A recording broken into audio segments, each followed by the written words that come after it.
and welcome to our Power BI full course by Simplilearn. Power BI is everywhere today. From startups to large companies, everyone is looking for people who can turn simple data into smart decisions. And guess what? Learning Power BI could be your key to a great career in data and business analytics. So here's what we'll cover step by step. First, we'll explain what business intelligence really means. Then you'll know how to create your first Power BI dashboard within minutes. We'll also show you how to clean and shape your data using Power Query and understand star schemas. You'll also get hands-on experience with DAX formulas and learn how to make your dashboard smarter using Power BI with AI. Plus, we have got top 10 business analytics skills, key business intelligence terms every analyst should know. So let's get started. And by the end, you'll be able to turn raw data into valuable insights. Also, just a very quick information, guys. If you're interested in becoming a business analyst, Simplilearn offers the perfect certification to help you achieve your goals. Now, with this course, you will learn how to solve complex business problems, and then you'll gain essential skills all aligned with IIBA Babcock V3 standards, which include CBAP and CCBA certifications. And then you'll also earn valuable certifications from IBM, attend masterclasses with IBM experts, and get hands-on experience with real-world projects and Harvard business case studies. Plus, you'll master tools like Tableau, Excel, SQL, and even cutting-edge generative AI tools like ChatGPT, DALL-E 2, Gemini, and Midjourney. So hurry up and enroll now and find the course link in the description box below and in the pinned comments. It is no surprise that business analytics and business intelligence are two of the fastest growing markets in the world. Organizations today are generating data at a rapid rate. There is a need to use this business data and make smarter decisions. Companies are looking for methods and tools to turn business data into actionable insights. This is where business analytics and intelligence can help play a critical role. Business analytics is the process of collecting, analyzing, and drawing valuable conclusions from vast volumes of data available. It helps to improve business performance through fact-based decision making. On the other hand, business intelligence or BI is a technology that enables data preparation, data mining, data management, and data visualization. It allows you to analyze data with queries and create reports and dashboards with the help of charts and graphs to be used by business leaders. Business analytics and business intelligence together create capabilities for companies to compete in the market effectively. Consider this example. Suppose you sell homemade chocolates through an online store. Business intelligence provides meaningful insights into the past and current state of your business. BI tells you that sales of your milk chocolate have spiked up in Texas the past 2 weeks. So you decide to manufacture more milk chocolates to keep up with demand. Business analytics asks, why did sales of milk chocolate spike up in Texas? By scrutinizing your website data, you learned that most traffic has come from a post by a food blogger based in Texas who liked your milk chocolate. This insight helps you decide to send complimentary chocolates to a few other well-known food bloggers throughout the United States. Using cutting-edge business analytics and intelligence tools such as Microsoft Excel, SQL, Power BI, and Tableau can enhance customer experience, improve efficiency, conduct competitor analysis, and accelerate growth. With this basic knowledge of business analytics and business intelligence, let's look at the topics we'll be covering in this video. We will start with learning the need for business analytics and the responsibilities of a business analyst. Then, we will look at the top business analytics skills and learn about business analytics and intelligence with Microsoft Excel. After that, we will see the basics of business intelligence and get an idea about Agile and Scrum methodologies. Next, we will learn to create reports and dashboards in Microsoft Excel and understand in detail how to visualize data with top business intelligence tools such as Power BI and Tableau. Let's get started. We will understand the importance of business analysts with a short and interesting story. So meet Rob. He runs a cafe in a small town far away. His cafe is one of the oldest and most popular eateries in town. Rob's cafe was hugely popular amongst customers and it was doing very well until the onset of the deadly coronavirus. Due to COVID-19, like other eateries, Rob was forced to shut down his cafe too.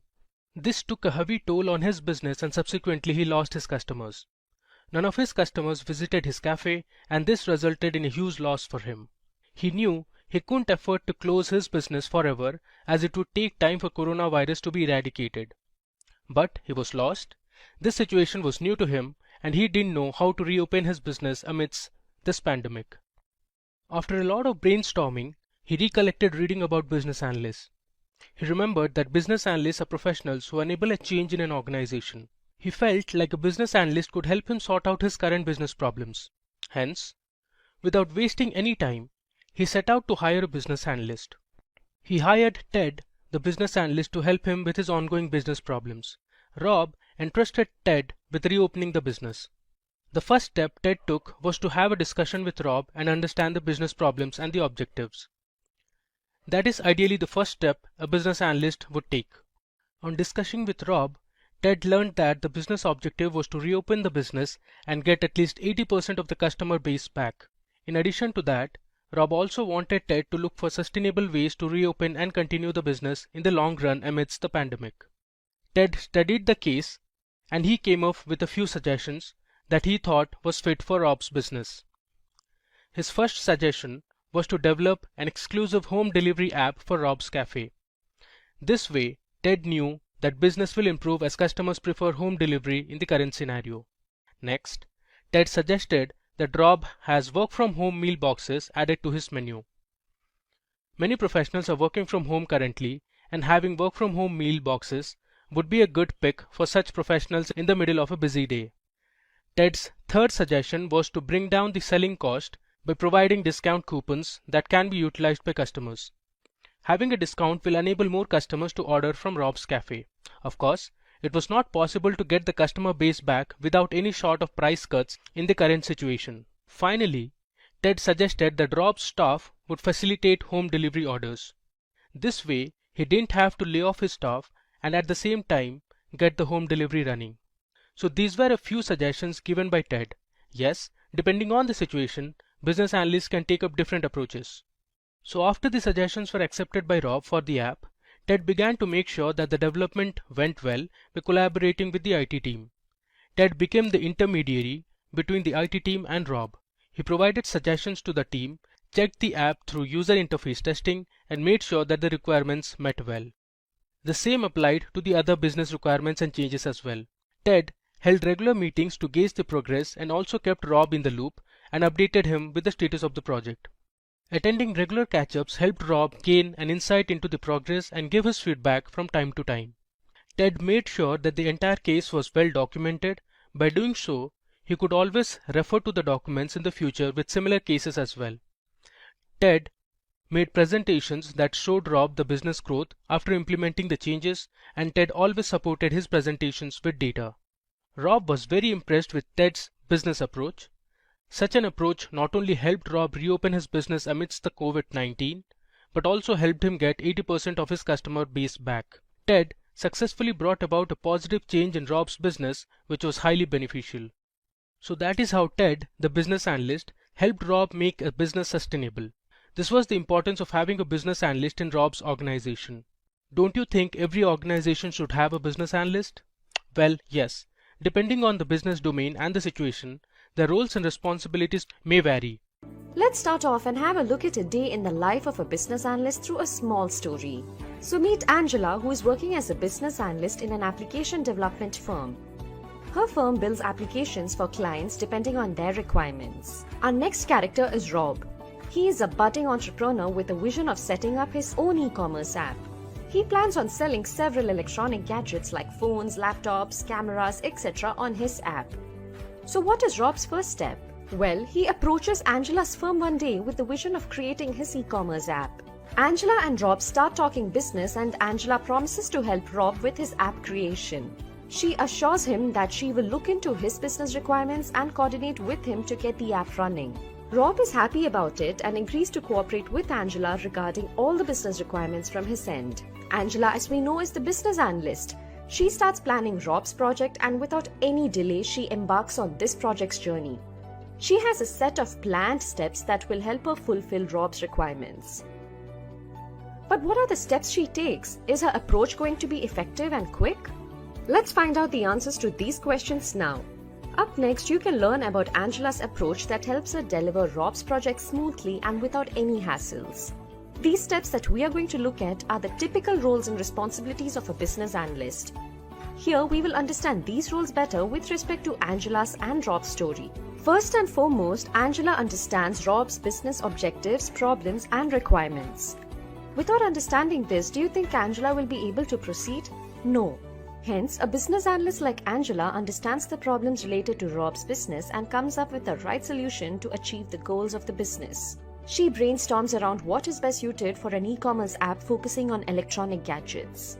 In the next step, Angela gathers all the necessary requirements.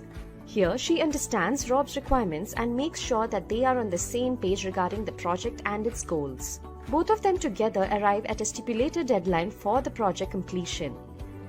She gathers relevant information based on security of the app, the payment setup, ways to login, cost of the products, and style, to name a few. Once Angela has an in-depth understanding of Rob's project and gathers all the necessary requirements, she starts allocating resources by keeping in mind the budget of the project. Here, she recognizes and allocates tasks and resources to the development team. BAs work closely with the development team to design the solution for a problem. Angela ensures that the development team doesn't spend their time understanding Rob's requirements. In this step, along with the development team, she finalizes the software and tools required to build the project. Angela doesn't rest until the project is delivered to Rob. She continuously monitors the progress and constantly provides her feedback to the development team with respect to the app's layout, design, and other features. She gives them suggestions in order to improve the application. In the next step, Angela collects feedback of the prototype version of the app from the users. She notes down if the prototype is fine or if it requires more work. BAs validate if the project is running fine with the help of user acceptance testing. They verify if the solution being worked on is in line with the requirements and ensure that the final product satisfies the user expectations. BAs also assess the functional and non-functional requirements. After collecting feedback, Angela moves to one of her most crucial duties, and that is building reports. Data visualization is a key skill for any BA. In order to gauge the performance of the app and get valuable insights from it, Angela builds reports using various data visualization tools like Tableau, Power BI, and QlikView. Reports can be general reports such as detailed reports, or it can be dashboard reports such as visualized reports with multi-dimensional analysis based on display of business indicators. It is not uncommon for issues to crop up amidst this entire process. Hence, Angela conducts regular meetings with the development team and Rob to solve problems quickly. Having these meetings will help Rob understand the status of the project, and it will also help the teams proceed in the right path. Throughout this project phase, Angela makes sure to maintain transparency. On completion of the project, Angela documents and presents the project findings to Rob. Generally, business analysts present the project outcomes to the stakeholders and clients along with maintenance reports. Angela notes down all the project learnings and details in a concise manner. This will help her take better decisions in the future, and these documents will save her time while implementing the next project. Now that she has completed all her duties and responsibilities with respect to Rob's project, she is ready to deliver the final e-commerce application to Rob for use. Rob is rest assured that the application developed by Angela's firm is apt for his business and just what he wanted. Angela's streamlined approach made it easier for the project to be delivered within the stipulated time period. Rob is happy, and I'm sure he will come back to Angela's firm for projects in the future. So those responsibilities that we saw Angela carry out are ideally the roles and responsibilities for any business analyst out there.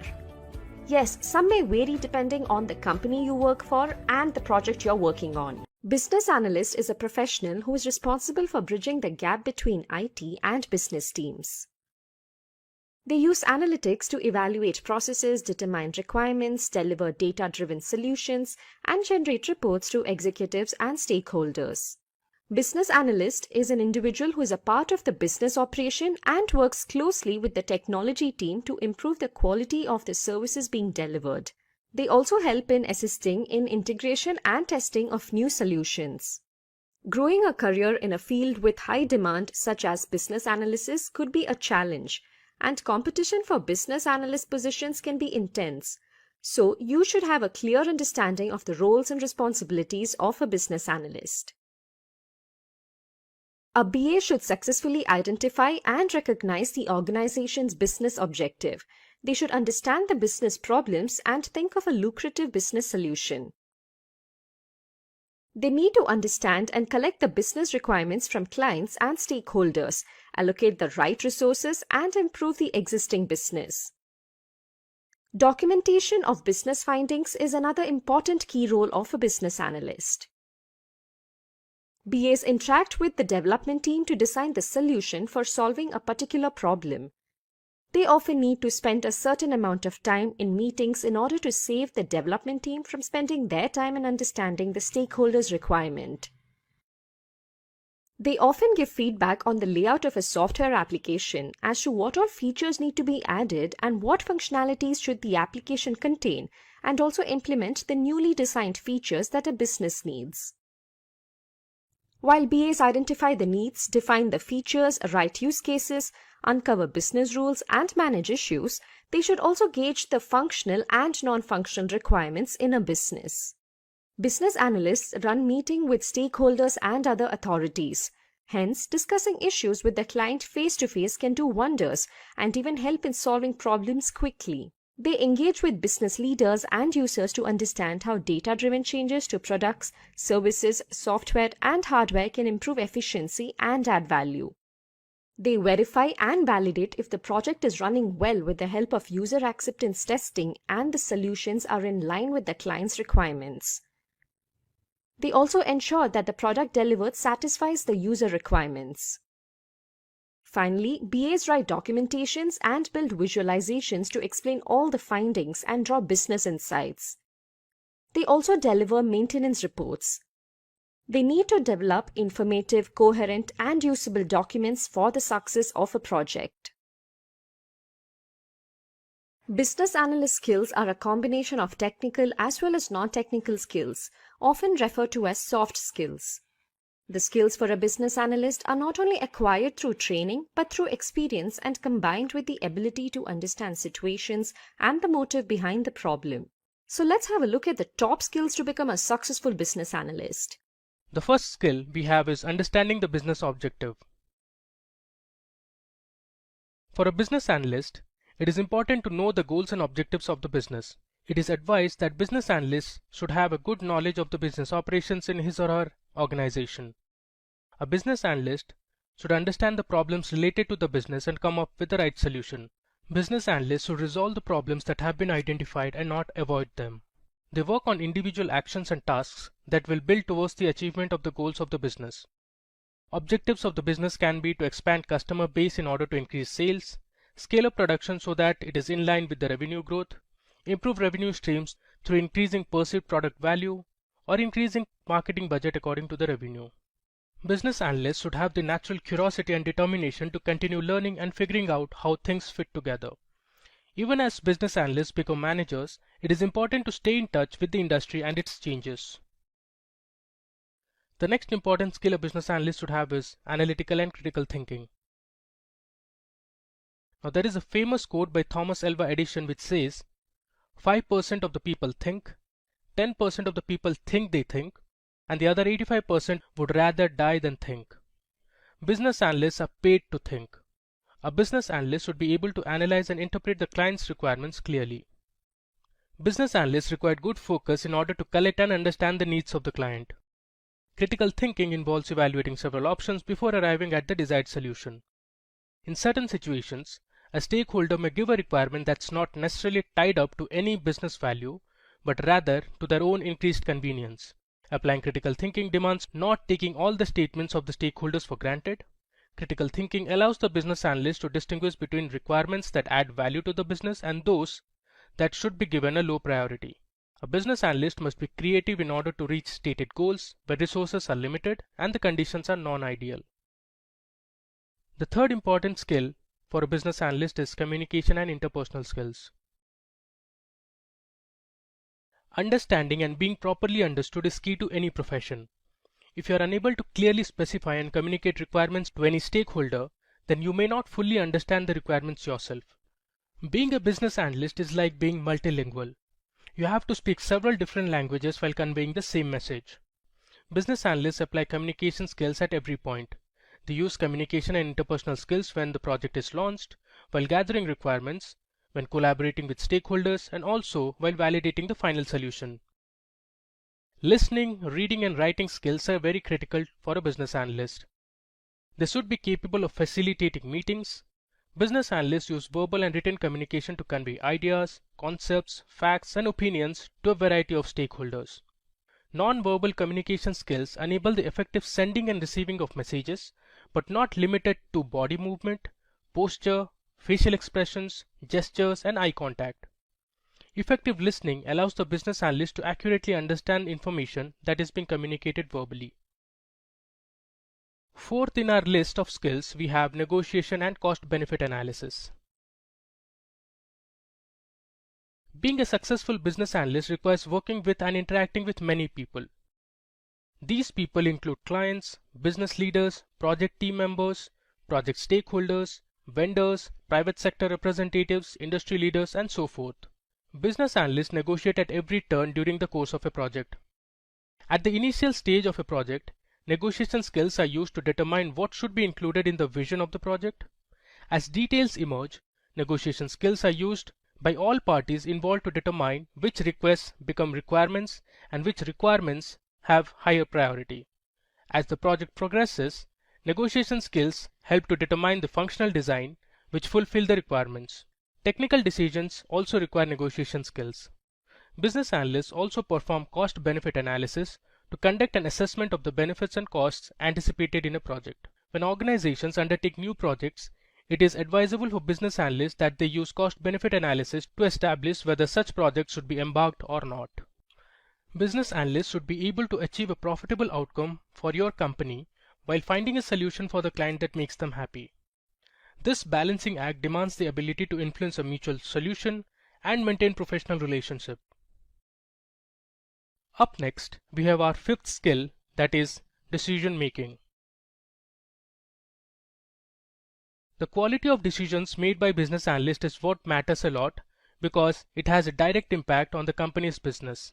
Thus, it is important for every business analyst to think from all aspects before presenting their decision or strategy. They must be having good problem-solving skills as well. Business analysts should have a knack to think out of the box and find a solution to problems.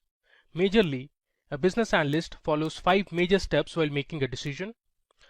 These steps are: define the problem, find and define the alternative approaches, evaluate the alternative approaches, make the decision based on these approaches and test, and finally implement the solution. While some may argue that the technical team is responsible for designing the solution, the business analyst still remains instrumental in ensuring that the design conforms to the requirements that have been approved. Now that we have reached halfway through the skills, I would like to ask all our viewers to please subscribe to our channel and hit the bell icon to never miss an update from Simplilearn. Moving on, we have another really important business analyst skill, that is idea about programming languages. Business analysts should have a good hands-on programming knowledge for performing better and faster analysis of data. Knowledge of R and Python is highly beneficial. Business analysts can help solve complex problems by writing efficient codes. Both R and Python have a vast collection of libraries and packages for data manipulation, data wrangling, data visualization, and data analytics. Some of these libraries are NumPy, Pandas, dplyr, tidyr, ggplot, and matplotlib. In addition to these, it is good to understand statistical software like SAS and SPSS. Using these programming languages such as Python, R, and SAS, you can analyze and visualize large datasets as well as create machine learning models for making future business predictions. The seventh skill in our list is creation of reports and dashboards. Now, business analysts should be proficient in using various business intelligence tools for creating reports and dashboards. Reports created by business analysts can be general reports such as detailed report, grouped report, cross-tab report, column report, query report, data entry report, etc. Or it can be dashboard reports such as visualized report with multi-dimensional analysis based on display of business indicators. Dashboard reports are developed by business analysts to solve business decision-making problems. Different from the tabular interface of the general report, the dashboard report adopts the canvas-like operation interface. Knowledge of Tableau, Power BI, and QlikView are required to make different types of reports depending on the business requirements. Now, the eighth skill in our list of skills is database and SQL. Business analysts often work with data that is structured in nature. Hence, To store and process this data, they should have knowledge of relational databases such as Microsoft SQL Server, Oracle Database, MySQL Database, as well as NoSQL databases. Also, having hands-on experience with SQL is a must for a business analyst to access, retrieve, manipulate, and analyze data. So they should be able to write data definition and data manipulation commands such as create, update, delete, and insert. Microsoft Excel is the ninth skill in our list. Excel is one of the oldest and most popular and powerful analytics and reporting tool used in the industries for working with data.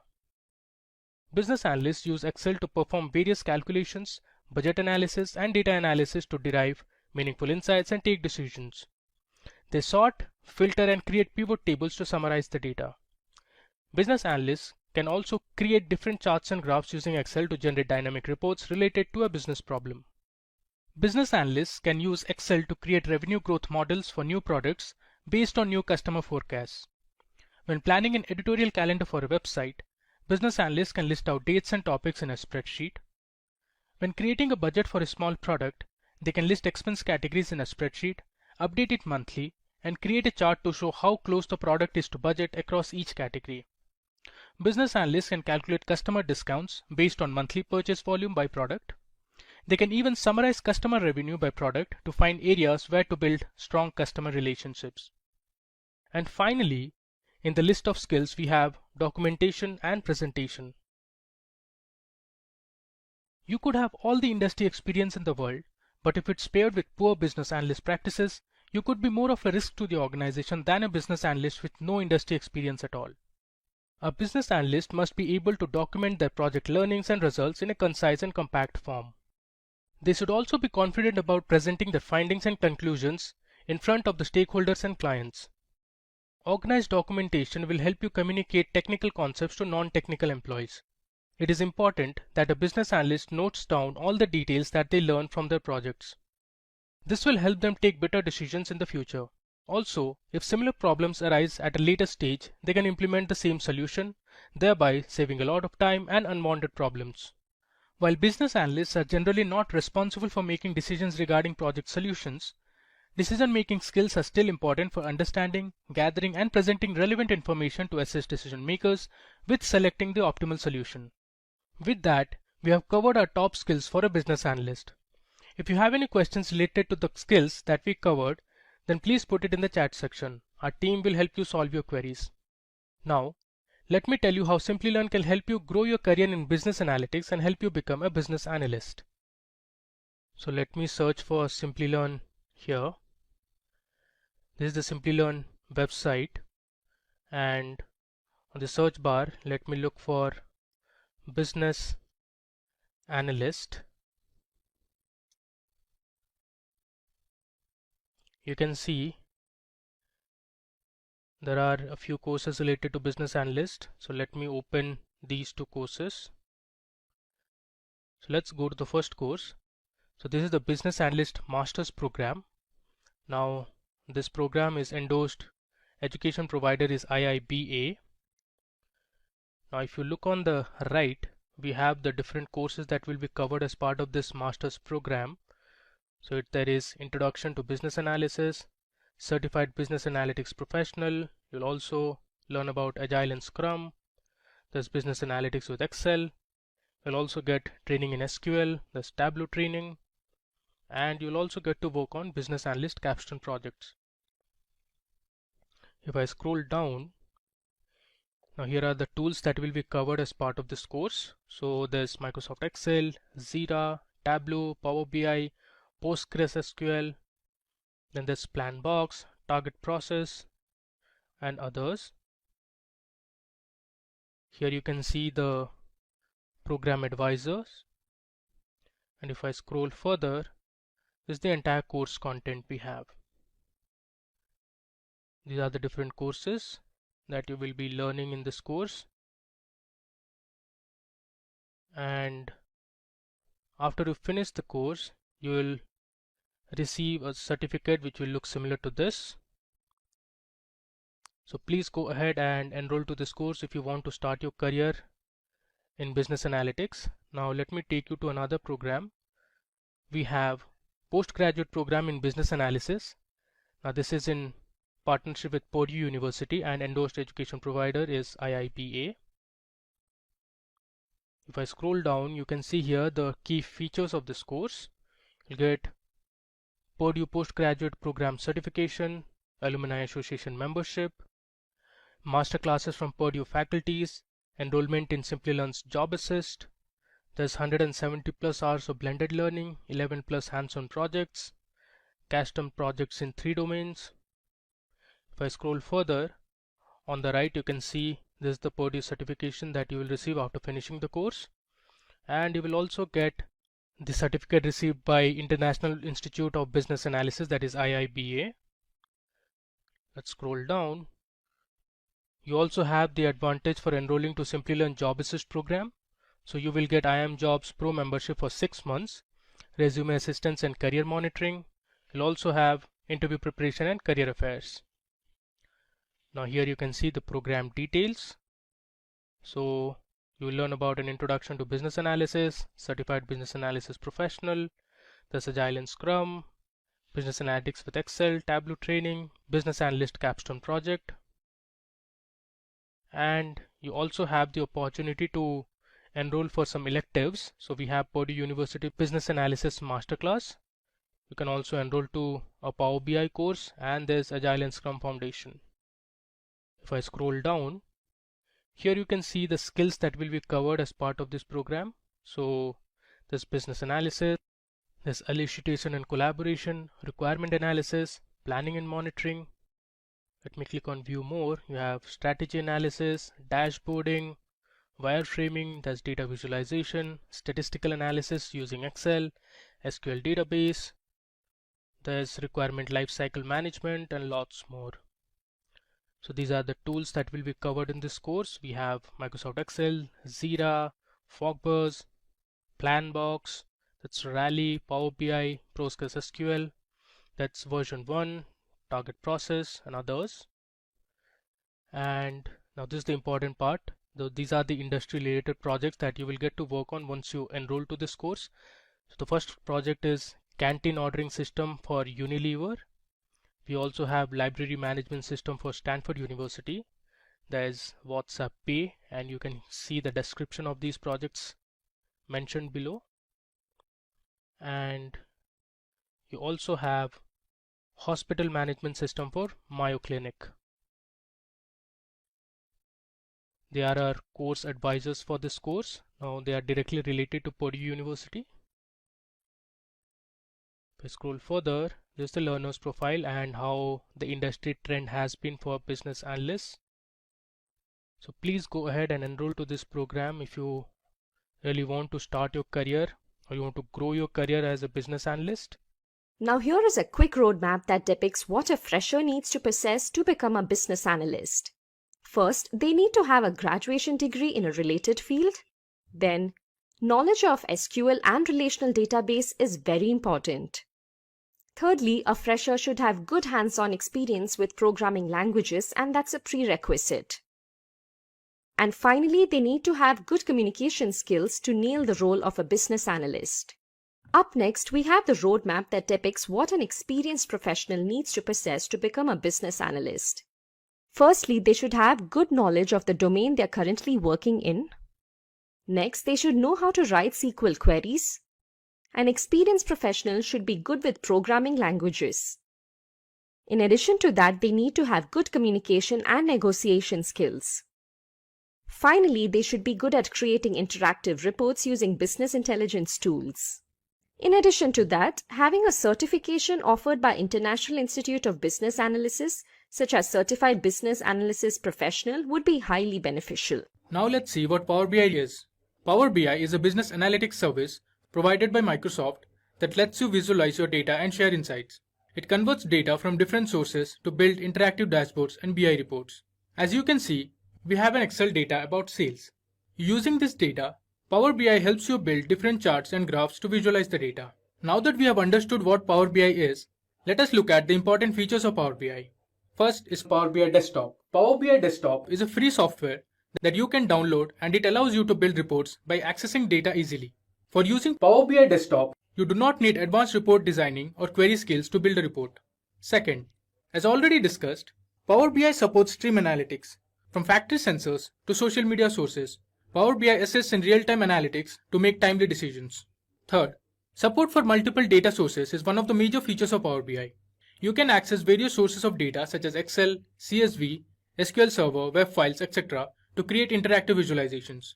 And finally, custom visualization. Custom visualization is another vital feature of Power BI. While dealing with complex data, Power BI's default standard might not be enough in some cases. In that case, you can access the custom library of visualization that meets your needs. Let us jump into discussing the various components of Power BI.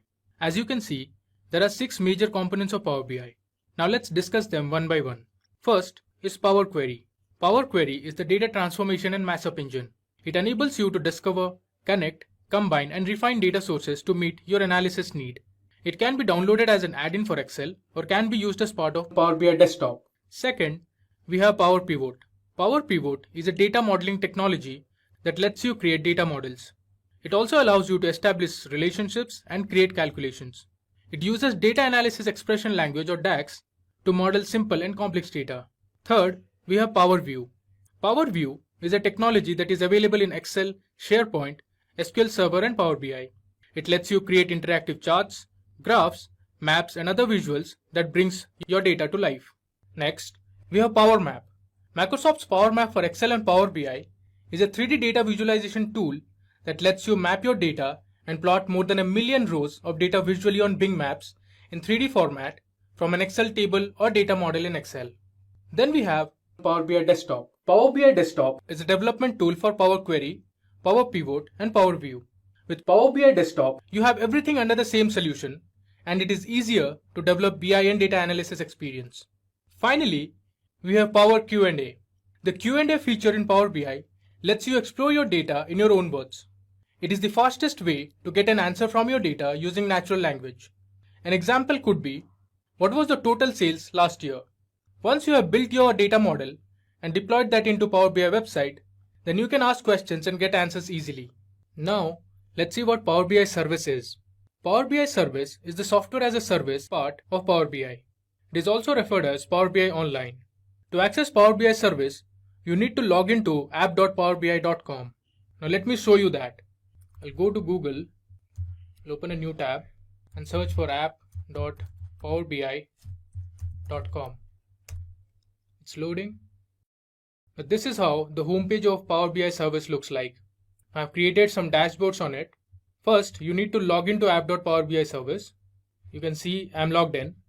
Now under my workspace, if I go to dashboard, here I've created a finance dashboard.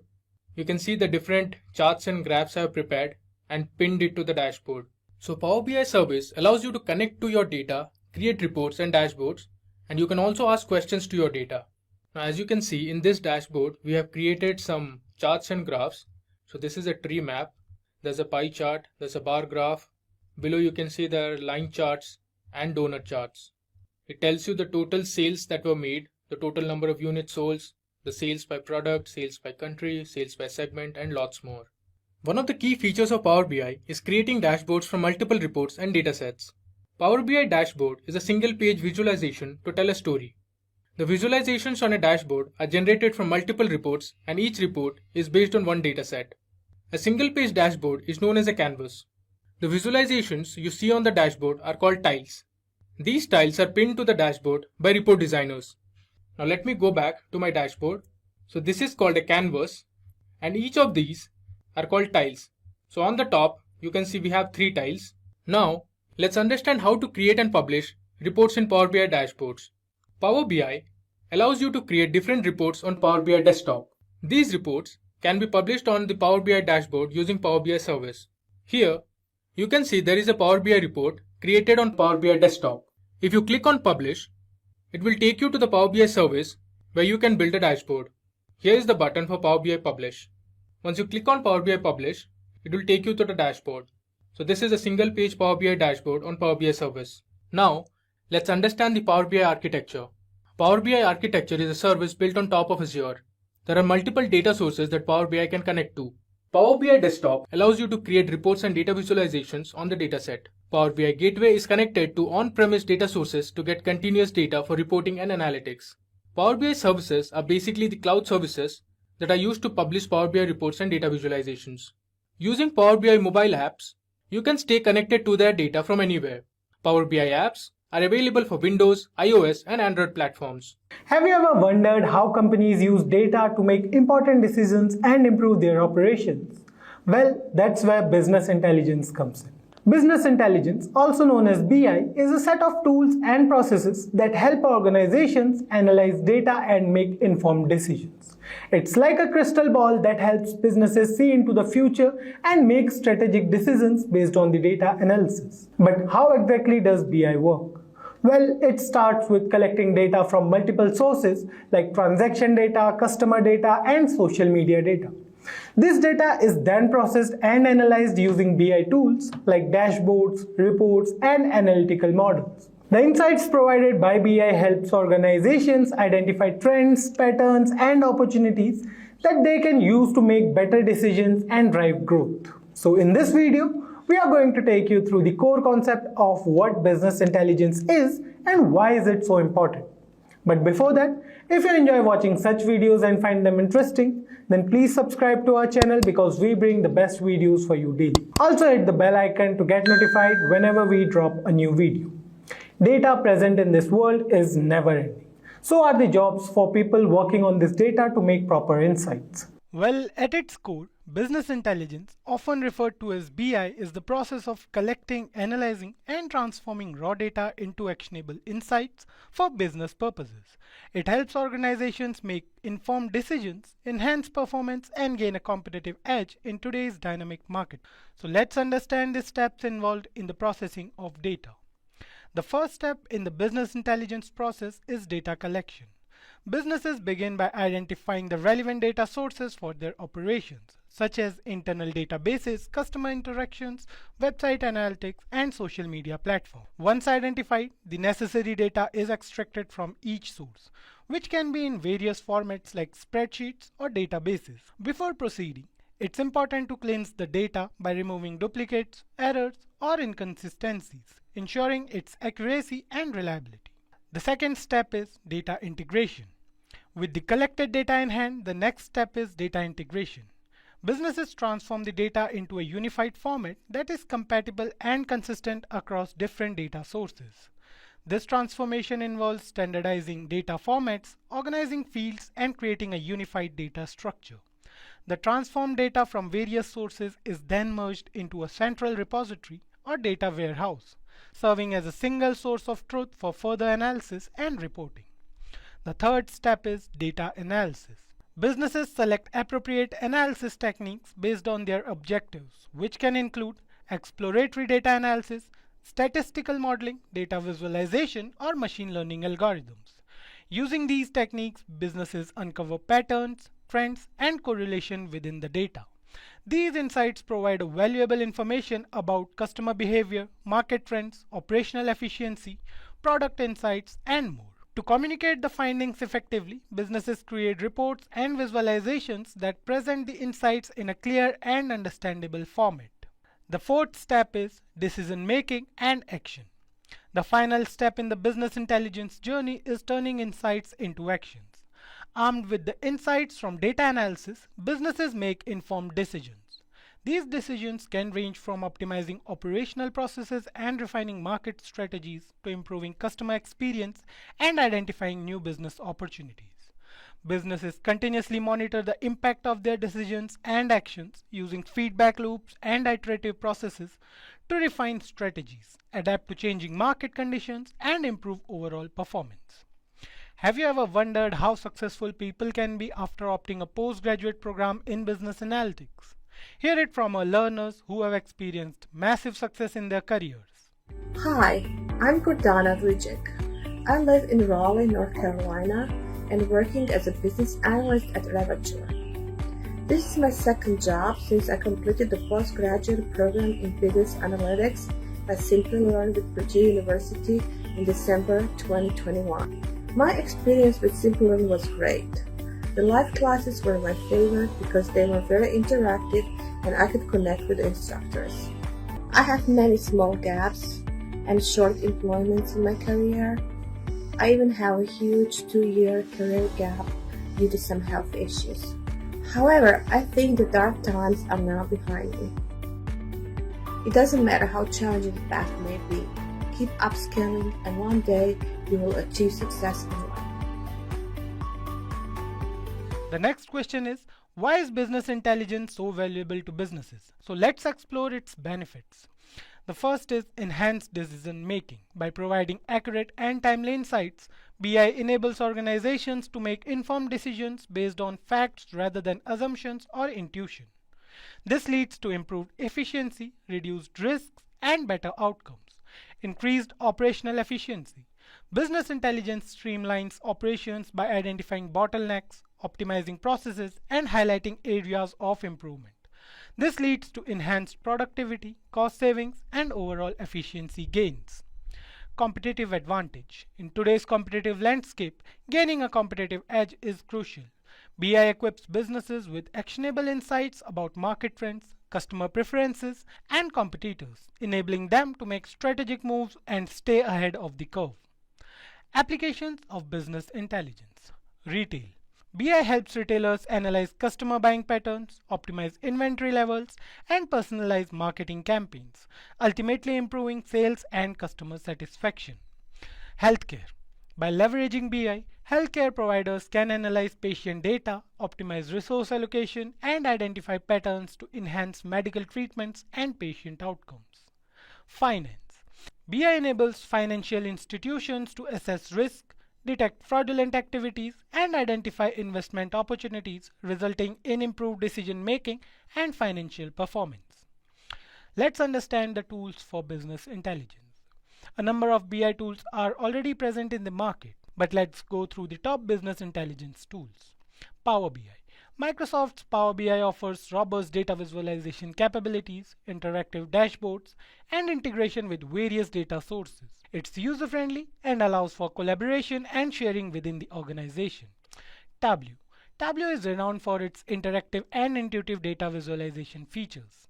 It supports advanced analytics, custom calculations, and offers seamless integration with multiple data sources. ClickView.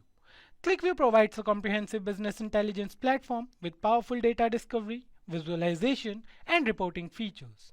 It allows users to explore data from various angles and uncover hidden insights. Looker. Looker offers a cloud-based platform for data exploration and visualization.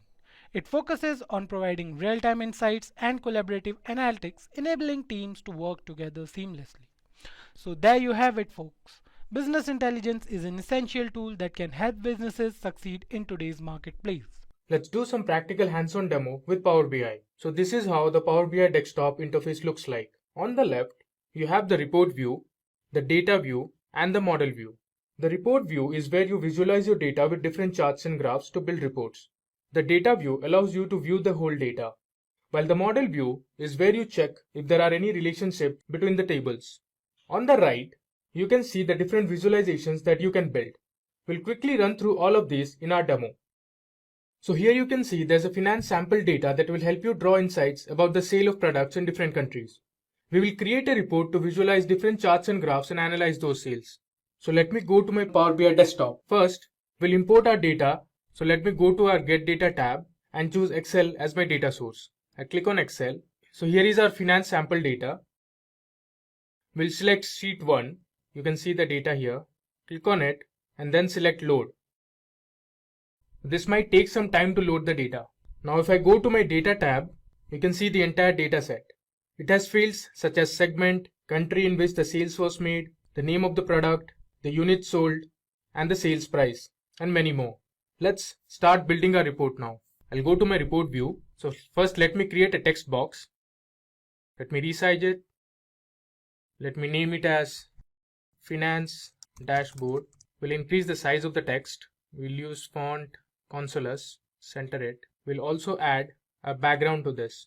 We use blue color, change it to white, and increase the size. Now, let me first show you how you can create a matrix.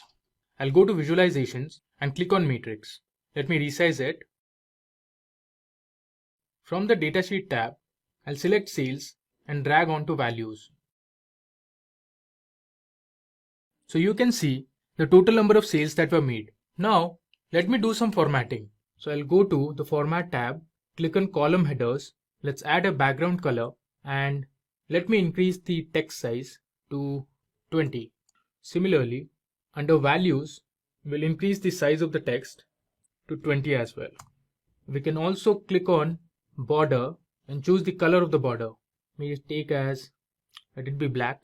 So this is a simple matrix that we created which shows the total number of sales that were made. Similarly, let me choose matrix once again. Now we'll drag on the units sold onto values. We'll continue with the same drill. Under column headers, we'll add a background. This time let's choose some other color, and under values, let's increase the size of the text to 20. Even for the column headers, let's increase the size of the text to 20. Again, we'll switch on border. We'll resize a bit. So here we have two matrices created for our report. The first matrix shows us the total sales that were made.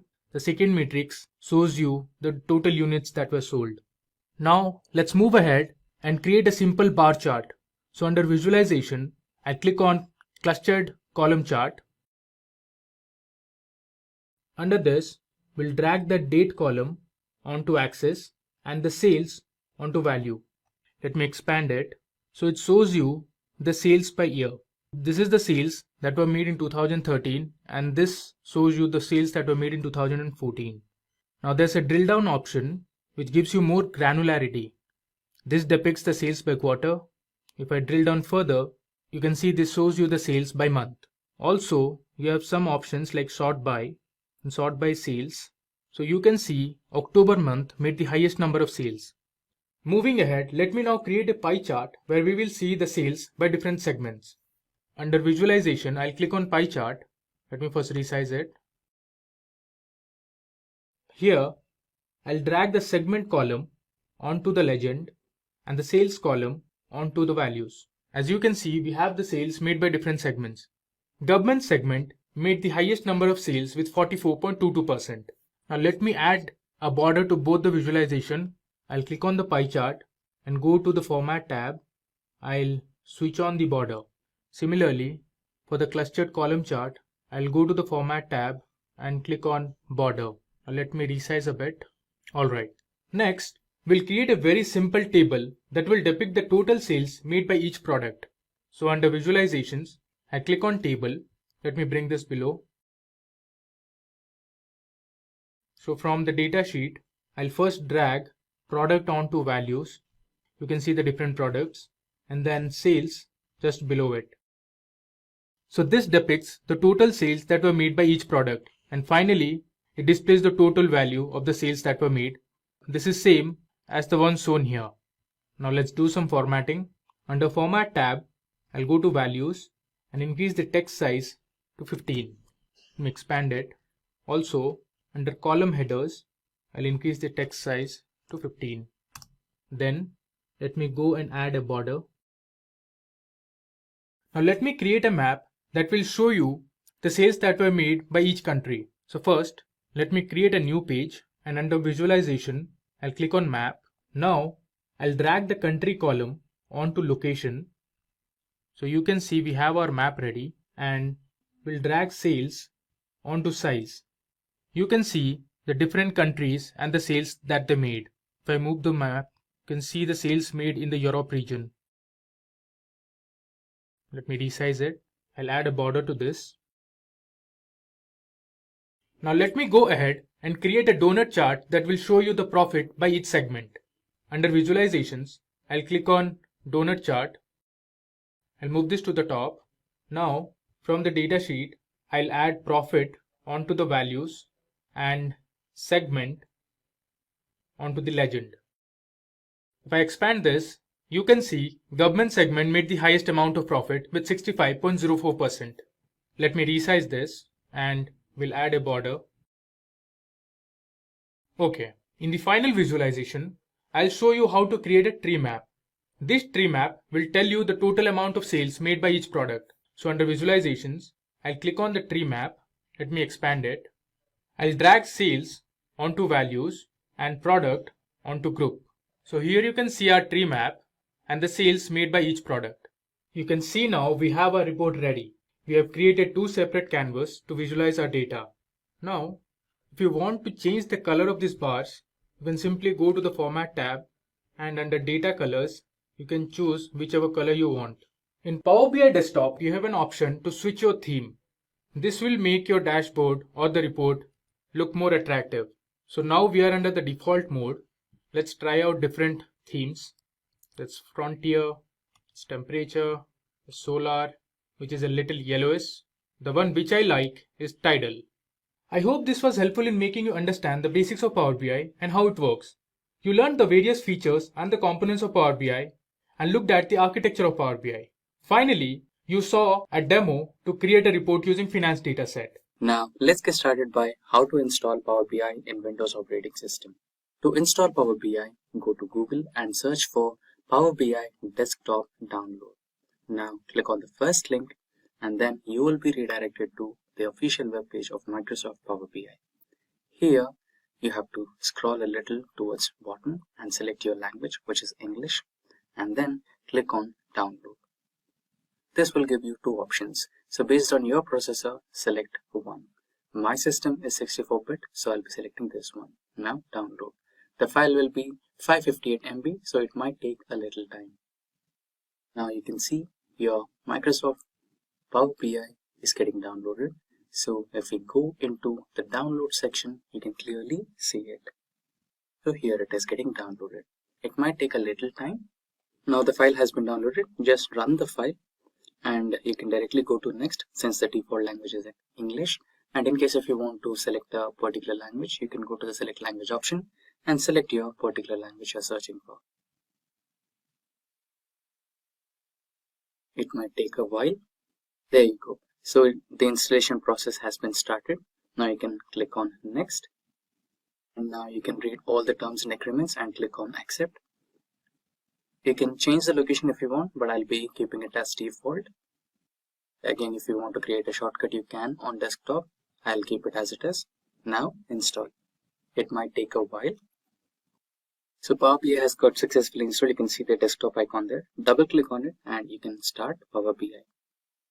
So firstly, it is open source. If you want to have a licensed version of it, just get the license or buy now option.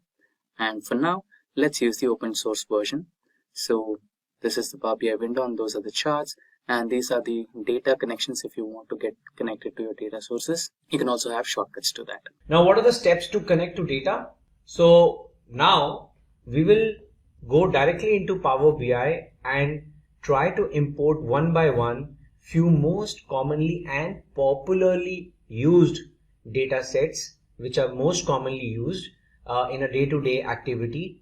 Rest, of course, there are Power BI supports n number of data sources, but we will do something practical on the most popular ones. So let's open our Power BI.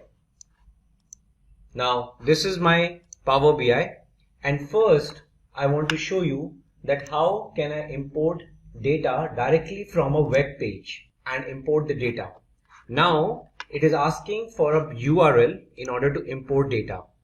So what I have done is I have created a Google Excel sheet with simple data with rows and columns, and what I have done is I have shared this sheet as publish to web. Okay, so you just need to say publish to the web, the link as web page, and say done. It's automatically published, and say link. So copy the link which you have published on the web, copy this link and then go back to your Tableau, paste that link over here and click OK. Now Power BI will try to establish a connection with this Google Doc sheet because it's published on the web.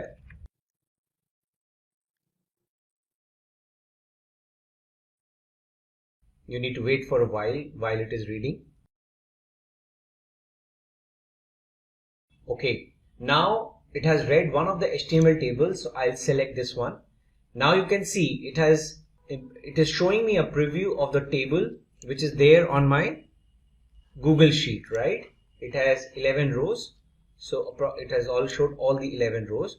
So now I can go and transform this data because I can see my headers are there starting from the second row. So there is an opportunity for me to transform the data. So I'll go and transform it so that it looks clean. Okay. So first is I need to remove the first row, which is the null row. Remove the top rows. Okay. And then I need to use the first row now as a header. So you just click this option, use first row as headers. That's it. So now if you see my row ID, order date, ship date, all my data is now ready. So I can say close and apply. Click apply changes. Now this is an example of web data import. You can go and preview your data. Right? Now, the biggest advantage of this data connection is that it's a live data. So for example, I insert another row.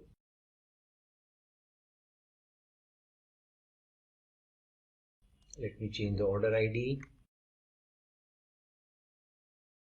I've changed some basic stuff, and it's auto saved. Control S. Now I'll go to my Tableau and I'll refresh.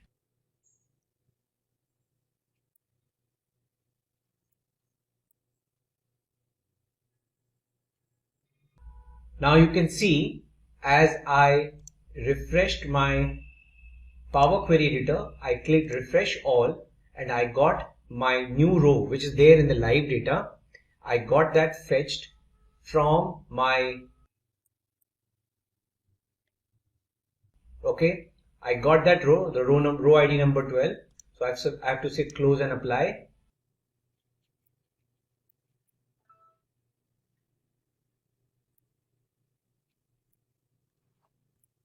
Now you can see the new row, the row number 12 is now available in my new data set, in the data set, because it's a live connection. It's a live connection with the web-based Google Sheet. Okay, so this is one important way in which you can import data. Now let's try to import data from a text file. Now I have already prepared a text file called subcategories.txt. Now let me just open it in a notepad. Now it's a very plain simple file, tab separated file in which you have product subcategory ID, subcategory name and product category key. So basically to which product category this particular subproduct belongs to, right? So what I'm going to do is I'm going to go back to my get data option and I'm going to select text/CSV option and I'm going to select option mod product subcategories.txt. Okay, so now Power BI has identified that it's a tab delimited file, it has recognized the headers, etc. right, and I can now directly load this file. Okay, so now once the data is imported in Power BI, it is like irrelevant to me, it's a composite data import I am doing, right? So in my presentation, when I am talking about importing data, there are different importing modes, right? Data import can happen through different ways. Okay, one is direct query mode, in which I create a live connection to the database, which I'll also show you using MySQL and MS SQL Server. And also you can do a composite mode in which you can have data imported from Excel, plus you can have direct query modes. So you can have multiple modes to connect and create a composite data model, and that's what we are doing right now in our practical. So what we are doing over here is, one, we have imported data from the web. Second, we have imported data from a text table. Now after doing text, Now our next task is to import from CSV. Let's try another one. So now I have imported product subcategory. Now I'll import a CSV file. So again, I'll choose the option text/CSV. And now in this CSV file, let me open this CSV file and show you what is it. So this is a list of all my products, product key, product subcategory key, products, stock keeping unit, etc. A simple CSV file, and I'm going to import that. Okay, so now it has identified the delimiter is comma rather than a tab, and it has already recognized the headers correctly, so I'll load it. Okay, so now my products are there, product subcategories are there. For product categories now, what I have done is I have created a Excel mode now. So now Excel I'm using to import my product category. So now I have to click on the option of import data from Excel, and I'll say product categories. Select the sheet, load, and now so my products, product categories, product subcategories, though with different data storage types, but still now the data is imported into Power BI. It is a composite data model. Now another very important data type which you can import is the PDF also, right? So what I have done is I have created a PDF called customers. My customers data is lying in a PDF. So what I have done is I have created a PDF which has data for some columns are there, like, you know, customer key, prefix, first name, last name, birth date, marital status, gender, email address, annual income, total children, etc., etc. So this is the data set which I have created in PDF. So what I'm going to do is I'm going to select PDF now and import customers.pdf, and see it has recognized my table on page 1 which I'm going to load. Okay, you can rename this as PDF table.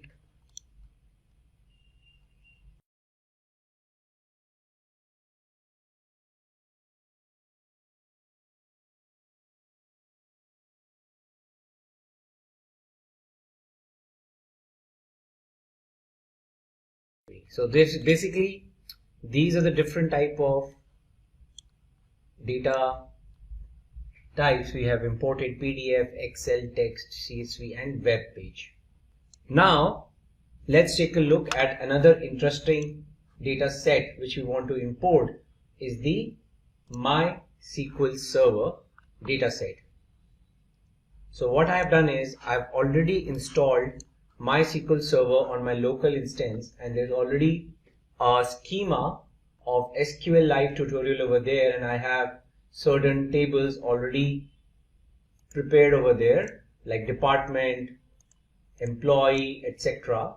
So my goal is now to import this data or create a live connection with this data set. Now in order to import my SQL database connection in Power BI, you need to first download a connector, MySQL Power BI connector. So you need to go to this link and then click on download and install the MySQL connector.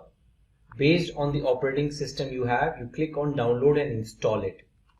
After you have done this, go back to Power BI and then give the IP address of the database. In my case, it's there in this local machine, and the schema which I want to import is SQLite tutorial.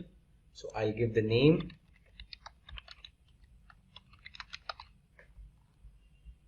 click connect. Okay, now it's connected. So now it is asking me which particular tables you want to create a connection with. I'm choosing department and employee, and I'm just loading them.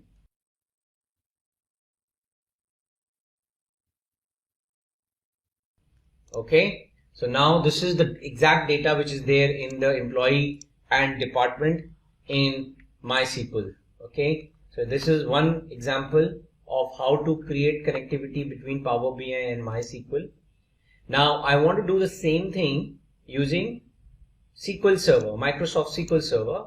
So I have also installed Microsoft SQL Server on my machine, and I have used the SQL Express. So this is the name of my server, so which I'll copy the server name and go to get data, select SQL Server, and for now database is optional. I can say direct query, click OK. Okay, now it is showing me what all tables I can import. So in my SQL Server tutorial, in my SQL Server, I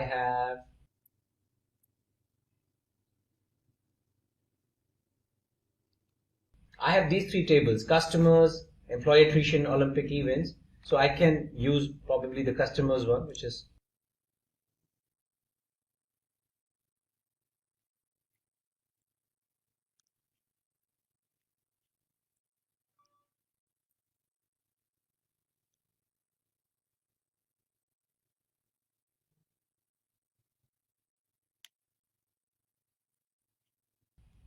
now you can see this is the data, the customers data, which is lying in my SQL Server. Okay, so I can preview it and load it.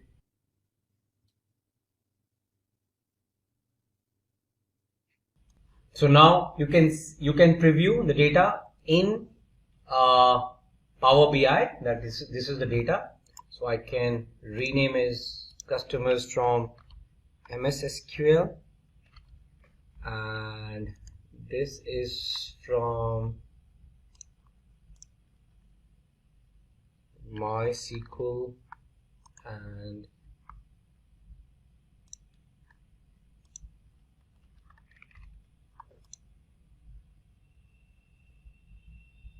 okay. So now this is not the only data sets you can import. Now if you take a look at the options which Power BI gave of what different type and variations of data it can it has compatibility to import from. Okay, so we can just take a look at the categorization on the left hand side first.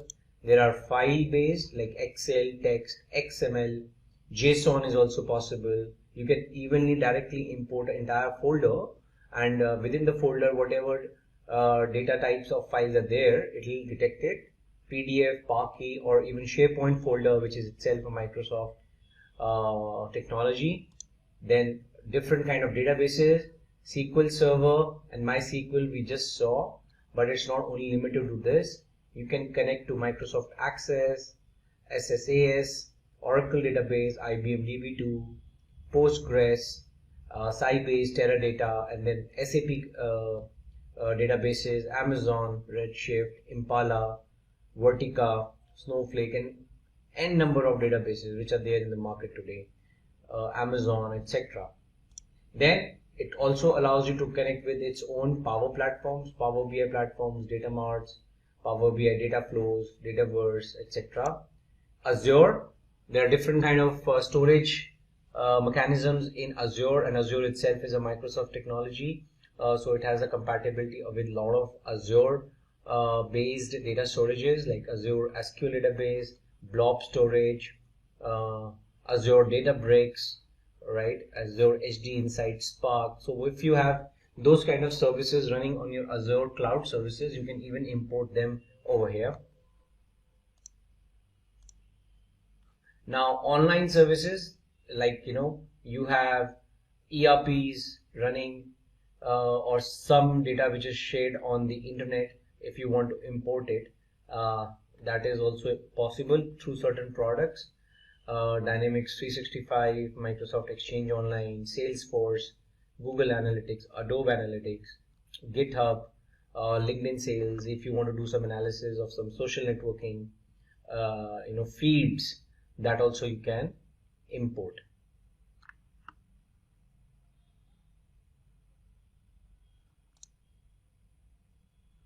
Then other miscellaneous are also there: web-based, Hive, R script, Python script, if there's something to import, get data from, Google Sheets, like we saw one example in our video right now. So there are multiple options available.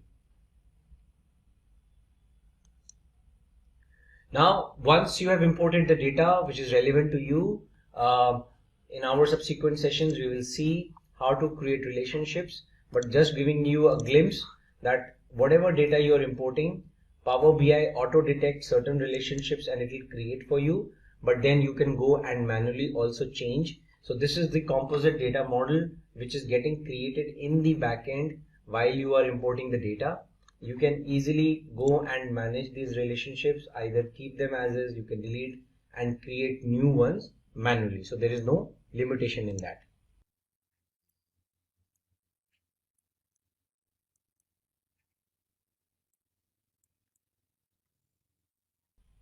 So this is what we have witnessed. We have imported data from different files types, data types, and then we have tried to, once it is imported into Power BI, then there is no limitation of how you use it. You can create visualizations across different data sets and then create your standard reports.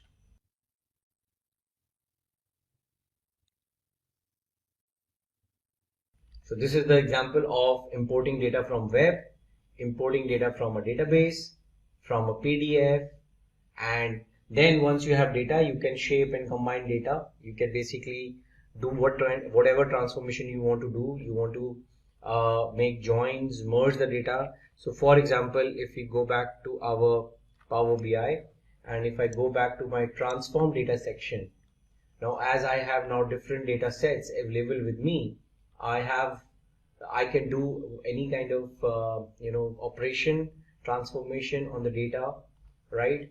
So like I showed you, I upgraded the header row because one of the imported data was not showing the header correctly, or this column, like this exact one column is extra, I can remove the column, right? All those transformations, whatever I do in the backend, gets captured in the applied steps section, right?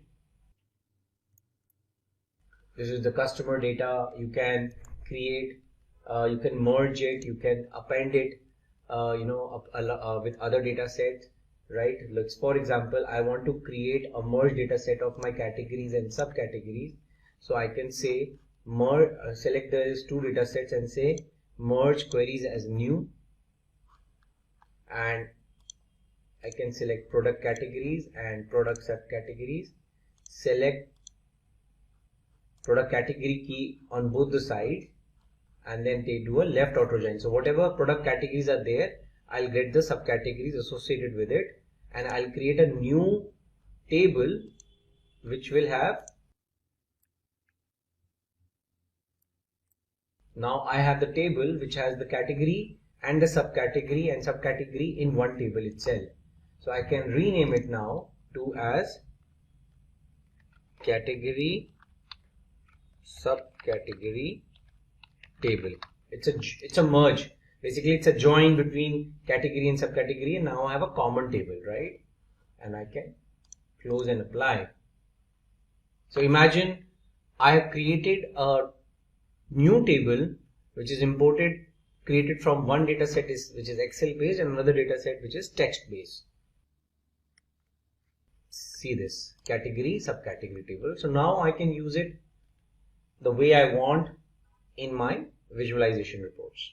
So that's what the presentation says, right? That once you have the imported data, you can shape, you can combine, you can adjust, you can do whatever transformation you want to do and create your visualization. What is Power BI? It is a business intelligence tool to visualize your data and share insights across your organization. So when we talk about BI, it came into existence as a self-service BI tool, and it does have different components which can be used. Now, before we get into details of Power BI, let's understand what are the different components, or what are the different ways in which you can work on your Power BI. Now, one of the main challenges when it comes to organizations or users is that data is scattered in different places. It might be in different formats, and everyone would want to use that data to basically perform some calculations, create visualizations or dashboards which could be interactive, and that's where they would want to bring all the data in one place, might be transform it so that you can filter out and not load huge amount of data in your system, and you can work on selective data. So when it comes to Power BI, it helps us in ETL, it helps us in data modeling, it helps in data storage and reporting. So what are the benefits of Power BI? Here are some of the benefits.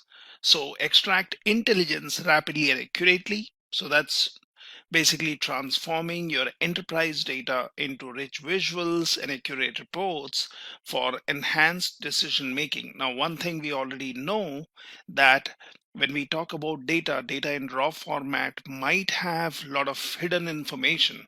If we look at different data sets, which I'll show you in the process, it might have a lot of meaning, but then the real meaning comes out of the data if we can create visualizations, if we can create relationships between different data sets, and thus that can help us in enhanced decision making. Now, Power BI supports advanced data services. It integrates seamlessly with advanced cloud services like Cortana to provide results for the verbal data queries as well. When you talk about seamlessly integrating with existing applications, that's one more benefit of Power BI. So it adopts analytics and reporting capabilities easily to embed interactive visuals quickly in your applications. You can build rich personalized dashboards. So it basically provides a unified user experience with customized dashboard and reports that meet your exact needs. It also has a way where you can have secure way of publishing your reports. So you can set up automatic data refresh and rapidly publish reports, allowing multiple users to avail the latest information across your organization or across your working community. So Power BI can connect to different sources. We'll see that in a while. So basically you have an option which says get data, and that basically opens up a window where you can find different type of data sources such as Excel, your CSV or text, JSON, PDF, getting data from databases, or directly accessing data from databases. Now, before we get further into understanding how Power BI looks like, it would be a good idea to share information in how you can set that up on your machine. So when it comes to your Power BI, and let me open up a notepad here. So for example, I bring up a notepad. Let's say when you talk about your Power BI components, so you basically have Power BI desktop, and that's mainly your playground, or that's mainly used for any kind of development activities. You have your Power BI server, or you can say service. Now this one is where you would make reports online and share or make them available to different BUs. Now that's one more component of Power BI. And then you also have your Power BI mobile, which is mainly for viewing the information, or I would say viewing reports. So these are the three main components. We can also look at the licensing information of these. So these are the main. So Power BI desktop is something which you can set up on your laptop or on your machine. Power BI server is where you can log in with your user ID and password, and Power BI mobile is mainly to view your reports. Now, how do you set this up before you can explore or start working on Power BI? So here is a link which you can basically use. So if you look into this, so this one basically says service, self-service sign up for Power BI. It says sign up of Power BI service as an individual. Normally, when you would want to use Power BI, you can use a website called HTTP, and then you have basically app, and let's say I think it's called apppowerbi.com. Now this is the place where you can basically log in. Now if you see here, I have created an account, and if you look at my account, it says auatl.onmicrosoft.com. Now how do you get this kind of email? Because when you talk about Power BI, it will expect you to have a official ID, and it does not take IDs which are from common domains such as Google or Yahoo and so on. So this particular link gives you an idea how you can do that. So basically you have what is Power BI, basic explanation on that. It says signing up for Power BI service. So Power BI desktop, it's a totally free download. And then you have mobile apps, also a totally free download. And here it says that what kind of email addresses it supports. And if we look into this, you have to either sign up, because that does not accept your private email IDs, or you can go for this one which says enroll US government organization, and this is where you can basically sign up for Power BI. So it basically says try free. If you go to the website, say powerbi.microsoft.com, or you could go into this one which I was saying, http://app.yourpowerbi.com, and this is what you can use. Or as mentioned, you can go to powerbi.microsoft.com. For example, if I open this in a different tab, it takes me to Power BI Microsoft. I can say start free. I can click on this. It says try free. But then when it asks you to sign in, this is where some of us face problem, because it does not take your private email ID. Now, how do you tackle that? What you can do here is on this page, which says learn about alternate ways to sign up, you can basically open up this link. And in this link, it says sign up for Power BI with a new Microsoft 365 trial account. And what you can do is you can basically click on this link, which takes you to the Office 365. And what you can do here is you can search for something which says, say, 365 E3, and here you have try it for free. So in my case, it is translating. Okay. So here you have an option which says try it for free. Click on this one, and then basically go ahead with your sign up process. Now, once you do that, you can basically create an account or give a email ID. So it asks you to give an email ID to check if you already have an account. And once you do that, it will guide you through the process where you can create an account like I have done. Now, once you have done that, so for example, we can go into this page, which I said http://app.powerbi.com. Now, once you have created an account, you would be asked to log in. Now I can click and log in here, and then basically give in my password. And once I do that, it takes me to the Power BI server or service. Now, on the top right, it might say that go for a trial version. I have already selected that, and this is a pro trial which is giving me validity for 60 days.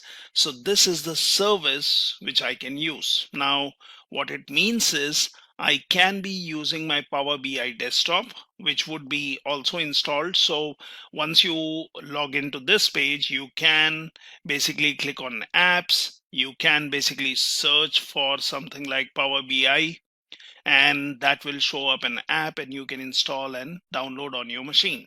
Now, once that is there, you can basically bring it up. So for example, in my case, I can just say Power BI desktop, and that's the app which I have installed on my machine, and basically that comes up. So that's your Power BI desktop which is coming up, and it will still ask you to sign in so that you can share your information through Power BI. So you see here on the top, I'm already signed in. And here it also shows you some tutorials and videos, which basically helps you in getting to know something more or what's new. So you can always browse that. So you would have your Power BI desktop, which would be set up. You would also have your Power BI service, which would be running. And then basically, whatever you have developed on your Power BI desktop, you can share that through the Power BI service. Now, usually when you talk about licensing, I can give you brief insights here. So you basically have your Power BI service, as I said, licensing. So you have the Pro version, which is basically your $9.9 per user per month. And basically it has some kind of limitation. So it has, say, max 10 gigabyte. You can work on some features like incremental refresh is not allowed. You can always look onto the Microsoft website for more details. And in those kind of cases, you usually go for the premium account if you are a extensive user. And premium account basically is conditional based. So it depends on your requirements. And then basically you pay for the service what you use. So that's mainly about your servicing. Now, when you talk about your server and service, as I said, it is basically making your reports online and sharing and making them available to different BUs. So that is the highlight. So when you talk about sharing reports, that's one of the things. You have anomaly detection. That's also possible here. You can talk about automation of reports. You have security, that is, you can go for role based or role level based kind of security implementation. All those are some of the features of your Power BI server and service. So it is good to know and basically have your desktop and Power BI service set up. Now, once you have that, then you basically have your Power BI. Now, when you talk about your Power BI, it basically helps you with various things. So this is how easily you can have it set up. And then basically you can explore this. So for example, as I was saying, Power BI can connect to different data sources. Now I do have an option here which says get data. I can click on this and that shows me all the different data sources. I can even click on more if I am interested in looking what more Power BI desktop tool helps me to do. So it shows me all the different ways in which you can get the data. You see here the servers, so the database services, your folders, your different formats. You can click on file formats or databases. You can look at Power Platform. So if basically you are connecting to a platform and getting some services, you can connect to the cloud, that is Azure. You have online services, and then you have other options. So these are all the ways in which you can get your data. When you talk about visualizations, you see a lot of visualization options here which can be used once your data is loaded. And I will explore and explain more about this. So you have something called as insert, wherein you can go in for different visuals or different types. You can also get into, say, transform the data. Now that basically is going to pop up and bring a Power Query editor.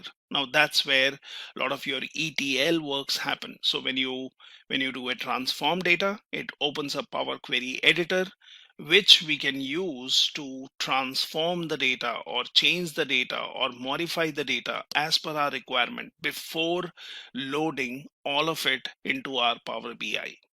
So you also have option here which says modeling, wherein we can create new tables or we can work on our data where we can manage relationships. So as of now, we don't have any data, so it does not show this one as activated, but that can be activated. This is where you can view your reports. So this is, in short, exploring your Power BI. We'll see what are the different options which we can use here. So it basically supports different kind of data. So when we look at the visualization pane, that basically allows us to create different kind of visualizations here, and we will understand that. So you can basically visualize on your different data and create different kind of charts, graphs, maps, and basically derive insights from your data. Now, when you talk about data models, that's where you can basically establish relationships. So when you talk about data models, it is basically used to connect multiple data sources to build a relationship. Now, we might have different data sets, or we might have data coming in from different tables where we may want to basically get insights or get data from multiple data sources for our purpose. Now, in that case, data models do help us. So for example, if you have two tables, let's look at the standard tables. So you have products lookup table, and you also have the sales table. Now, usually what you have in any kind of scenario is, if we basically say you have your data tables, so that's basically where your data resides, and then you have series of your lookup tables. So usually you might have, say, your data tables here, and this is what I'm talking about, which might have some data. For example, let's say sales is one of them. You might have some other data table, which might be, for example, let's say budget table, or might be something else. And these are your data tables. Now, at the other end, you might have your lookup tables. So basically, you have various lookup tables. And these lookup tables, for example, let's say this one is customer, this one is territory.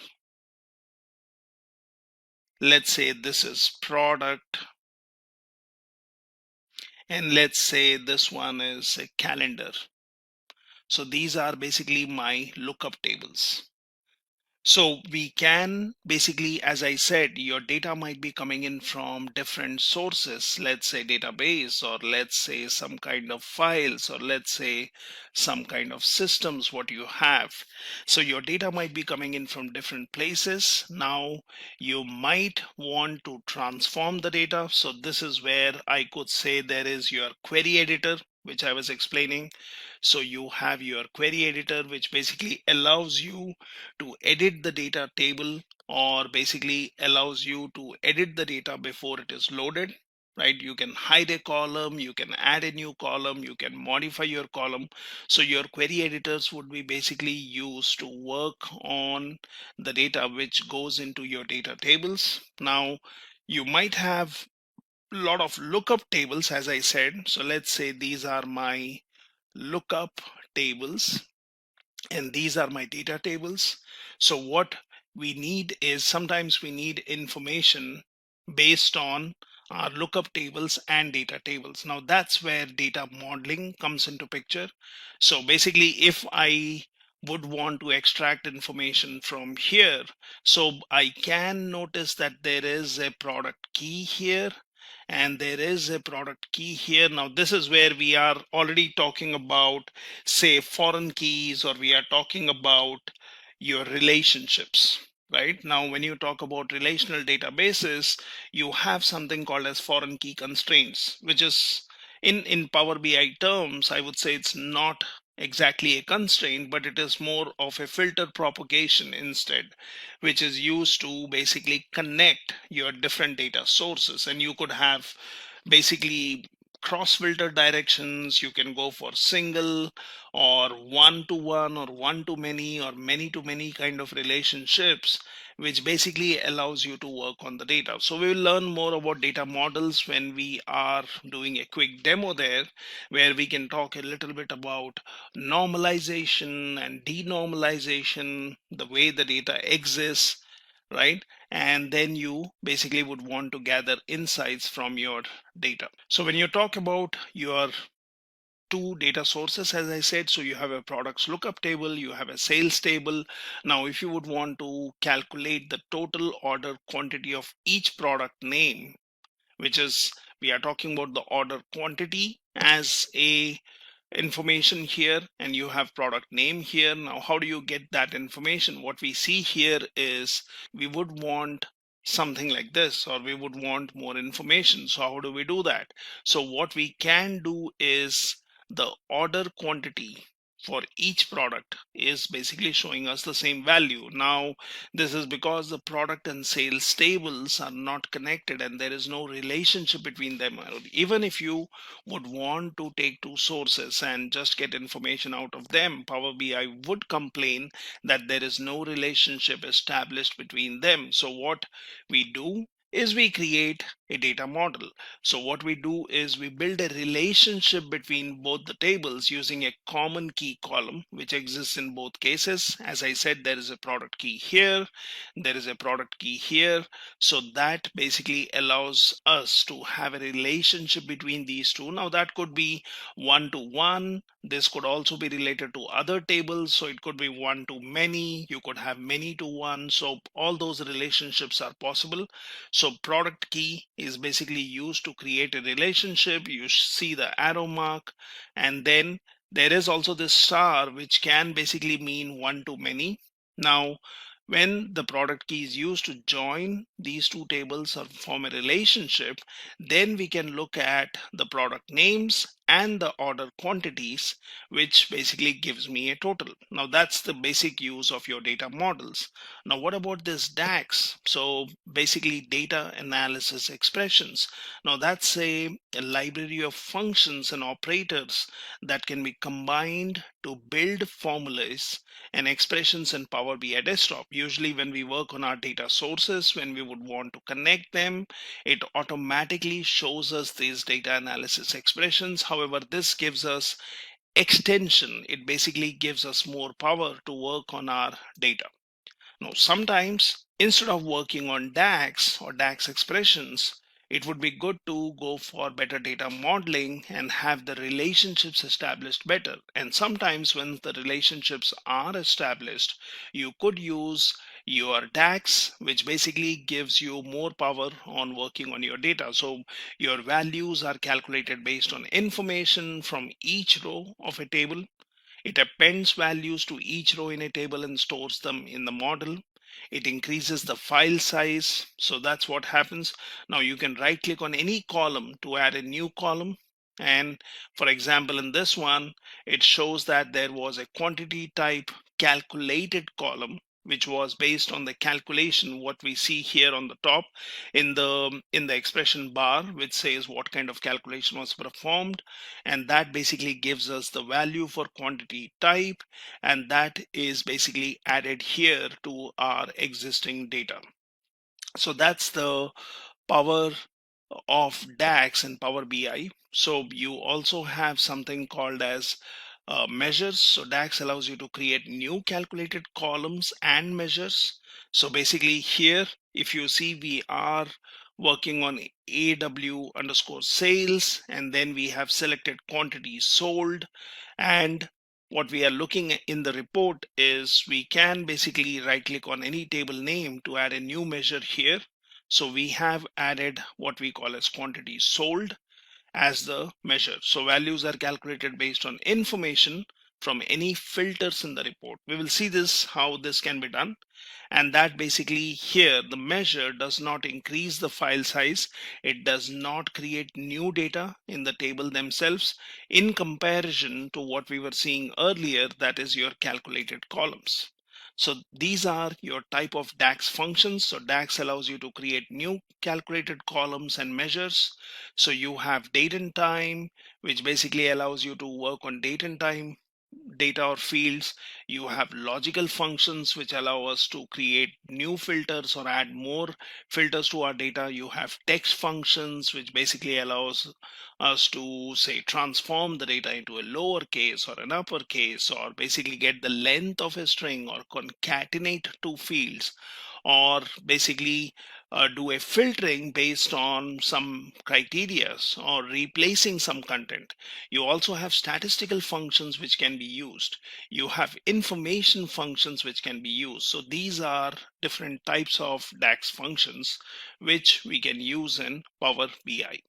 So we will learn more on Power BI through a quick demo where we can use some data sets, and those data sets could be found on internet, although I can also upload that on a GitHub link and you will have access to those data sets. So let's learn about Power BI through a quick demo by uploading some data sets and playing with those data sets. Let's look at a sample data set and let's upload it. And as I explained, while uploading, let's also transform the data so that we can have selective fields or selected data loaded here instead of loading the complete data set. And then let's see how we can visualize this or how we can use the information in this data set. Now, what we can do here is we can click on Get Data, and then we can choose one of the data formats which we would be looking for. So for example, I can go for Excel and basically click on this. Now here are some of my data sets. So let's look into the folder here, and these data sets are also available on my GitHub link, which I'll share with you later. So here we have something called a Superstore. Let's click on this, and here I already have a data set which is Global Superstore, or I also have selective data. So let's select this one, click on Open. Now that's basically connecting to my data source, and that will show me what does that Excel sheet have. So it has different tabs, which is orders, people, and returns. So let's select orders, and that basically gives me a preview of the data which I have. And if you scroll all the way to right, it shows me city, state, and then country. And if you see here, we do see information of all the countries. Now this can be huge amount of data which we would want to look into. But say for example, my use case is that I'm interested in looking for the data for United States and as a country and all its states. So we will do that when we do a transform. Now we can also select the returns tab, and that shows me these three fields. However, the first row should have been the heading of this particular data set, and we will transform that. Now I can go ahead and click on load, but that will load all the data. So instead of that, let's go for transforming. So let's click on transform data. Now once you do that, it brings you your toolkit, that brings you your Power Query Editor, which allows you to transform your data. So for example, we have data from returns tab or returns data source, as you see here. So we see column 1, column 2, and column 3, and that also shows the type of the data here. It also gives me a quick small option here. Let's select this, and then I can say use first row as header. Now there are various other options which you can do. You can add a custom column, you can add column with examples, you can keep the top rows, you can remove the top rows, you can keep errors, keep duplicates. So there are different ways, and you can also do a merge query or append query. So as of now, let's just say use first row as headers. And that basically shows that now my first row has become the header. You also see in the applied steps, it basically tells me if I have changed the type of the data. If I have made any other changes, those steps will get added here. So it basically shows me the name as it returns. It shows me applied steps where I've changed the type, and now I basically have this information. Now this is something where you can change the type, or you can basically set it to a particular format. However, we are not doing anything of that sort right now. So we can do that for any of these columns. So this looks good. When it comes to orders, let's click on this. And as I said, I would be interested in selecting for country as United States only. And let me just work on that data. However, we can work on all the data. So let me scroll all the way to right. And here I have the country. Now there are these filters which we can use. So basically I can click on this and that shows me all the countries are selected. Now there is also something called as text filters, which we will see how we can use to select particular data.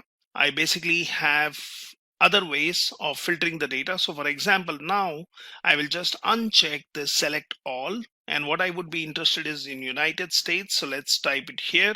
That shows me as an option here, select this, and then basically say okay. So that should basically now filter out, and it shows me the data is United States only, and then you have different states and rest of the data remains. So if you look at the applied steps, it tells me that there are filtered rows. Now we have done the basic transformation for this data set on these two data sources, that is orders and returns.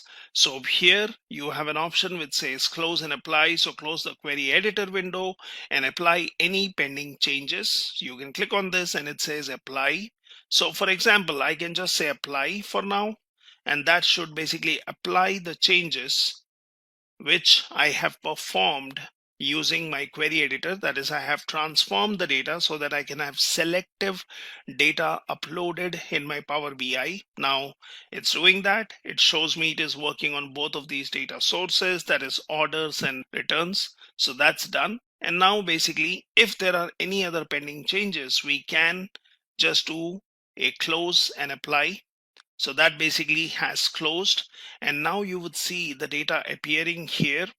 So I have uploaded the data as per my preferences. Now if you click on the data tab here, so it basically shows you your data fields. It might take some time to populate, but if you see in the country field now, even if I click on the filter, it just shows me United States. Now that's what we wanted. So we have already uploaded this data in orders. You can always expand the option here, which shows me all the fields which are there in this. Might be this is an aggregation, might be that's an order date. So this is again some kind of aggregation. We can change the data types. So we are looking at all the fields in my orders table, or basically coming from the orders data source.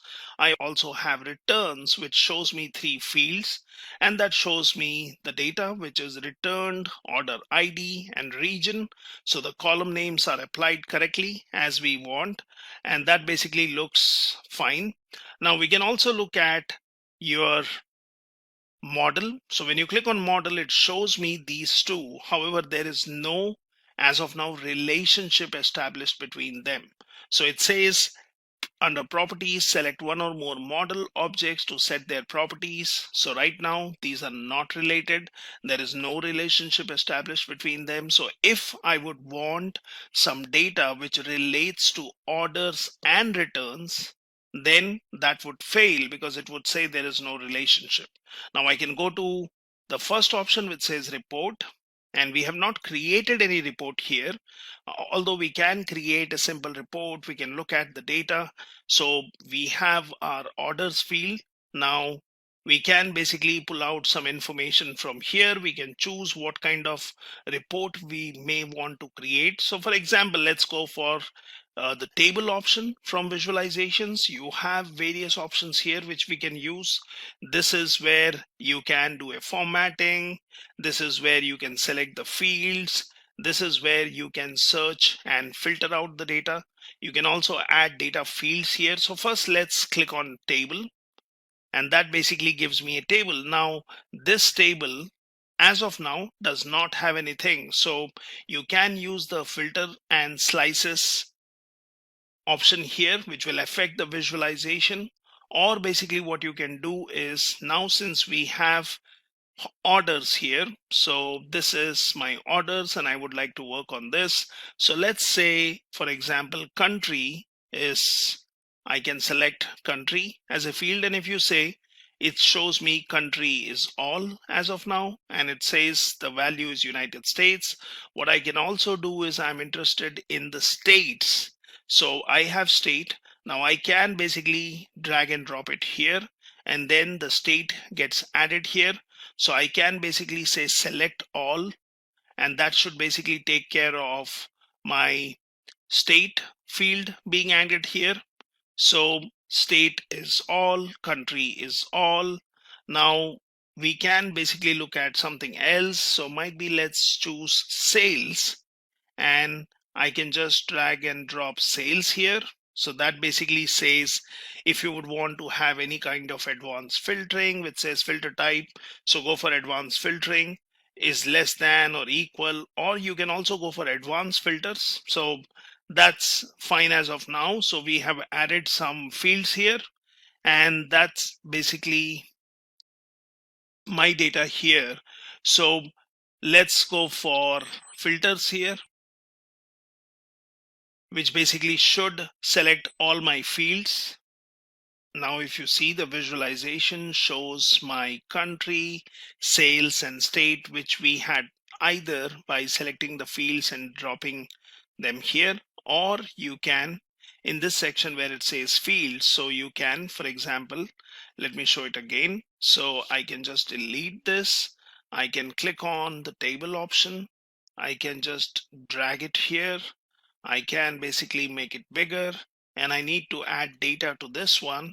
So it says add data fields here. So now let's say country is what we are interested in.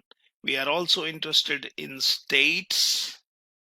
So let's drop that here, and let's say sales. So this is also what I'm interested.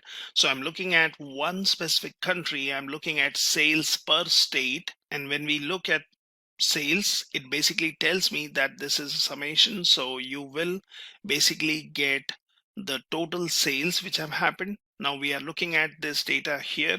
We can always go to formatting. We can click on grid. We can basically increase the font here. We can change the grid color. So for example, let's make it, for example, blue. So I can just select this, and it should basically allow me to have the grid color as blue. Now I can go in for the grid thickness. I can go for row padding, outline color. So we can basically make it a little bit more readable. And then we can basically increase the font size here to look at the information. And you have other options here. So what would you want to do with column headers? So I can basically have the font color, background color is fine. Do you want to have an outline?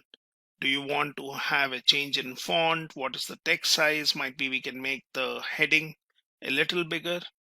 And then basically you also have the field formatting. So all those could be done. You could go for background, and all these things can be done in formatting. So now we already have our data here, and this basically looks good. And this is basically one of my visuals which I have here. And this has given me some information for sales, and basically I can scroll this. I can also make it bigger.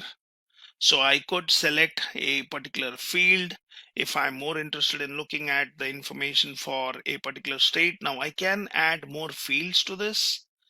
So this is my one of the reports which I have created. Now what I can do with this report is I can basically have more data fields. I can add filters to this. I can basically look into all the data here by just clicking somewhere in the grid, but somewhere outside. If you select a particular row, then that data shows up. Here you have an option of focus mode, which you can go for. You can look at the other options which says export data. Now, if this is the data which you are interested in, you can export it. You can always do show as a table if you are interested in. You can do a sort by country, sales, or state. So for example, let's do a sorting by state. And that basically gives me the data which has been sorted by state information. Now we could obviously have the information here, so I can then change the order so it shows me alphabetically. This is the information which I have. So I've created a simple visualization using the data which I have, And what I can do is I can click on save. So that basically asks me to save this as a Power BI file, which has an extension of PBIX, and I can basically call it my report. So let's say first report, and here I can say country, or I can say state wise sales in USA. Let's say USA, and that basically is my first report.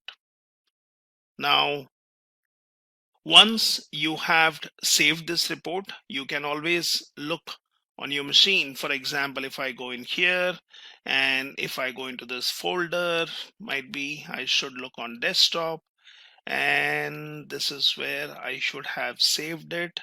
So it shows me first report state-wise. That will open up in Power BI, and we have created a simple report which we have basically used by taking our data. Now I can also do is I can publish this if I would want to share this information. So publish this report online in Power BI service. You can basically select your report, what we have here, and I clicked on publish. So it says what's the destination. So you can have different workspaces. I will choose the default, that's my workspace. I can click on select. Now it says publishing first report statewide sales in USA to Power BI. You can create a portrait view of your report and you can do all that stuff. So let it publish, and then we can basically look into our Power BI server. That's our service where the information is already shared or published, I would say, which can then be shared with different sources. So we can come here and basically I can look into the Power BI, and this is where I will be able to look into my workspaces, and let's look in my workspace. So it says this is the place where I had initially downloaded Power BI dataset. It says your dataset is ready. Let Power BI help you explore your data, right? So you can always do this. You can click on view dataset, which basically allows you to bring out your workspace and first report state wise sales. Now that's the report which we have published. So let's first check in our desktop if that's done. So it says success, open first report in Power BI. Now I can click on this one straight away, and that takes me to my service. Now once it takes me to the service, it shows me the report which we created, which we published, and it basically has the option where I can save it as a different copy or give a different name. I can embed this in a website or a portal. I can publish to web, embed this report for public access by anyone on the internet. We can do that. We can export it to PowerPoint. So we can do all these options. You also have an option of view where you can change the view. You can basically also edit report here.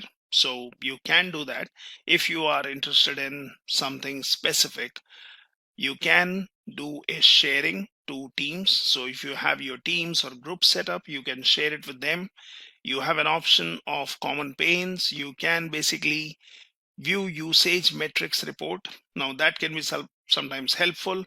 You can basically go ahead and go and subscribe a particular report. So if there are new changes made, you will be the one who will be informed.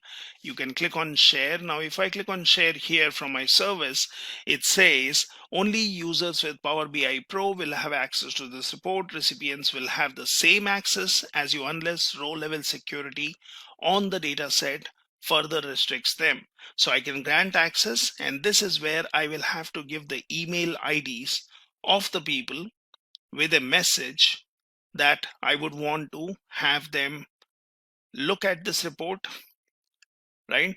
You can also allow recipients to build new content using the underlying data sets, and you can send an email notification to the users. As of now, I don't have any other groups, so I'll not be sharing it, but I have created a simple report. Now let's also look at edit report. Let's just to see what it helps us. And when you click on edit report, it basically brings up this one which says your file, view, It gives you the filters. It basically allows you to add data fields to this. So it is basically giving access to these data sets which were in my desktop. It is basically allowing you to give or create different visualizations. Now here we have the data which we are looking at, and if, say for example, somebody is interested in filtering the data, so you could do that. So you could click on filter here, and that basically applies. This is the filter we have. Now country is fine, sales might be, I can click on sales and I would say, okay, let's look at sales which is more than a particular amount. So we can say is greater than, and might be, I can give a number here, so I can say 30,000, and basically I can say apply filter. So right now I'm applying filter, and I would look at the values, which also shows me the total value is changed. So you have not only created a report, you have published it, and now from the service you can edit it. So I'm looking at particular data here, and then basically I can click on file and I can save it, or I can say save a copy of the report, and let's say I will call it the same name. So I'll say first report underscore state wise sales, and I will say modified. So let's do a save, and the report has been saved. So now you're looking at the data here. So that is basically giving you information. So when I click on my workspace here, I can click on reports, and that does show me my previous report. It shows me the modified report. It gives me an option of looking at the usage metrics report. So say for example you want to click on this one, and it will basically give you the usage metrics. So let's click on this one, and that basically shows me the report usage metrics which is generated. So views per day, unique viewers per day. You would want to look at the different platforms, who was using it, views by user, and this can be sometimes useful if we would want to look into this one. Now I can go back to my workspace, I can click on reports, and that basically took me to usage metrics. I could be sharing it, I can analyze in Excel, I can look for quick insights based on this data what we have. You can basically look at the related information. You can also look at the settings of this one. And basically this is how you have your data report here. Now that also shows me the data sets option. So which basically gives me the data sets which can be used to create further reports. And we have our data here. So for example, if I click on create report, it basically gives me these data sets, and we can continue working on this. So this is how I have a simple report created without basically working on two different data sources, but I have selected some data here, and then I can basically add details to this. So for example, now if we look at orders, and say for example this is the data I have, and say you would want to add some fields. So let's go to returns, and say for example I would be interested in looking at the products. So might be what I should do is I should replace the report here. Instead of country, it would be interesting to look at the product which we have, or basically customer ID. So we can look at customer ID, we can look at the order ID, which would be interesting to see if there is a particular order, what was the sales which was generated, and if there were any returns which were happening on that. So for example here, when I have these, let me cut out country as a field, and I will basically take order ID and place it here. So now if you see, my data has been easily modified. So I have my order ID, I have sales, and I have state-wise information. So you have basically all the information, but this is now order ID, state, and so on. Now, what if I would want to also see based on the order ID, if I say I would want the returned field. So for example, I would want to take this one and let's drag and drop it here. Now that says cannot display the visual. Now why is that? So if you click on see details, that says cannot determine relationships between the fields. So it cannot display the data because Power BI cannot determine the relationship between two or more fields. And how do we fix that? So for example, if I click on fix this, now it says there is a missing relationship between these fields. Use auto detect to search for relationships or create them manually.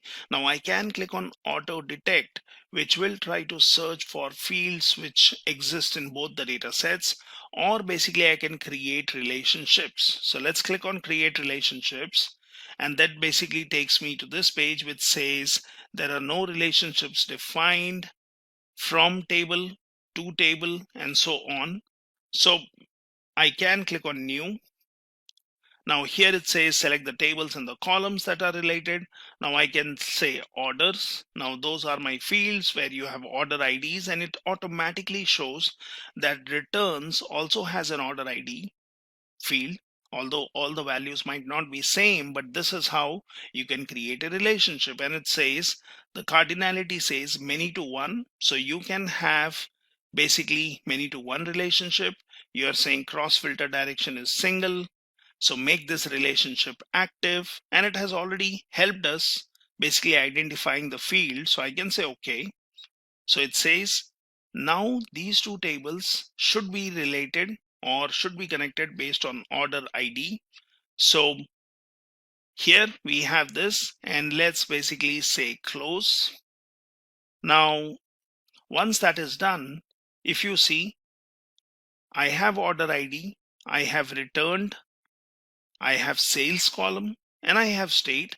And if you see in returned, I do have a value of yes, which shows this particular order ID had generated some sales, and it was for state Alabama, and it was returned, and the value is yes. So if you scroll down, you basically see all the values. Now we can add different filters where we can say I would want only yes and no. Now this is again an interesting report. So let's go in also into the formatting, and what we can do is we can look at, say, the grid option. If we would want to basically say vertical grid, and let's say on, and it says vertical grid color. So let's select this. Might be I can try doing a black here. It puts it in the right nice table format, and that basically looks good. So you have sales, returned, and so on. And this is basically the order which I'm seeing here. So for example, if I would want to change the order, and if I'm saying, okay, I would like to look at sales and returned and so on. So we can be doing that. We can come here and say, for example, I have sales and returned. Let's try moving the sales column over here. Might be state is an information which we would want in the beginning. So let me also move the states all the way here. So it gives me state, it gives me the order ID, sales, and if there was a return which was happening on that particular product. So easily I've modified my report. Now what I can do is I can just save it, and I can do the same thing. So I can publish it, I can basically continue using it, or I can work on a new report. So let's continue learning, and now here we will also see how you can load some data and perform some transformations and basically get multiple results or multiple tables or multiple data sets which can be then further used for reporting. So Power BI does give you a lot of options. Now here you have an option, as we saw earlier, that is get data, or what you can do is you have an option where you can create new data also, which says enter data. Now this is something which can be easily used if you have relatively less number of fields. So you can basically add more columns here, and you can basically add values. So for example, if I would just call it something like scientist ID, okay, and then I can say scientist name, and then basically I can say domain, and then I can say, for example, let's say year of joining, and I can keep adding the number of columns here. I can delete the columns, right? And I can give this, and I can say country. So that's it. And now we have created these 5 columns, which we have given some names, and we can start entering some values. So I can basically say, let this scientist ID be 2234. I can give some name. So let's give Peter, let's say domain, and I can say biotechnology. I can give year of joining 2011, and I can say Germany as the country. And I really don't want this particular column, so I can go ahead and delete this. Now I can come here, and then I can give something else. So I can say this is scientist ID. I can give John. Let's say the scientist is mainly working in physics, and then I can say 2018, and let's say France, and go back here, and let's say 4567, and let's say Marie, and let's say she does her research in molecules, and let's call it 2001, and let's say Italy. Okay, and you can continue adding data in this way. Now you can say if the data is already here, so I can say, for example, no, I do not want this particular row. I do not want this particular row. So you can basically keep adding values here. Now you can say edit. So here we have to give some names. So let's say scientists.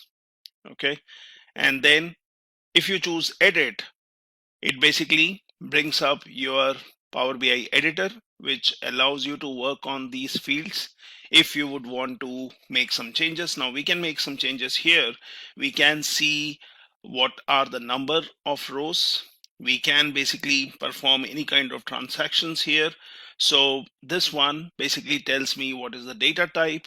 So here we see scientist ID, and this clearly tells me this is an integer. However, we will not want to do any kind of computations here.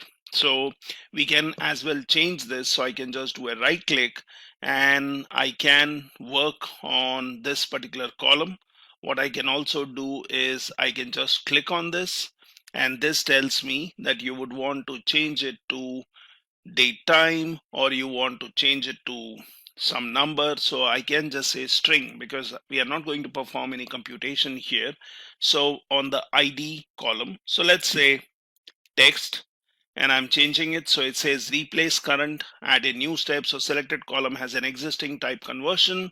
Would you like to replace the existing conversion or preserve the existing? So I will say replace current. And now the data type has been changed. It is of a string. And if you see, this step has got added here. So it says that the change type is the kind of transformation we did here. So that's fine. Now what we can also do is we have the scientist name, but we don't like the column name here. So it would be good to change this. So there is something called as remove or remove columns and so on. So when you do a right click, it gives you a lot of options in applying filters or doing some transformation. If I just click on this one, so what I can do is I can look at the date time, and let's go here. So we have an option which says, do you want to change the type? Now we could have done that here, or like I said, You could choose the time and do it. You can just say transform, and how do you want to change it? So do you want to change it to uppercase? Well, you can do that and changes all the values of this one. What I can do is I can again do a right click, and I can choose basically if you would want to clean up the data, or if you would want to convert to lowercase, you want to capitalize each word. So let's choose that. And if you see here, the steps are getting added. Now to undo any particular step, if I just cancel this, then I'm back to this. If I cancel this, I'm back to my original form. So you can anytime undo your changes, and you can basically work on this. So we are working on this particular column. Now there are various other options that you can look at. So for example, this is some of my data, but it does not have much information. It would be good to load some bigger data set and then use these transformations, or basically working on changing the data types, as I mentioned, or if you would want to do a filtering and remove certain fields and only select particular fields, if that's what you're interested, doing a right click where I want to create a copy of this, and then basically I can use that particular copy. Now what I can also do is I can add column from examples, I can duplicate column, and then I can make some changes to that. So this is my duplicate column, and say for example you would want this one to be changed. So we can say remove duplicates. We can basically, if you're doing some kind of change, you want to change the format here, you can do that. You can use for other things like filling up and all that. Now I can just call it rename, and let's say alias scientist name, right? And I can continue adding columns, or I can do some transformations. And once you have done with these transactions, now this one, if you see, it shows as integer, but is it an integer? No, this is an date format. So I can go for modeling and change the formats. What I can also do is I can select this, and it says it's not a decimal, it's not a fixed decimal, it is date time, it is date, it is date time and time zone, right? And you can select any one of these. So for example, let's make it date, which makes it more meaningful. But then what happens is when you do this, it is going for the default dates or the older dates. So I don't like that. So what we will have to do is we will have to basically transform this. And here we have transform, you have change type. So you have date and time, you have date, you have time. So let's choose date and time. And if you see here, it gives me some default timing based on these values, which we do not like. So again, filter it out. But what we can do is we can just make sure that this is changed, or you want to make it a string, because we are not going to do any computation here. So I can keep it as date, but then if I have more fields like month and days and so on, then you can do that. So here it also has the option. So when you have selected this, you have an option called transform. And transform also has various options which allow you to work on these. Do you want to do some scientific calculations? Do you want to work on the date field? So as of now, it is just integer.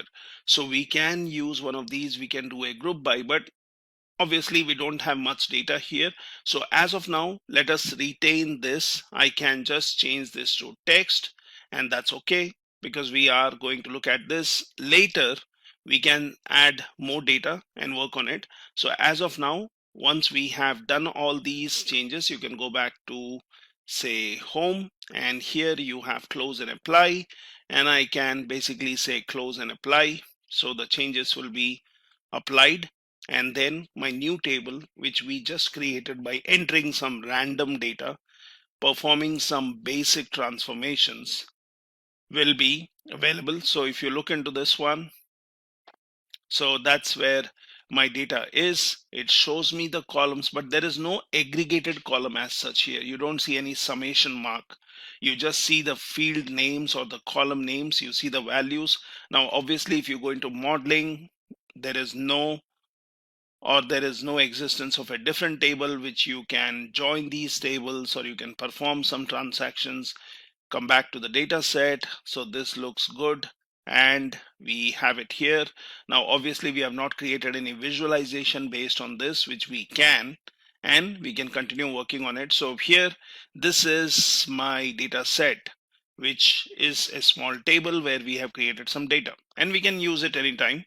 Now let's work on a bigger data set and see what kind of transformations we can do. We can then also see on modeling, or basically using some smarter ways of working with the data. So what we would want to do is we would want to load some data here. So let's go into home. Let's go to get data. Let's use our old store data, and I'm going to take the global superstore, which is huge data set with all the countries and the products and the sales which have happened. And we can take this data, but before loading it, as I suggested earlier, we should basically transform the data. So that you don't end up loading everything and you don't work on all the data. I mean, unless you really want to. So here this Excel sheet which I'm talking about has two different tabs. We have used it before. So let's use orders, let's use returns, and that basically shows me the data what we have. So I can do a load, but that's not what we would want to do. So you can do a load and you can get all the data, but let's go to transform, make some basic transformations before we load the data. So our Power BI editor allows us to work on this. Now here we have, it says this preview may be up to 9 days old. So I can do a refresh. I can select this and I say, first thing is use first row as header, because that's what I want. So it is basically setting the first row as header, which looks good. And we have some order IDs. We have the returned, if the product was returned. So let's look at the filter here. So it just has yes values, which we are looking at. So it says list may be incomplete. Let's say load more. And let's see what are the filters here. So either there might be a product which is returned, or it might be blank field. So that is chosen. So that's fine. We have order ID. We have region, which is basically showing me different regions here. Let's look at orders. And orders is again having your row ID, order date, ship mode. So you have quite large amount of data here for your different countries. Now in earlier example I chose United States, and then I was only focusing on the states and city in United States. So we can do that. Now I can basically work on refresh. So whatever preview was stored in the memory, we are just refreshing it. Now here we have this row ID, and if you see, the row ID is an integer. Obviously we will not be performing any kind of computation here. So here you don't have any row ID, but here we have row ID. So let's make it from integer, let's make it string, and I'll say replace current. So that looks fine. It's a row ID which we will use to search, but we are not going to perform any computations unless you want to find on an average on row ID or anything else. Now you have order IDs. So what we can do is we can filter some values. We can rename the field as we desired, right? So for example, let's go in here, and what we can do is let's go into customer ID, ship, okay? And here you have, say, state, you have region, okay? Now at any point of time, if I would want to filter out the values, the easier option is that you can select on this one, and here you can do some text filtering, okay, or you can basically select the values from here. So for example, if I say let's get rid of select all, what we will be interested in, say United States and UK, that's the data we want, and then I can basically say okay. So it is basically going to filter out the data which is for United States and UK as of now. Now what we can also do is, how about doing some more filtering before we basically work on this. So let's go in here, and we are looking at United States and UK related data, and let's look at, it is sometimes good that you can basically work on the data here. So for example, I go into orders. Now what I would want to do is I would want to look at the fields, okay, and we have not yet loaded the data. So if you look in the background, I just have my scientists because we have not applied these changes, we have not loaded, we are still in the transformation stage. Right now what we can do is, let's go for, so we can do segment, and all these kind of fields can be used for grouping the data. So we will see that whenever you have a data set, you would already know there are certain fields which have repeated values which can be used to group the data. And we can do that. We can change any kind of values which are not going to be computed on. So for example, I have postal code. I can use this, but again, we are not going to find a postal code which is greater than something, right? So integer is not the valid type. Let's change it to text. Okay.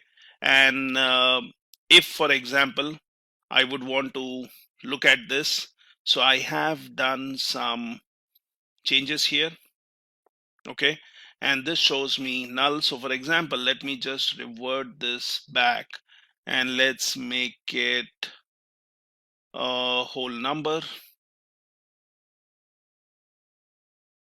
Okay, so there are certain columns or rows which do not have some values, and we can basically get rid of those values. So as of now, we can do a filtering here. So let's keep the postal code as integer, or let's change it to text, do a replace content. And now what we will do is we'll scroll all the way right. Might be I'm interested in technology category, so that's what I'm interested in. So what I can do is, here I can do some filtering. So I can basically choose technology. Now the easier way would be, since these are categories and there are only 3 categories, we really don't want to go and apply text filters here. But if you had something like an office supply and office inventory, then you could have done some text filter. So let's not do some text filtering here. What we can do is, I would be interested in technology, so that's the field I'm interested in. So now you are only having data which is related to technology. Okay, and you have some product names, so this is where we want to do some kind of filtering. So we can rename the field, we can select some fields. So let's, for example, let's go for any of the field which I think might have more entries here. So for example, let's go for Canon wireless or Canon image, right? So let's go for product names, and I will say let's go here. Now I could have done a transformation, but that's not what we want.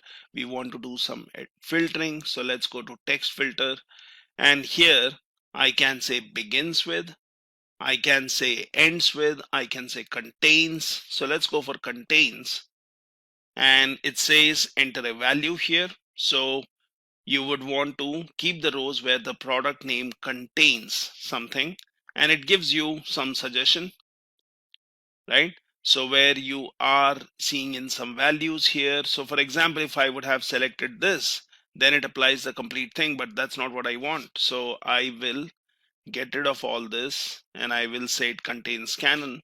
Now I can go for advanced filtering also. okay, wherein you can select advanced and then you can give different columns and what do they contain, what kind of values you're looking for. So you can do that, but we will not go for advanced in one step. Let's go for basic and let's say okay. And now I should get all the products which are Canon, and you have different products. So this is one kind of filtering I've done. It tells me what is the category of this. It is machines, it is copiers, it is obviously belonging to the technology category. We are looking at the market which is for this particular data. When you look at the country, we are still focusing on United States and United Kingdom, that kind of data, right? So we have filtered the data, we have done some selection based on the data here, and what I can do is I can then basically rename a particular field. So I can do that. I can say I'm interested in sales, which is the data here. We can basically look into the quantity. So sales is something which we are interested in, but might be we are interested in sales which are more than a particular value. I'm not interested in lower amount of sales. I would want to look into United States and UK data, but I'm interested in sales, or I'm looking at if the discount percentage was something, or if the profit was more, right? So we can apply different kind of values here, but what we can do is with these changes, because you don't want to transform and make changes all here, you want to make the changes once the data set is uploaded. So we have selected some data, we have done some transformations. We can basically break a particular column into multiple columns if that's what we want. If we see that, we will do an aggregation based on year, or we will do a aggregation based on the country or year and order ID, right? So we can break this data into multiple columns. So we can do that, but for now let's do a close and apply, and let's apply this. So that's going to apply all these changes. It's going to load my data, but remember, now we are having selective or selected data which gets loaded. So that should be available here. So it takes time sometimes, so you have to wait, and then you can go ahead and check here. So for example, now I'm looking in tables. Let's basically minimize this. Let's go for orders, and this is the data I have, which obviously row ID, if you see. So you have all the row IDs, and again you can do filtering here, but this is where you have already loaded the data. The data is available, and then you can start working on the columns here. So we have this. If you closely see, we see this summation mark, and this basically means that these are my aggregated columns, or these values are measures which can be used for calculations. So we can see that we can create our own aggregations. So we can do that. We can rename the field as we have seen. We can filter out the data. So we have all the fields showing up from orders. And let's also look at the returns, which basically has the columns, the order ID, and your region.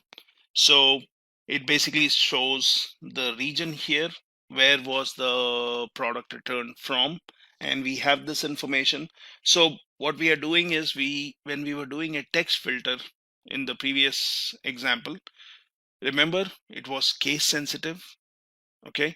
And you have to take care of, when you're doing a text filter, you have to give a field which exactly matches as it exists in the content. Now, okay, this is the data we have, and let's look at the order column, right? Now what we can do is we can do some quick transformations here, and we can basically look for more data here. So let's say we have some filtering to be done. Now I can do a filtering based on my products. So we had all these products, but now let's do a filtering on product. And then products, you have copiers, you have machines, so you have mainly two categories, right? And when you look at machines, it basically talks about your PC, something. So let's look for machines, and here we have basically the copier fields, which are more. So I can basically go for filtering here, and that's the data we have. So we don't want to really unselect any of these here, but what I'm doing is I'm saying text filter, and let's go into this one now, and let's say contains. Okay, so I'm saying contains, and then I can basically say let's say copier. Now that's what I'm interested in, and show rows where product name contains copier.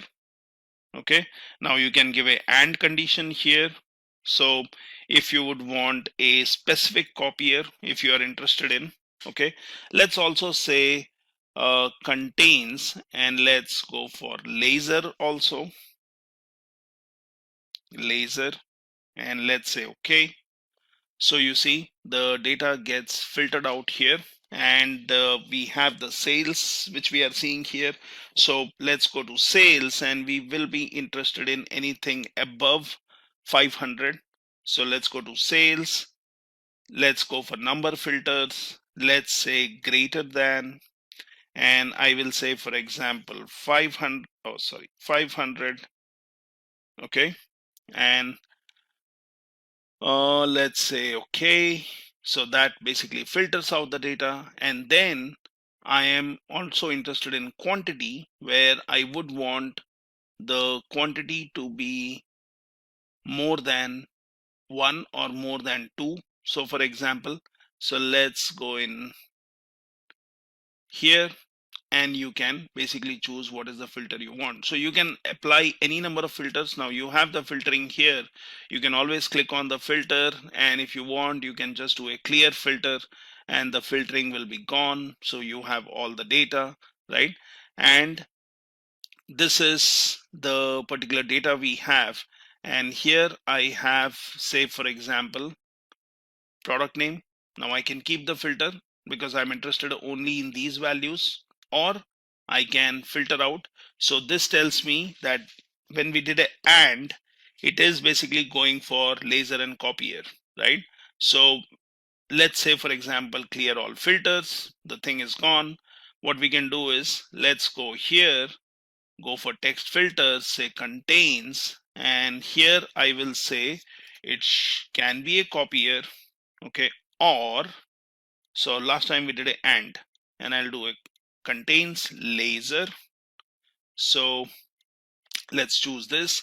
That gives me more entries. So either the product name has copier, or it has laser, it has the quantity, it has the product name, and we have all this detail here. Now what we can also do is we can do some transformation on the product ID. So for example, you have product ID or order ID. So order ID shows up as looks like the country name, the year, and then the order ID. So we can basically split it up. So I can select this, and here I have option of, let's go to home. So when you have selected this column, so you have an option of transform data here. So use the Power Query editor to connect, prepare, and transform the data. So if you really want to transform the data here, if I basically select this, if I just do a right click here, now here it just tells me, do you want a new column? Do you want to create a copy of this column? Okay, you want to create copy table. So this is your transformed data, what you have. And for example, let's create a copy table. And let's come in here. So you should be able to see your copy table now. So let's go in and select this one. And what you need to do here is creating a copy of this or copy table would not be the right option. What we can do is we can work on transforming this rather than doing it from here. So you have this option of adding a new column, going for a new measure, renaming it, right? So that's okay. But what we can do is select this particular column. Let's do a home. And first thing is let's go to transform. So I want to transform the data. Now let's select this one, and it brings up your Power Editor again. Here we were interested in orders. So we are looking at our data here. Now if you see, my country is United States and UK, so you can confirm that. If you look at category, it is technology. Product name has copier and laser as we selected. So those things are retained. So you have not lost any changes as of now. So this order ID column, what we have now, as I said, you can be doing a filtering. Okay, you can select this particular column, and then you have other things which can be used to transform here, like you want to change the data type, you want to use first row as header, you want to replace some values, okay, you want to run some merge queries, you want to do some analytics. So all these options are here. Now what we can do is, while this column is selected, I can do a right click. Now there is an option called transform, which is basically going to help me in changing the data here. Okay, now I can basically duplicate the column. So I really don't want to work on this column itself, but it would be good to have a duplicate column on which we can work on. So I can do a split column here if I would want to, but let's create a duplicate column. So let's say duplicate column. Now that gives me a duplicate column, so we can rename it later. So now I will not work on my original column, but I'll work on a duplicate column. And what I'm going to do is I'm going to basically transform or split this. So again, do a right click. Now you have a split by. So we can say split by delimiter, or by number, or by characters, or by position, so by lowercase and uppercase. So you can do all of this. So let's go for by delimiter. Now if you see, it basically identifies the delimiter, which is hyphen or dash. Now you can go for split at leftmost identifier, leftmost delimiter, rightmost, each occurrence of delimiter, and that's what we want to do. You can look into advanced options where it says split into columns. So do you want to split that into columns? Do you want to split that into rows? Because that's more or less like doing a group by. And you can say number of columns to split into. So we have here 1, 2, 3, 4 values. So that looks good to me. And let's do, say for example, if I choose 3. So I can choose 3 and then split using special characters. So you could do that. So let's, for example, let's say okay, and let's look at the data, how it looks like. We can anytime delete the data, we can keep it the way we want, right? So what we did was we created a copy of the column, then we did a split, and what we have seen is we just have 3 columns. Now if you see, the 4th bit is gone, 4th bit doesn't show up, right? Because I just did a 3 as the resulting column. So I have the order ID, okay, and we can check if there is already an order ID column. So we have order ID, but that has the complete order ID, year, and the relatively product ID.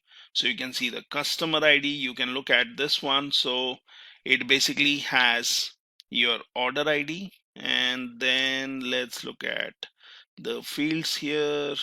So we have the product ID, which says TECMA. I'm looking at the first one, 3700, and that has in no relation to the order ID, right? So we can make sure that there is nothing which is conflicting with our entries. Now once that is done, so we have order ID, which can be used to categorize the data.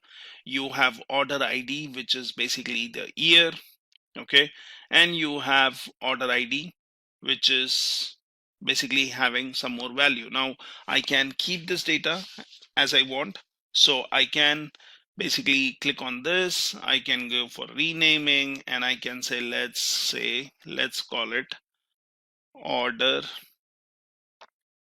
ID and let's say IDs. So let us, in case there is a particular column and you would want to look at, so just give the name correctly. Now order IDs is fine.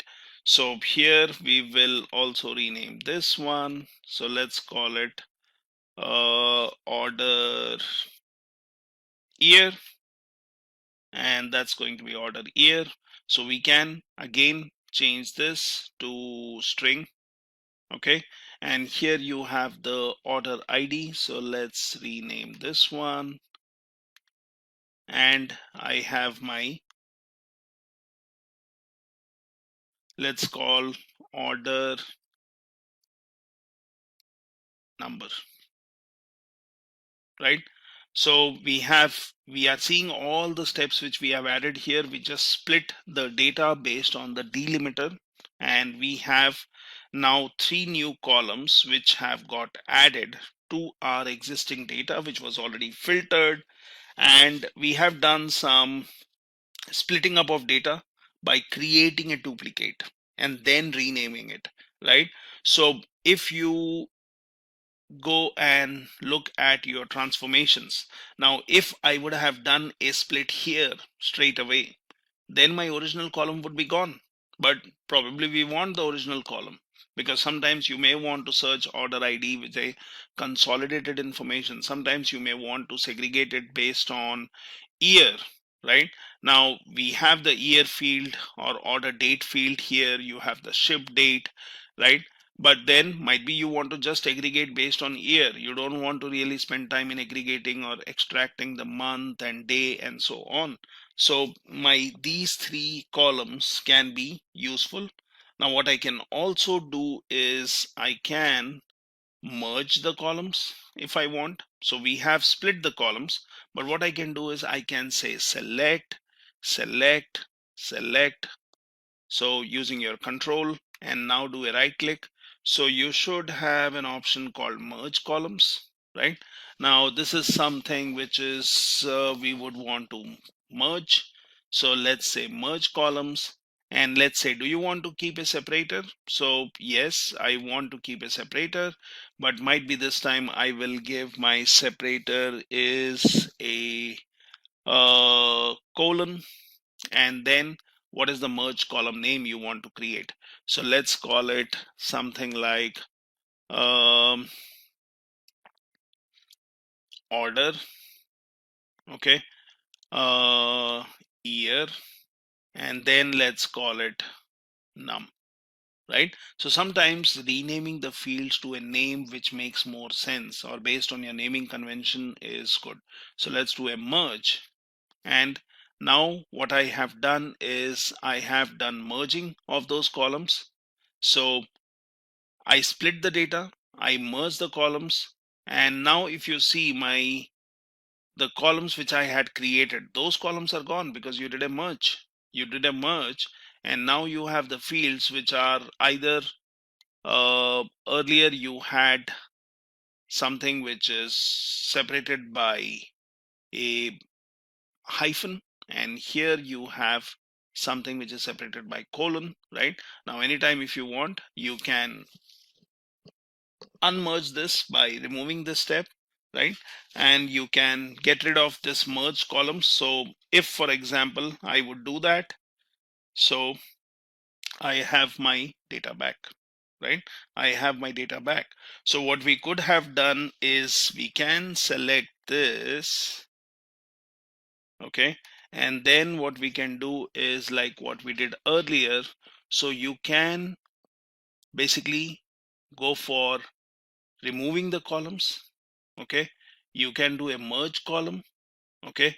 You can select one by one and create duplicate of those, and then you can merge them, right? So all the possible options are there. So you can, the best option would be to create a duplicate of these columns and then basically merge them as per your convenience. So might be you can say order IDs and order number is the pairing what you want. Year is something which you don't want, right? Because we already have the date field. So I can basically say remove, and this one is gone. Now I will select this and this, and let's go for merge columns, and I want to give a separator which is might be without the year, and you have space, or you can go for custom like earlier we had, give a symbol, and then what do you want to call it? So let's say order specs. Okay, right? So this makes more meaning because we already have the date field. So why do I want the year into my order ID? So I can always be doing a segregation now based on order specs, right? Now this is some simple transformations. What we are doing here, we are seeing the data which we have. Okay, now what I can do is I can basically first apply these changes so that all my changes what I have done are applied, right? Now once these changes are done, we can basically go ahead and save this file. So I can just say save, I can go for save as. I have different other options. So if you would want to keep performing your transformation, then you can just do this. You can add a column, you can view the data. So for now, our transformations are good enough. And what we can do is we can basically go back to home. We can do a close and apply, and we will be back to our data set, which has been modified. So we can see if the data what we have has been transformed. So we have order specs here. That's good. We did not do any filtering, or we have the filter left here, which basically tells me that there are these different fields. We have not removed them, but what we are doing is we are just applying a filter to choose copiers and laser printers.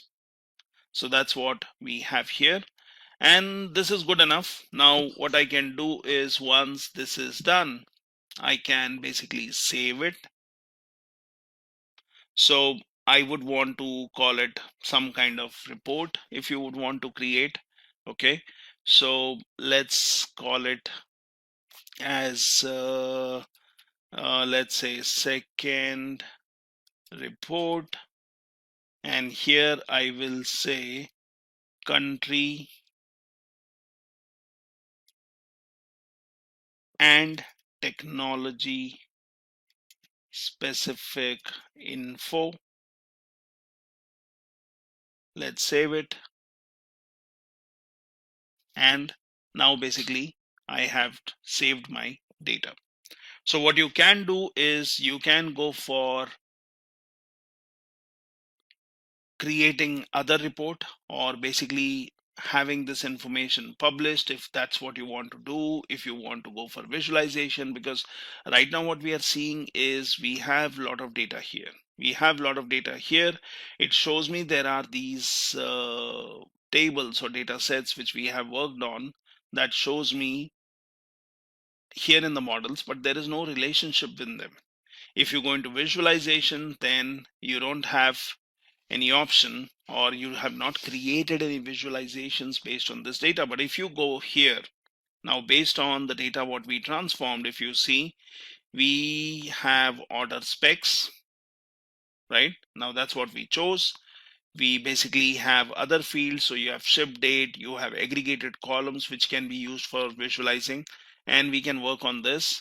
So I can come back here, and what I would be interested in is this data set is fine, but I want to do some grouping. I want to basically have some selective data in this, and for that what I can do is let's go for ship mode. Now this is something what we have. So we are in this data field. Now we have this transform. So let's go back to transform again, and let's choose our orders. So that's the data we have. And now if you see here, this is huge amount of data. What we want is we want to group them based on the shipping mode. So here you have an option called group by. So I can select this. I can go in here. I can basically work on, okay, get rid of duplicate values, but that's not what we want to do. You want to do a group by. So as I said, you can do a group by from here, or you can choose from the transform option above and you can do a group by. So let's do a group by. Now, how do you want to group the data? So I'm saying I want to group the data here based on shipping mode, or which is the other column you want to use to do a group by. So let's go for shipping mode. And what is the new column name, right? So we want to basically find out that you want to go for ship mode, but that's not enough. I mean, I can do a ship mode and I can do a grouping by, but you want to just count the rows? No, that's not what we want to do. So let's go to advanced. So ship mode is fine. So that's your grouping, right? But then what we also want to do is we want to do a grouping based on, say, sales. So here, for example, let's go for sales. Okay. And what should we call this? So might be we can say shipment wise sales, whatever you would want to call.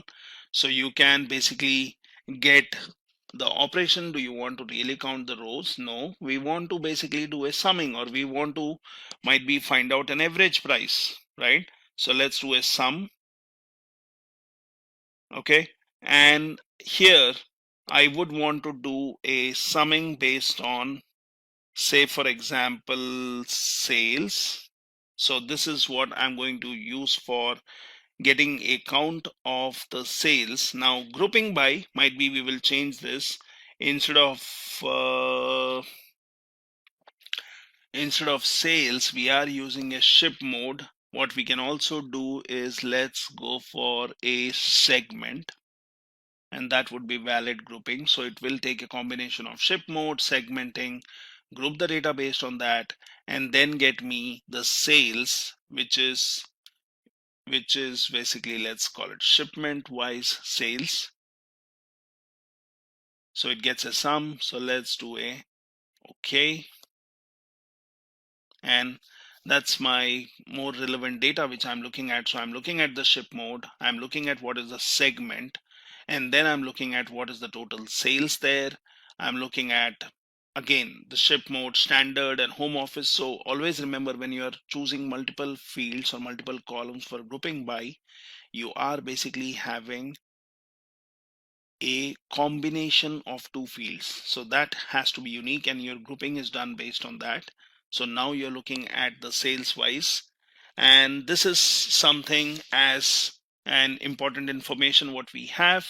So we have done some transformation, and what you can do is you can use other ways, like you can use pivot to get individual values from it. You can run on merge queries, which is basically running some merge queries and merge the query with another query in this workbook if you have. So you can go for this. Now I can basically go for apply and close.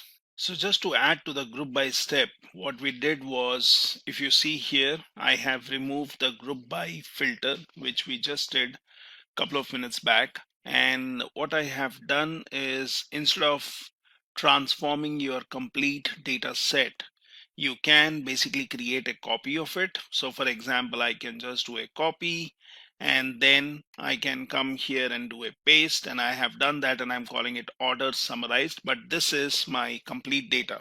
Now what we will do here is we will basically go ahead and do a grouping by again, like what we did earlier, based on your shipment, based on your segment, and based on the sales. So that's what we are looking for. So let's go for the ship mode, and we go for group by, and here you would want to go for advanced to ship mode, and this one I will go for segment.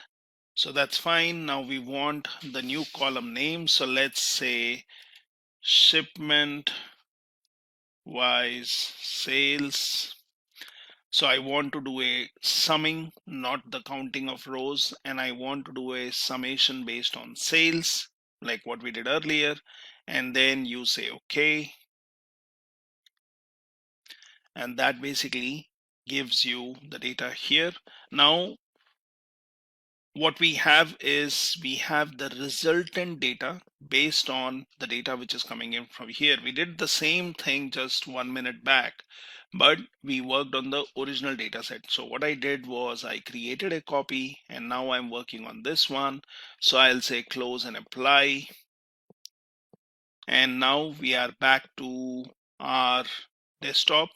So it is applying these changes where we have done some transformations, we have done some grouping by, and what we can do is once we have the data here, we can anytime look at our data sets or tables. So this is my original one. If you see, now I have order summarized. I can just pull out this information. I basically have my returns, which we have not really touched, and we have the scientists. So we have all the 4 data sets here. Now what we can also do is let's look into order summarized, and we just have this data here. So this is fine, and you can continue working on this. You can basically merge columns from 2 different data sets, and then you can get the merged column and you can rename it. So you can obviously do that. You can basically do a uncheck whenever you're working on these data sets. So what you can do is, if you would want to work on transforming, for example, let's go back here and say I want to do some transformation on it. So how did we do it? We just did a transform, and you can go back to transform. So you have this data here, and the data what you have, you might be interested in transforming this into something else, and then you don't want to maybe load this data. So you have this option where you are selecting orders, and then you have something called as enable load, which can be unchecked. So when you do a uncheck, what will happen is whatever changes you perform, only those changes related data set will be loaded, and they will still be available, but this will not affect your original one. So for example, let's say copy, and let's go in here. I will do a paste. Let's say orders. Oh, I did a paste. I need to rename this. So let's do renaming. Let's say orders, and here I will say summarized, and I will say US. So I'm renaming it. Now let that get loaded.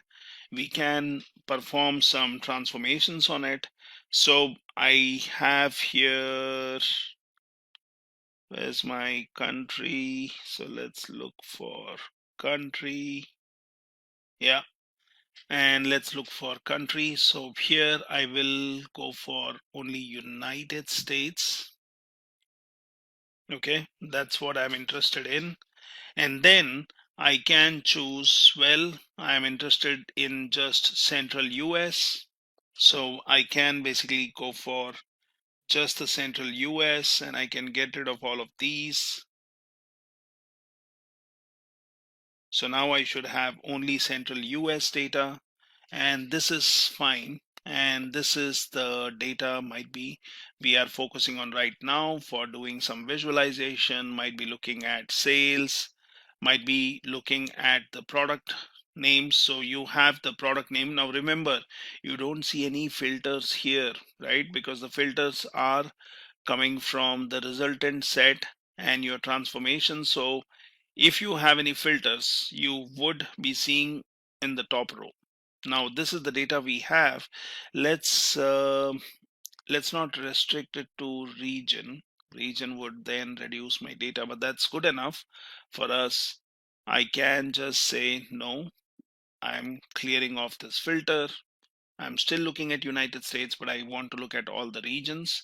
Yeah, we would be interested in category, and that's anyways chosen as technology, which we had chosen when we were loading the data. We have copiers and machines. right? And we can basically keep this. Now this is fine. I can apply the changes. I can apply the changes based on this one. And what I can do is I can just say for now apply. So that's going to apply all the changes which you have done in orders or summary or the new one, right? And what I can do is now I can choose order and I can say don't enable this in load. So it says disabling load will remove the table from the report and any visuals that use its columns will be broken. We are not creating any visuals as of now. The table will be removed. So that's fine. And now I will say close and apply. So what happens is you are loading the data based on the changes. Okay. Now you have your order summarized, you have returns, you have scientist, but you basically do not have orders anymore. So that was not loaded. So I only have this one, I only have this one, and you have returns, you have scientist, you don't have the orders column, right? Now that particular data set was not loaded at all because we did not choose that to be loaded, right? Now while I'm in this orders, which is, let's see here, and actually you can drag in, yeah. So you have order summary, and this has basically kind of data which I'm looking for, so I really don't need the orders table. So you can do it in steps and you can aggregate this. You can have aggregated data. You can have all the data which is filtered, transformed, grouped by, and then basically just load it. And the original data set which you used, that's no more being loaded here. Now at any point of time, if I really want, I can go back to transform data, and remember, it is still here. It is still here. It's not gone, right? So you can basically select this and you can say enable load and you will have the data back, which you can continue working on, right? So these are some quick transformations which really help us in working on the data. Now, obviously, if you have data, you want to perform some left joins, right joins, you have inner joins, outer joins, so you can always do that. You can take two different data sets. Might be I'm interested in taking the orders summarized, which talks about standard class, consumer, shipment wise sales. And here, if I look at order summary, I have other details, but the thing is we need to make sure that these have the values. Say for example, the segment column here and the segment column here can really be used to join these two tables. So if I create a relationship or if I create a join, I can basically merge the data. So this is how you work on data. We will also see some more examples on might be modeling the data using some expressions to work on the data. So we already looked at creating a report, selecting particular fields, and then publishing the report onto your Power BI service. Now this is the report which we had created, which says state, order ID, sales, and then I also added this returned field. And that was basically by creating a relationship between order and returns, which we can also have a look in model. So this is the relationship which is created. If you just place your cursor here, it tells me that we have a relationship between order ID of returns and order ID of orders, and that basically allows me to join the data, bring it in my one report. Now this is basically your data sources you can look at, and if you click on your visualization, so that shows you your report. Now what we can also do is we can make it interesting. Now we would not want to scroll through the fields to see wherever or what was the order or what was the order ID which was returned. Now I can do a sorting, I can filter out. What I can also do is I can use this option which shows slicer here, and that basically allows me to work with this data. So we have this report here And basically, as I said, you can click in here, it shows the data. Now what I can do is I would want to filter out information or slice the information using your returned, either being yes or having a field which has no value. How do we do that? So basically I can drag and drop the returned here as a field which comes from returns. Now that basically shows me only the value as yes, but I do know that there are some fields which are blank. Now how do I add filter to this? So I can click on this one and then I can click on slicer.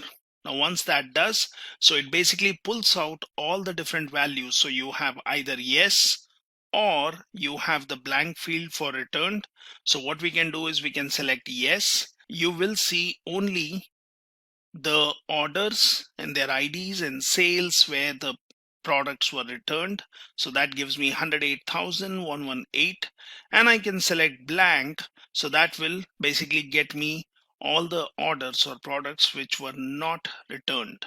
Now this is a simple way wherein I can add a filter to or a slicer to my report to basically give viewers a choice of selecting different fields, and you can add any number of slicers. You can basically say I would want particular kind of information. So for example, if I go into orders and we know we have the state, now I do have the state information here, and basically I can, if I would be interested, I could filter this out in my report itself. I can sort it, I can look it in a different order. What I can also do is, how about bringing in state here and basically dragging it here.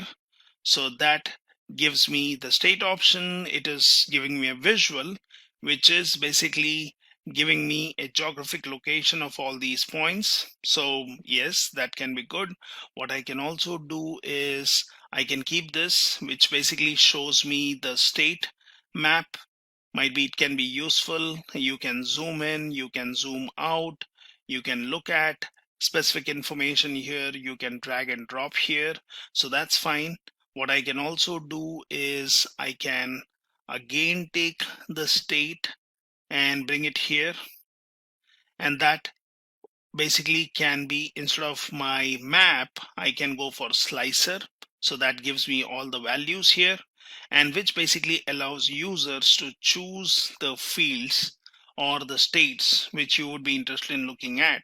So for example, if somebody is interested in looking at the data for Georgia, just select this one and you see the map automatically shows you where in the map that's the place, and it shows me all the sales for Georgia state. Now I can also basically select yes, and that shows me which were the orders which were basically returned. So that gives me a quick overview of state-wise, what is the geographical location, if the orders were returned, or might be I can just click on blank and it shows me the non-returned orders. I can again go here and uncheck the Georgia option, and that shows me all the states. Now once you have done this, this looks like a comprehensive report which can be useful for the viewers, for your management team, and so on. So we can just do a save, and that basically is saving my report. So I have this report. Now what if I publish this report? So I can just do a publish, and when I publish, it says, okay, workspace. So let's say select, and then it says replacing this data set may impact two reports. You already have a data set named by this one. View the impact. I would say replace, or I will say view impact. So that basically takes me to the Power BI service, because sometimes we may have some reports which we have already uploaded, and updating an existing report might basically affect my existing report. So it basically shows me the impact analysis. It shows me one workspace. There are two reports. They have not been added to dashboard, but these are the ones which will get modified. So let's, for example, as of now, go ahead here and let's look into my Power BI. So go back to your desktop, and I'll say no, I don't want to replace. So click on cancel. So I do not want to publish it. Might be what I can do is I can try saving it as a different report. So let's say save as, and now I will basically say additional filters. Okay, let's save it. So now you see the name on the top changes to additional filters, and now it's saved to publish this. And now I can go ahead and publish it. Select your workspace, and basically it says this is the report being published with our additional filters, with a map which gives a geographical area showing us the information. And then basically what I can do is, once it is done, I can look into my Power BI service like we did earlier. You can do a filtering. We can basically query this data. We can share it with other users who might be interested in looking at this particular data. Now this says it is done.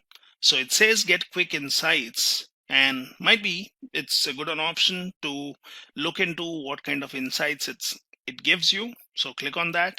See the beauty of Power BI, where it tries to search for any kind of insights which it can gather from the kind of report which you have built. Now once the insights are ready, it will let you know. What we can also do is we can come in here, click on view data set. So you see now it shows your additional filters, and here you have option where it should be showing your report. So let's say view, and view is fine. So, and if it doesn't show up, sometimes it might be taking time for refreshing. So you can always go here, and then you can click on your report, and that should get populated. So this is the report. These are the filters which I have.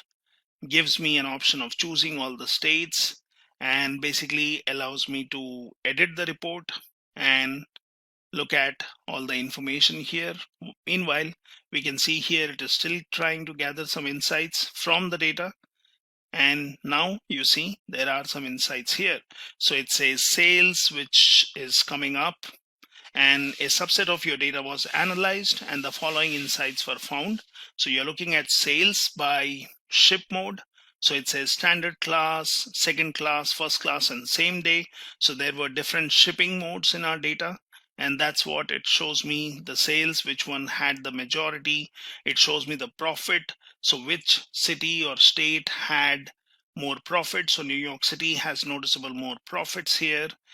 Average by shipping cost, by subcategories. So there are these different subcategories which we can look at, such as copiers and machines have noticeably more shipping cost. Profit by product name, and you can basically look at the row ID and quantity. So this is where you're looking at a regression analysis. You're looking at row ID and quantity. So there is a correlation between row ID and quantity. So these are two different variables or fields which are related. You're looking row ID by category, row ID. So it says California has noticeably more row IDs, sales, your profit, count of region, and count of returns. So there is a correlation again between two different variables.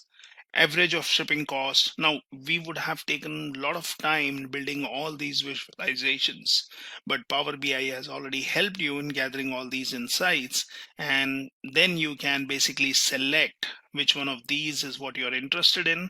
You can focus and look for more information based on all the fields. It has given you good amount of insights which will help anyone who is looking at this particular report. So that's your quick insights here, and we have this information. Now once you have this information, this is basically where you have your focus mode. So it says subset of your data was analyzed, following insights were found. You can basically say download, and here you have other options which allow you to work with your Power BI. So let's look at this one. So this is where we have our report, and we can continue exploring it more. One more interesting feature which Power BI has, other than having your insights ready to use, which is basically in your workspace, and you can basically use these insights. What we are looking at, various options here, and basically you have this option where it says spin the visual. If you are interested in a particular insight, you can always pin it, which you can always go back and look into. What you can also do is you can also click on edit report here. Now that's a report which has already been published to your Power BI service, not yet shared, but that can be shared or that can be subscribed. Now once you click on edit report, it has option of reading view, mobile layout. You have basically an option which says basically options for navigating through the data set. You can go for how visuals on the canvas interact with each other. You have all these options, and one of the good options is ask a question. So you can always click on ask a question, and that basically says some suggestions. Now you can open this and it says, okay, ask a question about your data. Try one of these to get started. What is the average sale? Sort orders by order date. Sort orders by product ID. How many ship modes are there? Compare quantity and discount. So do not worry that your report has only 4 fields. So it has date, order ID, sales, and returned, with some filters. But what about you looking at how many ship modes are there? So it is already looking at your data. So if you click on this one here, and you can see what are the different fields what we have, and you have ship date and ship mode. So this is one of the fields which it is showing you to ask a question. Now what you can do is you can say how many ship modes are there. Let's click on that. Let's ask this question. It says 4 ship modes. And do you want to add this to report? Yes, you can. You can let it be as it is.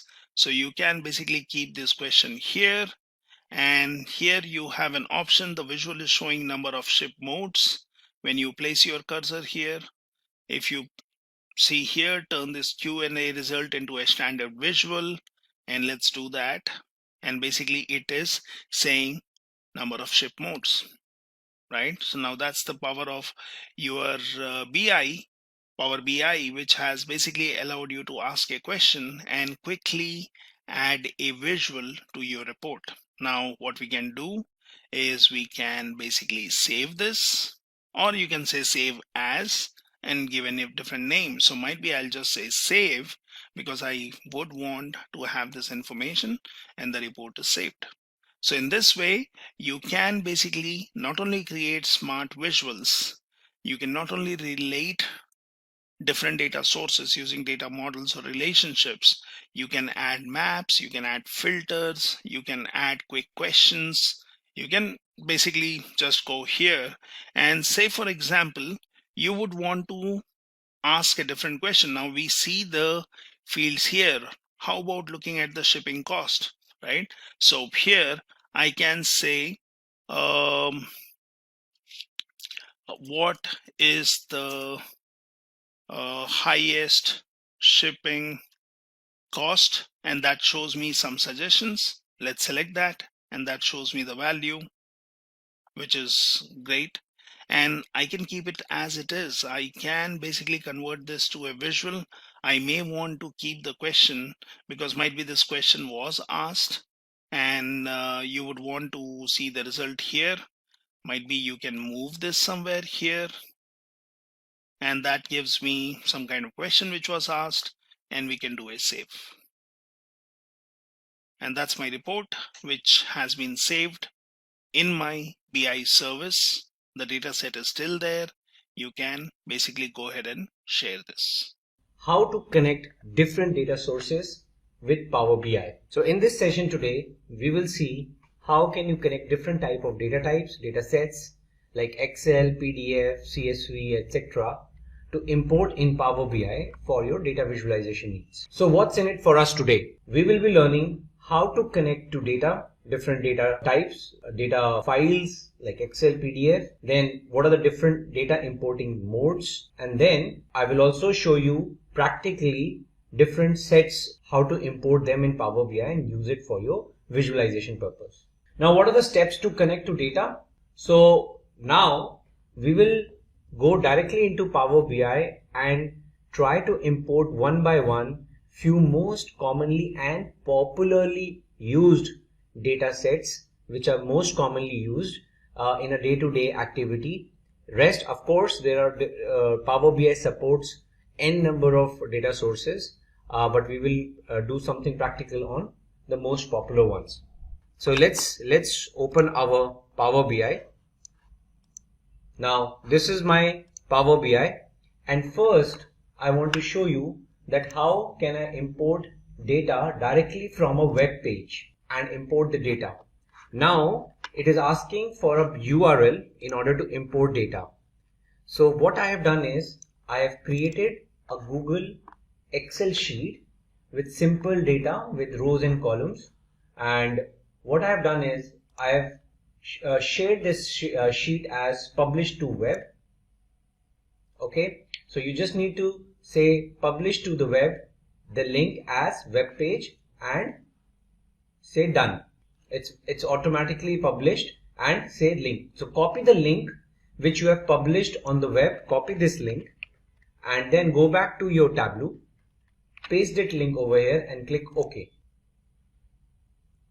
Now Power BI will try to establish a connection with this Google Doc sheet because it's published on the web.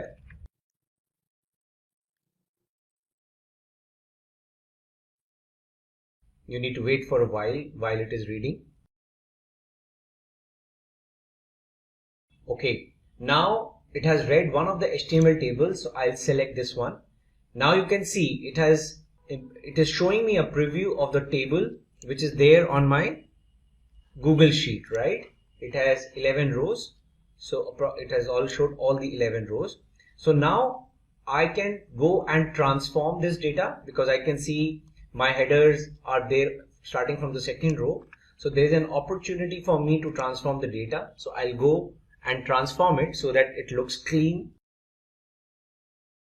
Okay, so first is I need to remove the first row, which is the null row. Remove the top rows.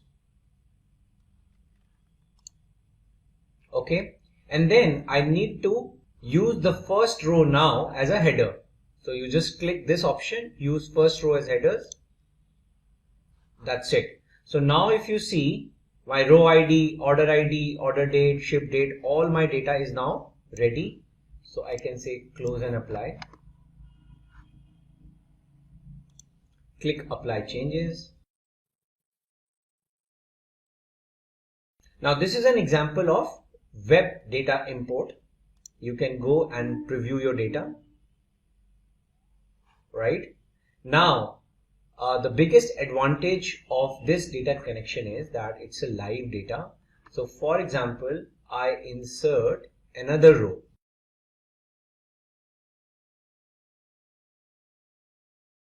Let me change the order ID. I've changed some basic stuff, and it's auto saved. Control S. Now I'll go to my Tableau and I'll refresh.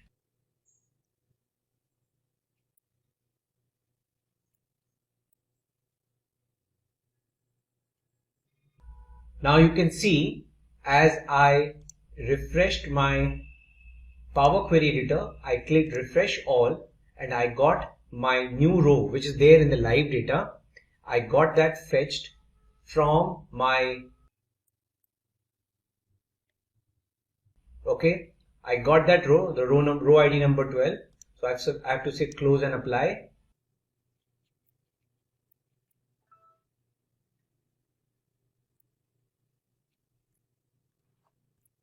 Now you can see the new row, the row number 12 is now available in my new data set, in the data set, because it's a live connection. It's a live connection with the web-based Google Sheet. Okay, so this is one important way in which you can import data. Now let's try to import data from a text file. Now I have already prepared a text file called subcategories.txt. Now let me just open it in a notepad.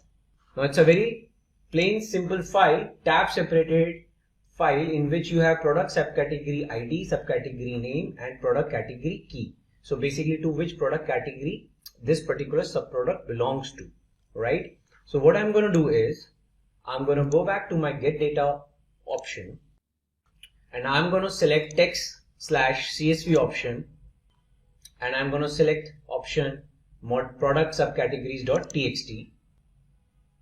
Okay, so now Power BI has identified that it's a tab delimited file, it has recognized the headers, etc. right, and I can now directly load this file. Okay, so now once the data is imported in Power BI, it is like irrelevant to me, it's a composite data import I am doing, right? So in my presentation, when I am talking about importing data, there are different importing modes, right? Data import can happen through different ways. Okay, one is direct query mode, in which I create a live connection to the database, which I'll also show you using MySQL and MS SQL Server. And also you can do a composite mode in which you can have data imported from Excel, plus you can have direct query modes. So you can have multiple modes to connect and create a composite data model, and that's what we are doing right now in our practical. So what we are doing over here is, one, we have imported data from the web. Second, we have imported data from a text table. Now after doing text, now our next task is to import from CSV. Let's try another one. So now I have imported product subcategory. Now I'll import a CSV file. So again I'll choose the option text/CSV, and now in this CSV file, let me open this CSV file and show you what is it. So this is a list of all my products, product key, product subcategory key, products stock keeping unit, etc. A simple CSV file, and I'm going to import that. Okay, so now it has identified the delimiter is comma rather than a tab, and it has already recognized the headers correctly, so I'll load it. Okay, so now my products are there, product subcategories are there. For product categories, now what I have done is I have created a Excel mode now. So now Excel I'm using to import my product category.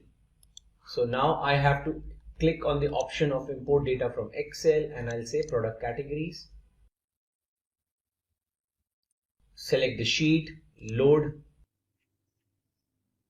and now so my products, product categories, product subcategories, though with different data storage types, but still now the data is imported into Power BI. It is a composite data model. Now another very important data type which you can import is the PDF also, right? So what I have done is I have created a PDF called customers. My customers data is lying in a PDF. So what I've done is I've created a PDF which has data for some columns are there, like, you know, customer key, prefix, first name, last name, birth date, marital status, gender, email address, annual income, total children, etc., etc. So this is the data set which I have created in PDF. So what I'm going to do is I'm going to select PDF now and import customers.pdf, and see it has recognized my table on page 1 which I'm going to load. Okay, you can rename this as PDF table.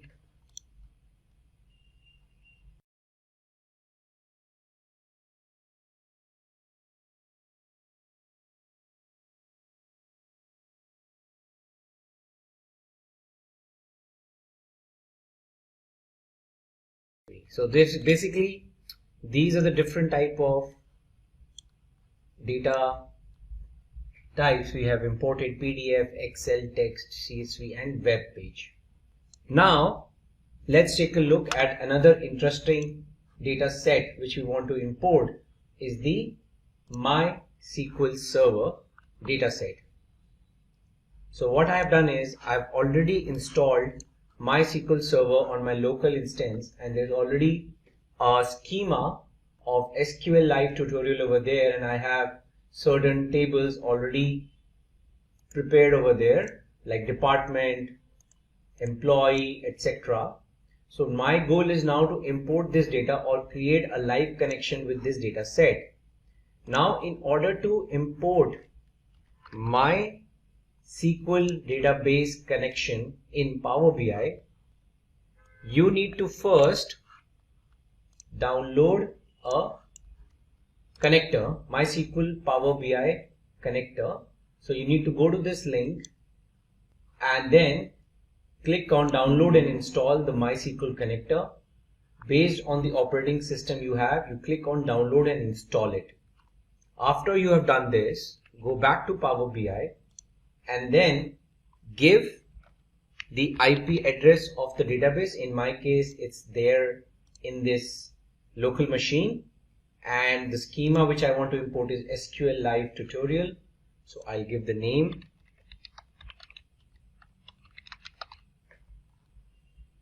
click connect. Okay, now it's connected. So now it is asking me which particular tables you want to create a connection with. I'm choosing department and employee, and I'm just loading them.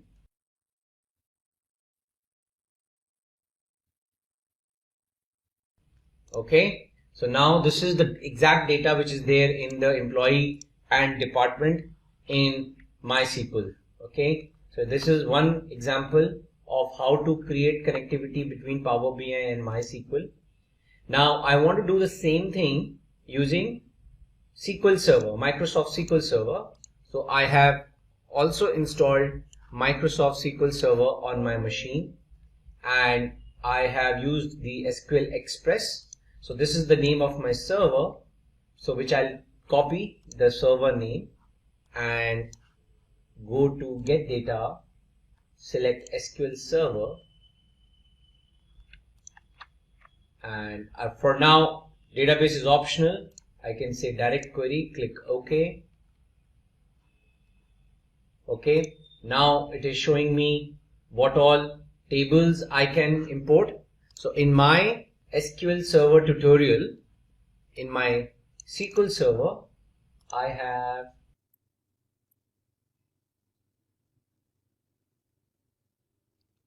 have these three tables: customers, employee attrition, Olympic events. So I can use probably the customers one, which is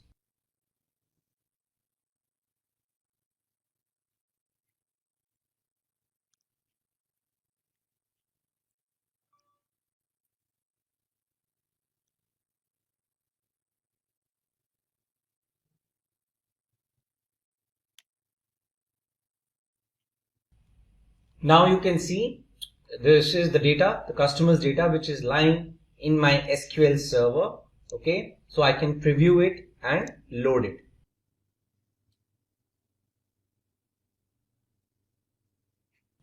So now you can preview the data in Power BI. That this is the data.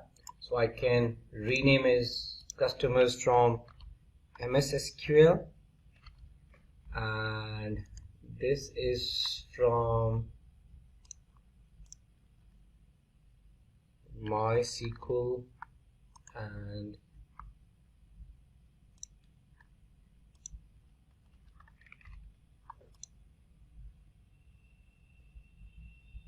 okay, so now this is not the only data sets you can import. Now if you take a look at the options which Power BI gave of what different type and variations of data it can it has compatibility to import from. Okay, so we can just take a look at the categorization on the left hand side first. There are file based like Excel, text, XML, JSON is also possible, You can evenly directly import an entire folder, and within the folder, whatever data types of files are there, it will detect it. PDF, Parquet, or even SharePoint folder, which is itself a Microsoft technology. Then different kind of databases, SQL Server and MySQL we just saw, but it's not only limited to this. You can connect to Microsoft Access, SSAS, Oracle database, IBM DB2, Postgres, Sybase, Teradata, and then SAP databases, Amazon, Redshift, Impala, Vertica, Snowflake, and n number of databases which are there in the market today, Amazon, etc. Then it also allows you to connect with its own Power Platforms, Power BI platforms, data marts, Power BI data flows, Dataverse, etc. Azure, there are different kind of storage mechanisms in Azure, and Azure itself is a Microsoft technology, so it has a compatibility with a lot of Azure based data storages like Azure SQL database, Blob storage, Azure Databricks, right, Azure HD Insight Spark. So if you have those kind of services running on your Azure cloud services, you can even import them over here. Now online services, like you have ERPs running or some data which is shared on the internet. If you want to import it, that is also possible through certain products. Dynamics 365, Microsoft Exchange Online, Salesforce, Google Analytics, Adobe Analytics, GitHub, LinkedIn Sales. If you want to do some analysis of some social networking, feeds, that also you can import.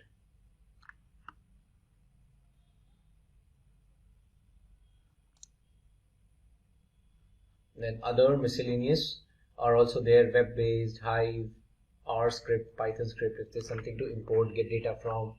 Google Sheets, like we saw one example in our video right now. So there are multiple options available.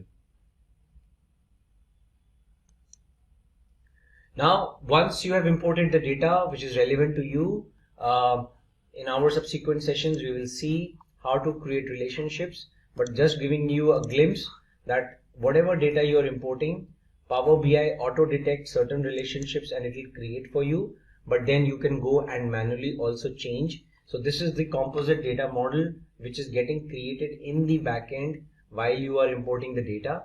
You can easily go and manage these relationships, either keep them as is, you can delete and create new ones manually. So there is no limitation in that.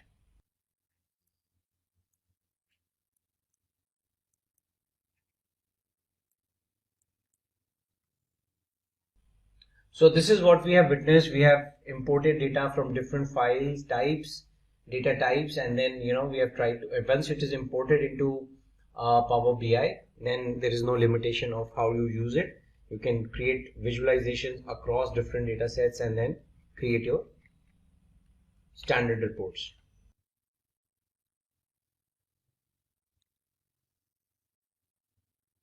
So this is the example of importing data from web, importing data from a database, from a PDF, and then once you have data, you can shape and combine data. You can basically do whatever transformation you want to do. You want to make joins, merge the data. So for example, if we go back to our Power BI, and if I go back to my transform data section, now as I have now different data sets available with me, I can do any kind of operation, transformation on the data, right? So like I showed you, I upgraded the header row because one of the imported data was not showing the header correctly, or this column, like this exact one column is extra, I can remove the column, right? All those transformations, whatever I do in the backend gets captured in the applied steps section, right? This is the customer data. You can create, you can merge it, you can append it, with other data sets, right? Let's, for example, I want to create a merge data set of my categories and subcategories. So I can say select those two data sets and say merge queries as new, and I can select product categories and product subcategories, select product category key on both the sides, and then they do a left auto join. So whatever product categories are there, I'll get the subcategories associated with it, and I'll create a new table which will have, now I have the table which has the category and the subcategory in one table itself.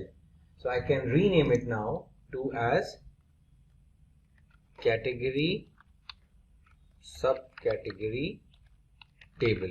It's a merge. Basically, it's a join between category and subcategory, and now I have a common table, right? And I can close and apply. So imagine I have created a new table which is created from one data set which is Excel based, and another data set which is text based. See this category subcategory table. So now I can use it the way I want in my visualization reports. So that's what the presentation says, right? That once you have the imported data, you can shape, you can combine, you can adjust, you can do whatever transformation you want to do and create your visualization. Data modeling in Power BI. Now today we will discuss how to create relationships and different kind of data models within Power BI based on the structure of data you're importing.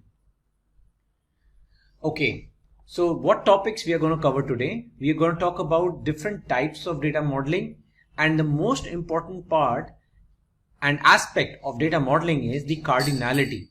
The cardinality which you basically decide after reviewing the nature of data, and after you've imported it, what kind of cardinality you have to basically highlight, right? And there are different type of cardinalities which you might have heard earlier also if you are from PL SQL background, like 1:1, 1:many, etc. We will talk about that.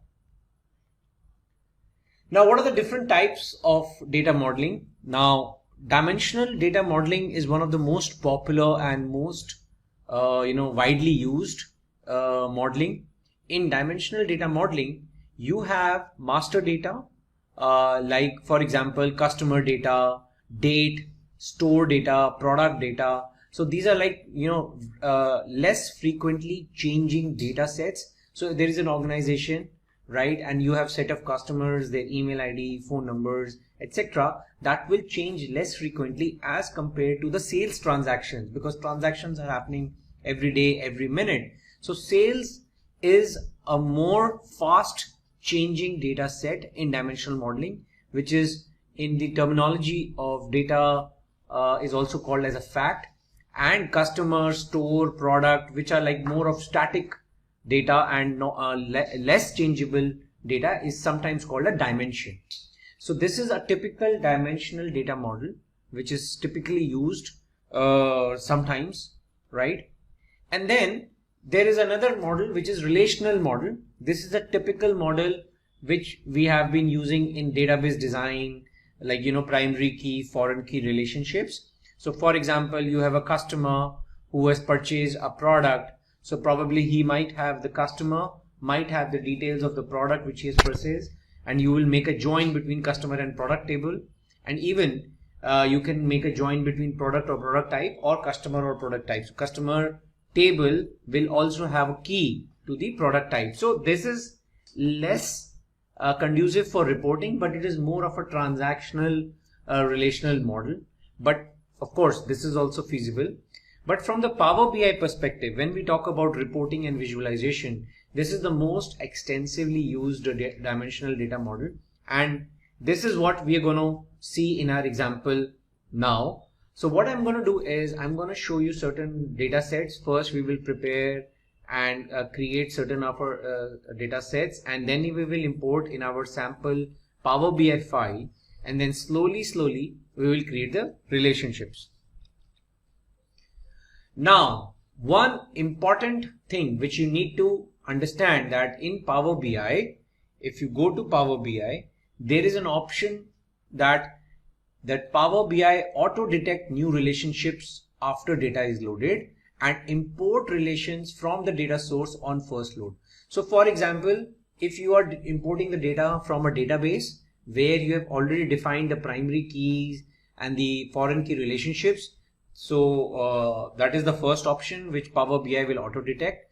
And secondly, if suppose you are importing two different kind of data sets, one is Excel, one is CSV, and if Power BI detects a common column, key columns, it will auto detect a relationship which you can go and later change, modify, manage in your relationship menu, manage relationship menu in Power BI, which I'm going to show you.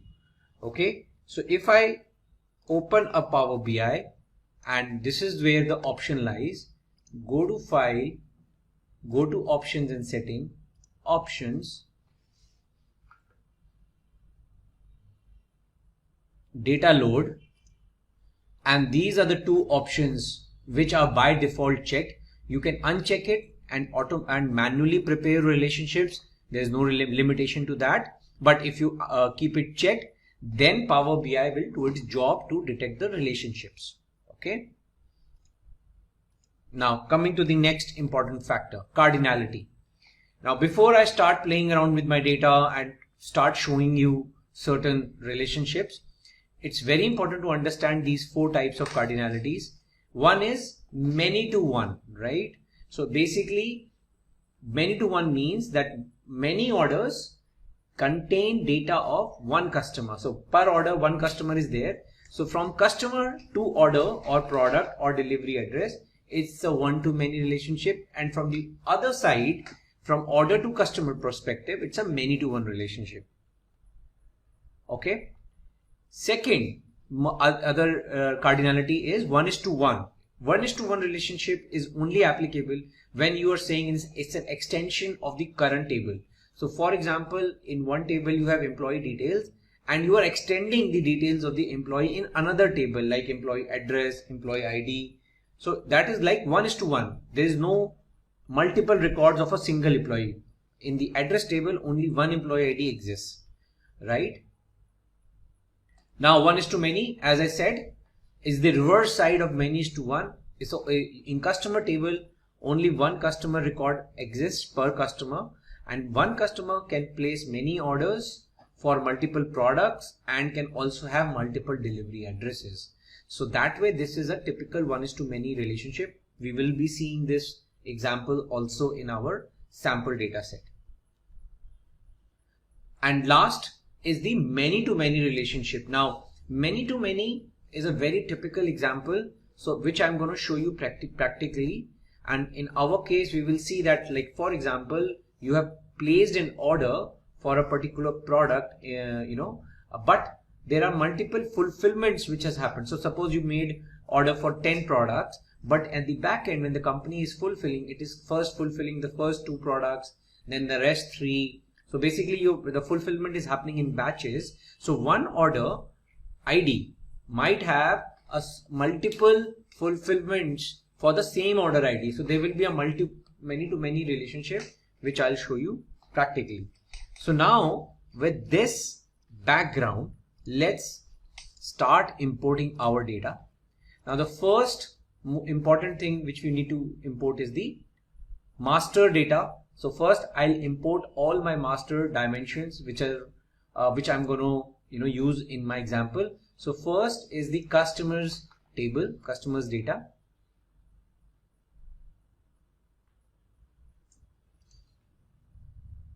So this is the customer details like customer key, prefix, first name, last name, birth date, marital status and gender. Some redundant columns are also present, but we'll remove it.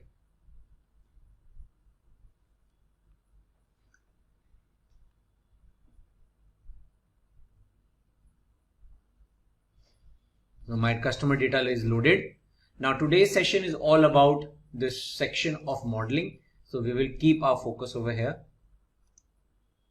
Okay. Now some columns, probably some blank columns are there. I can select them and say delete from model. Yes. Okay, so now this is my customers data with the relevant columns and the key per customer, customer key. Now there's no relationship in this model right now, right? Because only single table is there and the associate data is only imported. Now let me also import my another important master table is the products.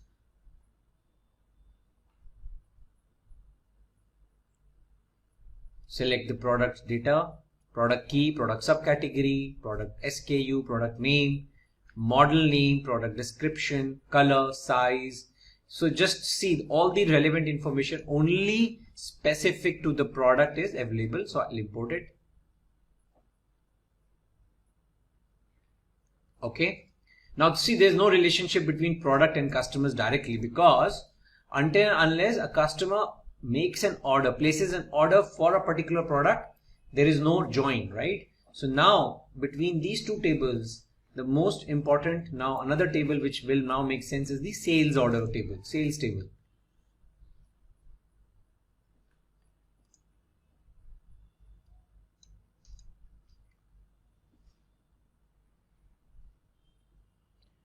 Now I am assuming that Power BI have auto detected the relationship. Now you can see that because I've already ticked that checkbox. Now let's see what Power BI, what relations Power BI has auto detected. Let's first check the relation between customer and sales. I'll double click this join. Now what it has done is it has created a join of many to one between sales and customer. So what does that mean is that one customer has can place many orders, right? And that it has detected by the quality of the data and the data sampling which Power BI has done. You can also reverse this relationship. Here I can select customers and I can select sales. Now it has become one to many. So that you can also do manually. So that is what I said. Whatever Power BI is detected, it is up to the discretion of Power BI internal configuration and algorithm, but you can go and change it. So this is, now you can make, this is by default active. So we want to keep it active. One customer, many sales orders. Cross filter direction means that only from customers to sales is the filter applicable, not reverse. I'll come to this with my another example, but first let's change the relationship. So 1:many means from one customer and many sales orders. Similarly, let's see what has happened at the product side of the relationship. Similarly, Power BI, many sales orders for one product. You can, for simplicity's sake, you can say products, sales, product key is the join. Now just focus one more thing. Please also see the column on which the join is the grade column, grade out column. Product key is also here and product key is also there, and it is what we wanted. So 1:many relationship from product to sales table and active. Now looks fine. This is something which is looking logical, and probably now we can proceed further to create a report. Now let me explain the cross filtering with an example. Now, for example, I want to check in a report that what is the count of products which a particular customer has ordered. Okay, so what I'll do is I'll select the product count of product name. Now if you see, and for each customer, in front of each customer name, the count is coming as 293, 293. It is getting repetitive because there is a one-way filter direction filter between customers and sales and products, right? So this join is single-sided. It means that from customer to product, you can't find a relationship because it's a single side cross filter, right? What does this, if I change it to both, it means that it is equal to a join between product and sales, and every product detail now is appended to the sales table. So if I want to make you visualize this, you need to go here. I'll first open my sales table. We can also open it here. Let's make click this OK. Now if I click OK, you can see the single arrow is changed to double arrow. It means it's a both side filter. So when you say a both side filter, it means that implicitly within Power BI, you can imagine that all the product columns now will get appended because of both ways filter you have applied. And if you go to your report now, see the change of the numbers now 40, 20. So the total count of products across all my customers come out to be 293. Now the report looks correct. If I change the relationship from back to single between product and sales, then you can't make a join between customers and product. Basically, you can't derive the product count from the product table. See this. If you have to live with it, then you would have to go to the sales table, get the product key and get the value of count of product key, but that is not correct. Okay. So if you want a report in which you want the count of product name, and even if you want a count of distinct product name, so this will not come correctly. You would have to go and change the direction of the filter, which is from single to both. So this is a typical example there where you want to use a two-directional filter.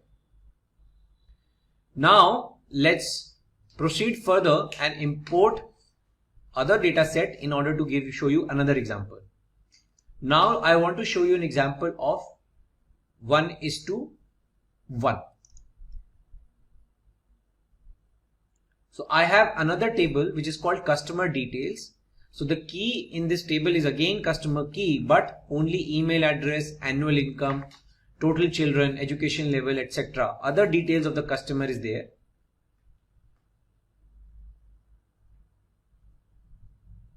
So I'm loading the customer details.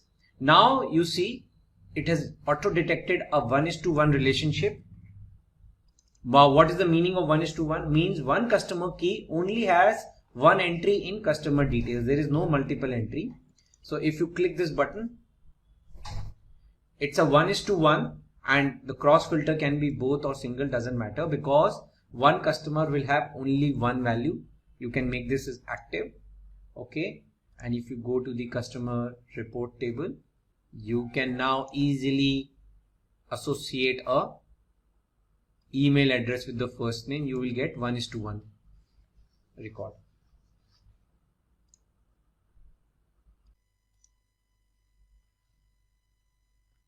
So now you can see that with 1:1 relationship, with the first name, I have associated the email ID, and for each email ID, there is a associated first name with that. So this is an example of 1:1 relationship. So in this example, what we have explained is that for each customer, there is an associated customer detail, right? So you have the first name, email address, education level, homeowner, occupation, and total children count. So in this report, what we have done is, if you click over here, so the first name and the email address. Okay. So there's a 1:1 relationship, and if you drag the customer key, report takes time to render, and even if you can,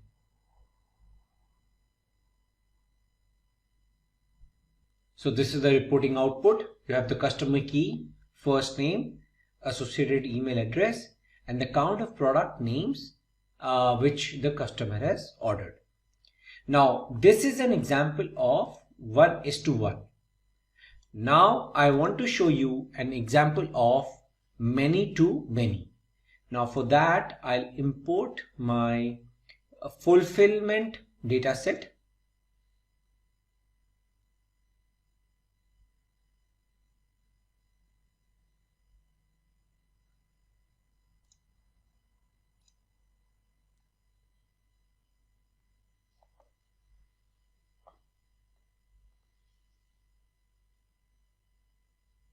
Okay, now in my fulfillment data set, there is a column for order number. So basically what I'll do is I'll drag order number from here to here. Okay, so now what has Power BI detected? I'll do one thing. I'll select sales over here, fulfillment over here, and order number to order number. Okay, so it's a many-to-many relationship. So it means that per order I have created multiple batches to fulfill that particular order. Now many-to-many relationship is definitely a candidate for both ways cross filter detection direction, but you can check that. But definitely Power BI shows a warning that this relationship has cardinality to many, and this should only be used if it is expected that neither column contains unique values. Okay, so we know that fact. That's why we are accepting this relationship as many, because we know there are multiple order numbers over here in the sales table which are mapped to the multiple order numbers in the fulfillment table. We'll click OK. Now you want to keep the direction as both ways or one direction. That is up to you, the way you want to map the report. So I can double click over here, and you can even click. So now you can select from which way single filter you want, from fulfillment to sales or sales to fulfillment. I'll prefer sales to fulfillment and click OK.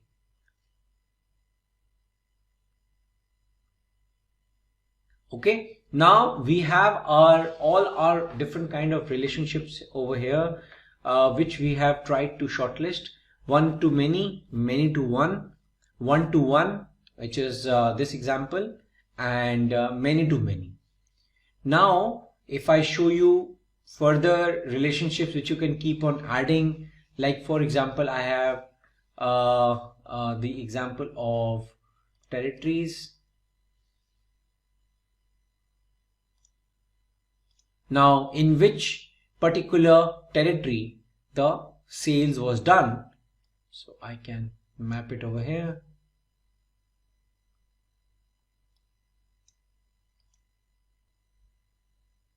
Okay, so now it's a typical 1:many relationship, because territory is my master table where I have a static list of continent, country, region, and it is mapped to the territories which are in which my orders have been placed. So it's a typical 1:many. So that way, you can keep on adding data. Then you have details of returns.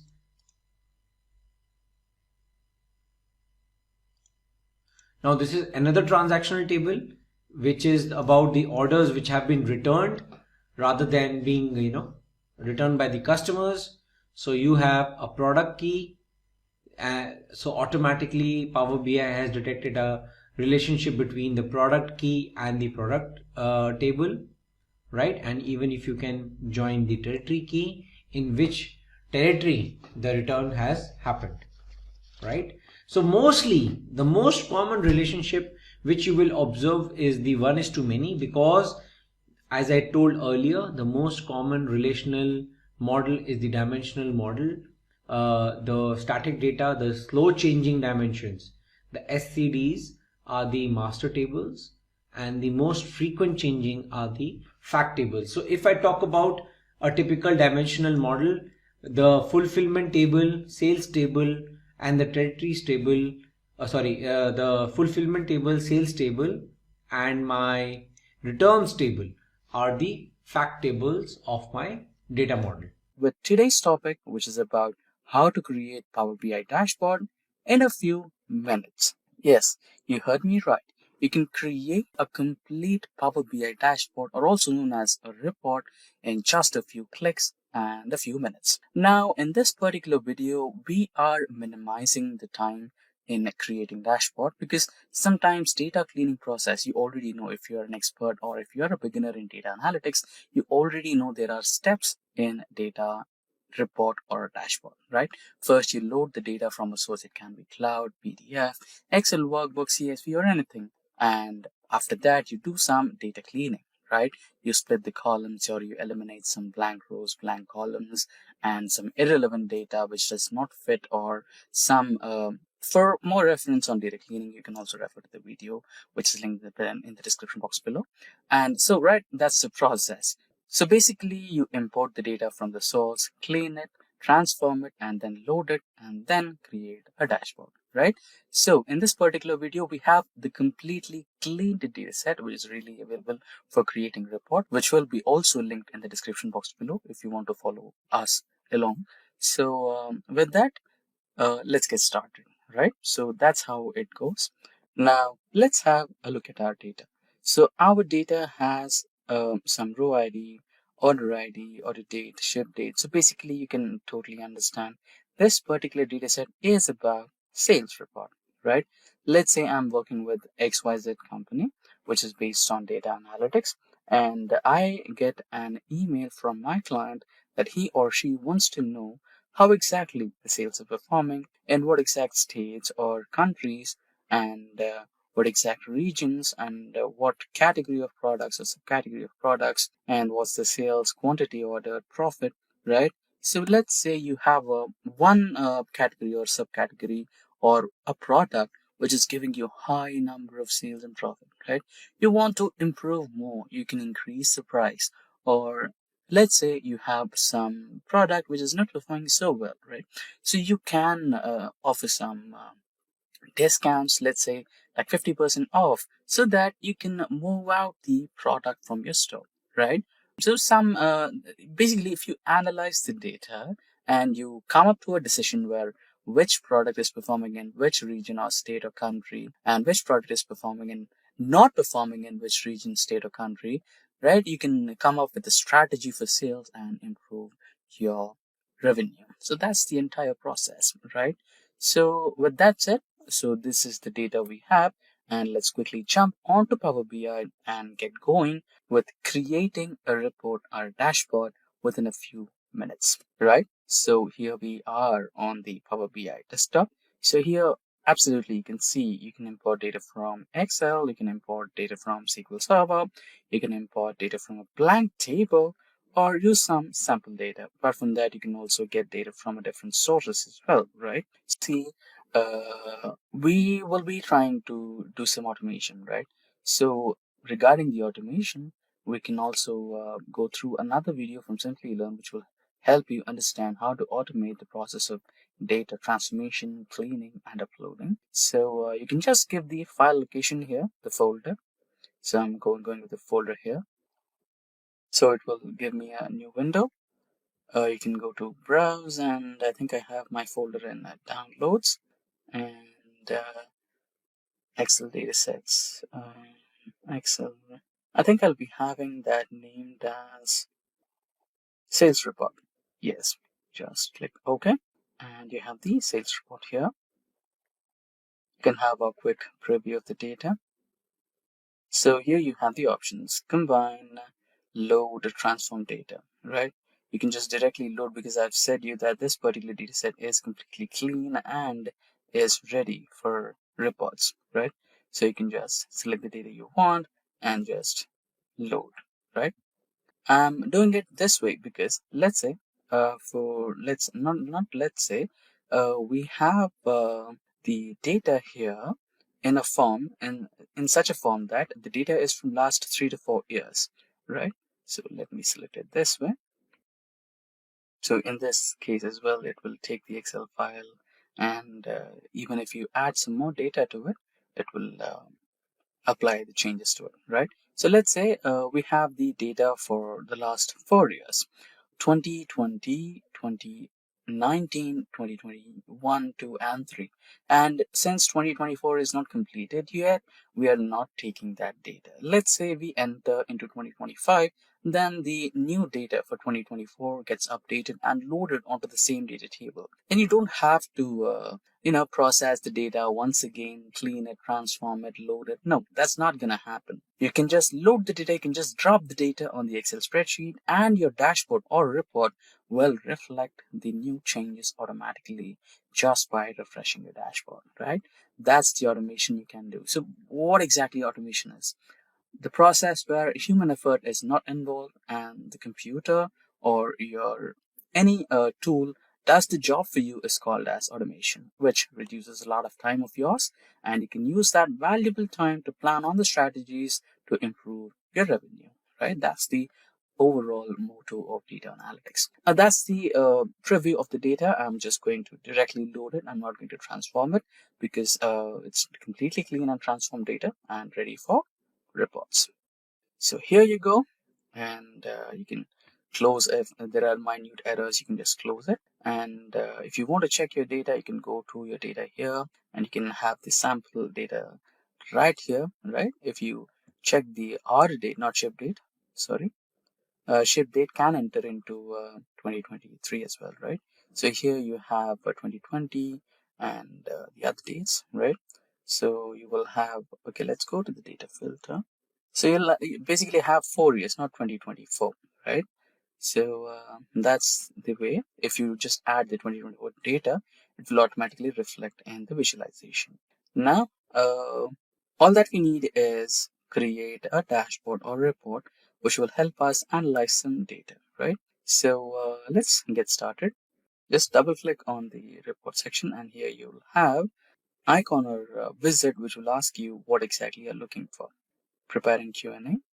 So I want region-wise sales, and I want it in a bar graph. There you go. You have the region-wise sales in bar graph. Press on OK, and you have it. And you can place it somewhere in the corner. Then if you want another one, double click, and you want category-wise category sales, and let's take that in pie chart. Category sales pie, and here you have it. Press on agree and accept, and you have it over here. And year-on-year sales in a line graph, sales by date, or sales by date line graph. Here you have it. Accept that, so that you can identify which is the peak performance year or peak performance date for us, which gave us the highest number of sales in a certain region, right? So here we have it. You can place it, you can customize it, right? And now let's go for subcategory. Double click, and subcategory. I think we have a hyphen or space there. Sales. The type of chart you want, you can go with the donut one. Select that and agree. So you have a subcategory wise sale, and now let's go with region wise. I mean the country wise, right? So let's go to the data again here. So here we have segment city, state, country. Okay, let's go with country now, right? Country sales map chart. So whenever you have a region or state or a country involved, go with map charts. It's the best way to represent, right? So we have considered European nations over here. So for that reason, we have the European states here. And now we can let's go with the data once again and have a look what else we can do. And shipment mode, right? So you have the shipment mode as well. So you can identify what type of shipment mode customers are majorly preferring. Shipment mode, bar graph, agree. So basically, I think we have 3 types of shipment mode. Let's check the column name of shipment mode properly. Ship mode. It's not shipment mode, it's ship mode, right? So let's type again. Ship mode, bar graph. Okay, shipment mode sales, bar graph. There you go. So agree, accept it. So you have standard shipment is the most preferred one. Now we have this, so let's add some KPIs here. So KPI of sales, you will adjust that, agree, there you go. And let's add a KPI for profit, and you have it, agree. KPI for revenue, double click.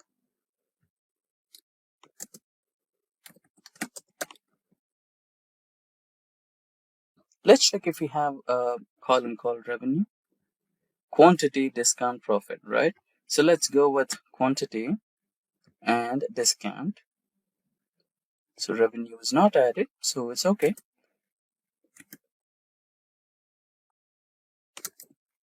So you can identify which product or subcategory is highly selling in number of quantities.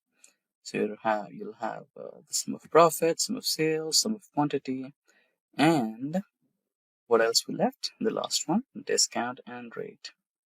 Sales, discount, profit. So let's identify if we have offered any. Okay. So let's add a KPI of rate as well. If we are completely focusing on a single product, a single category, we must be having a KPI for rate as well. Double click somewhere, KPI on rate. There you go. Accept it. And you have the completely formatted dashboard or sales report ready for a meeting. Let's close all these so that we have a better visualization, and you can just go to the slideshare mode or fit to the page mode where you can have it. That's good. So this is how you create a completely functional, fully functional sales report or sales dashboard just within a few clicks and just within a few minutes. Let's say I want the sales report only for central region. Click that and it's completely interactive. And let's say we don't want that, click outside and you will have everything back to the normal, right? And let's say I wanted to focus on a particular category, technology category alone. I have the sales happening and the subcategory of sales and what are the products over here, right? You'll have that, and which is the country happening to ship the most of them, and what's the shipment more preferred by them, and highest performing date or year. So here you can see 2022 June was the highest performance for sales, and the lowest one is somewhere here in March 2020 or something, right? So that's how you can create a fully interactive dashboard or report based on sales data in a few minutes and in a few clicks. And that brings us to the end of this tutorial on the topic how to create a completely functional sales report or sales dashboard in a few clicks and in a few minutes. Today we will learn how to use Power BI with AI. For that, let's consider a small problem statement, or in other words, a simple use case. So here it goes. A business chain's data analysts use Power BI to generate sales performance dashboards across multiple stores. Due to manual data cleaning, report structuring, and repetitive DAX calculations, the process takes several days, delaying the important decision making. Analysts struggle with errors and inconsistencies due to high data complexity. By integrating Power BI's AI features like Smart Narrative and AI Insights, they automate trend identification and anomaly detection. Now, analysts quickly generate visualizations by simply typing questions, reducing manual effort. AI-assisted data modeling ensures cleaner datasets and accurate relationships, enhancing efficiency. As a result, report generation time drops by 50%. Dashboards are more insightful and stakeholders receive actionable insights faster. That's it. If these are the type of videos you'd like to watch, then hit that like and subscribe buttons and the bell icon to get notified. Now, as discussed in the use case, let's imagine a similar performance analysis dashboard. Now, what exactly is AI in Power BI? So AI and business intelligence are two technological spheres that when combined offer a powerful toolset of transforming raw data into actionable insights and making data accessible to everyone. Similarly, AI features in Power BI can analyze user behavior to customize reports and dashboards to meet individual data needs using the raw data. Now, let's imagine this. Suppose there is a significant growth in business and you wanted to identify the reason behind it and replicate the same idea across all categories. Or maybe reward the team which is responsible for that. Or let's say there is a significant drop in business and you wanted to understand the reasons behind it and pinpoint on the one which is responsible so that you can resolve and improve the overall business growth and pull out some revenue out of it, right? Now, if you are doing it manually using Excel datasets, or even if you're doing it with Power BI datasets, you might end up creating a lot of Power Queries, tax expressions, and also if you're working on Excel, then you end up creating a lot of pivot tables, and it might be a manual task and will consume a lot of time, right? Or in case if you're in help with AI, then the matter of days could turn into the matter of minutes, and you will have the exact data or information you're looking at, and you can resolve it in a matter of minutes or hours, maybe after a business decision has been made. Now, let's go through a practical demonstration on Power BI for this. So before that, let's have a quick look on the dataset that we will be using today. So this particular one, which is the auto sales data for 2024, is the one we will be using today. So we have all the columns: order ID, order date, and delivery date, state, dealership, PIN code, region, and the names of the products, and the fuel type, leads, revenue, profit, and cost to company, everything, right? So this is the cleaned data that we have today for our data analysis. Now we will be identifying the key areas that led to the quarter-on-quarter growth, or if you drill down a little bit more, then we can also identify the month-on-month growth, or in case if there is a drop in month-on-month or drop in quarter-on-quarter, we can also identify what is the reason behind it, where is the loss coming from, which car product or which dealership, or what might be the reason. Is it about the season or the customer or the dealership? We can drill down a lot of information from it, right? So this is the overall idea of how to utilize AI in Power BI. Now let's quickly switch to Power BI. Now we are on Microsoft Power BI and we have already loaded the data, which is here. This is the preview of the data that we are going to work on. Now let's go back to the report view and pull out a visualization. Now I'll be trying to proceed with the bar graph. Now let's pull some data. So I'll go with the order date and drag and drop it to the x-axis. Now let's go with the orders, and that will be in our y-axis. Here you go. Now if you drill down a little bit, this year will be turned into quarters of the year. Now if you kind of drill down again, now you have month on month. Now let's try to do some modifications to this data, set all the data visualization and add some improvements. Go to the view tab here, go to the customize current theme and go to text. And now here you can increase the font size, maybe 18, to have a better visual. And after that, if you go to the format icon here, you can also add data labels if you want. What is the total number of sales that we made? Now we have a perfectly functional chart here. Let's eliminate this.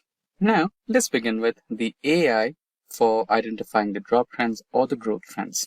Now here you can see the month of August in 2024 has gave us the highest sales, which is 2,618 orders. And you can see there is quite a good growth here. Now, if you wanted to find out what is the reason behind this growth, then just click that bar and right click or double click and go to the option called Analyze. So this is similar to the Excel's what if analysis, but with a little change. Now here you can see that Power BI will automatically give you a lot of charts and visualizations like this one here, which is a waterfall model, and this will indicate you what was the reason of the growth. And here you can see we have received 11 orders from Andhra Pradesh. This is a state-wise analysis, and also you have decrease. So there is a decrease in Mizoram and a few more regions like Karnataka and everything. So this is something behind the reason for growth or drop. And here you can see the product-wise analysis where we have some growth from cars like 8 Series, Wellfire and others. And after that, you have some dealership data as well. So there is a good orders that is received by Prime Auto, Elite Auto, and a few others. And there's a drop in Asian dealerships, etc. And here you have the status on delivery. So this is also good. And now, let's say now you wanted to identify what's the reason for drop. Now, what you can do is you can just click on the month which showed you the maximum loss or the least orders received, and you can go to that. So the least orders is practically from March, and here you can see there is a sudden drop from August. Let's say you wanted to compare with these 2 months, and then what you can do is you can just same procedure, you can just analyze and now explain the decrease. Now you have the reasons behind the decrease here. So we have a couple of cars which are not receiving good amount of sales, and after that you can also see state-wise a drop in orders, and after that you can also see the type of car which has stopped receiving orders. You can see sedan class has drastically stopped receiving orders. That's the reason behind it. And after that, most of the orders are in transit. So you can filter out the in transit ones because this will be delivered to the customer. So the overall, sales will be, or the overall orders number will be increased once this transit becomes to delivered, right? And here you have delivered as well, right? So it might be a drop in delivery numbers as well. And compared to the previous month, the number of orders delivered will be low. Or if you had to talk about the in-transit, I think this is about the in-transit one as well. So previous month had a lot of cars in transit, and this month compared to that number, it is a bit low. So that can be the reason. And after you drill down a little bit more, you have region-wise analysis. Now, this is also another way to find out the drop analysis. And let's say you wanted to compare 2 different months of a quarter, right? So here you have quarter 1. The highest performing month of quarter 1 happens to be the the January one, and you wanted to compare that with the highest performing month of quarter 3, which is August. In that case, you can just hold control and select the first month from first quarter, which is the highest performing one, and you can compare month on month. Going to the Analyze button, explain the reason between the increase here. Now you have the entire report. Now, let's say you have a brilliant looking chart over here, and you wanted to present that to your stakeholders.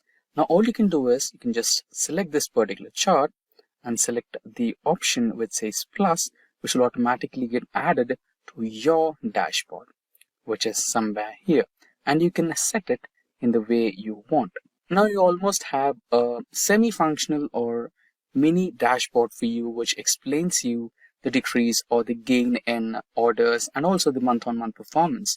So you have a fully functional report in front of you, which is explaining the comparison between the highest 2 performing ones. So this is how you can make use of AI in Power BI for data analytics. Today, we will learn how to use Power Automate in Windows. Power Automate will help you to automate the mundane tasks like rolling out reports, emails, presentations, and many more. For that, let's consider a small problem statement, or in other words, a simple use case. So here it goes. Let's assume that you are a business unit head working with the top brass of your organization. Your routine might include a lot of tasks like setting up roosters, scheduling Scrum meetings, writing down emails, common data entries, and a lot more. These might not sound much of a task, but definitely consume sizable amount of your working hours. The time that you prefer to be more inclined to utilize for resource planning and setting up growth strategies for business development. If only there was a way to automate all these processes without having to hire another resource. Yes, that can be done with help of one of the most recent Microsoft Office tools called the Power Automate.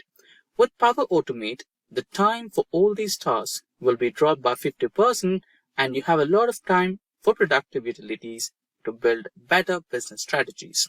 That said, if these are the type of videos you'd like to watch, then hit that like and subscribe buttons and the bell icon to get notified. Now, the first question. What exactly is Power Automate? So Power Automate is a cloud-based service that automates repetitive tasks across apps and services. It's designated to help users optimize business processes and focus on more strategic tasks. Now, it is not just confined to Microsoft products. It can also be get attached to Google or any other applications as well. If you want to roll out some emails via Gmail, or if you download some files and store it onto Google Drive, Power Automate will always support it. Now, let's proceed to take an overview of how to use this Microsoft tool. So, some of the mundane tasks like sending out an email, scheduling some roosters or meetings, or some points of the meeting, it'll always be a lengthy task that consumes a lot of your time. Now, for a sample task like sending out daily emails, we will try to automate this task. Now, we have logged into the Microsoft 365. So here, you can have some apps over here and you can check out the app for Power Automate. Now, we can just go to all apps and here you can just scroll down. And here you can see the option that says Power Automate. There are other ways as well. You can just search for the Power Automate app and find it out in apps here. Or now you can just find it here. You can just log into the Power Automate app. So Power Automate already has some templates for it, right? So you can just navigate to templates, and there are many uses of Automate. So if you want to do with some email attachments, or if you want to trigger a Power BI data-driven alert, or if you want to, set up something in your Microsoft Office, or you want to put a notification, or if you want to download all the attachments from your email directly to your Google Drive and connect your, X or Twitter, you can do that. So there are multiple people who have already used Microsoft Power Automate, and they've already delivered some templates for the ready for use purposes. And if you want to go with some topics, you can also go with this. Or if you're working with remote work kind of style and you wanted some applications or some automation things you are looking for, you can also look at the templates which are remote work related. You can just go through all these templates and go ahead with that. Apart from that, if you're looking for some data collection type of automation, you can also do that. And if you're looking for an email automation, you can also do that. And if you already have created some flows, you can just go through this and find the flows that you have worked on. So I've got one flow already ready here. I've set up an email, that you can be sending out to your reportees, or you can send out this email to your fellow developers or fellow colleagues. And if you have some approvals, you can also do that.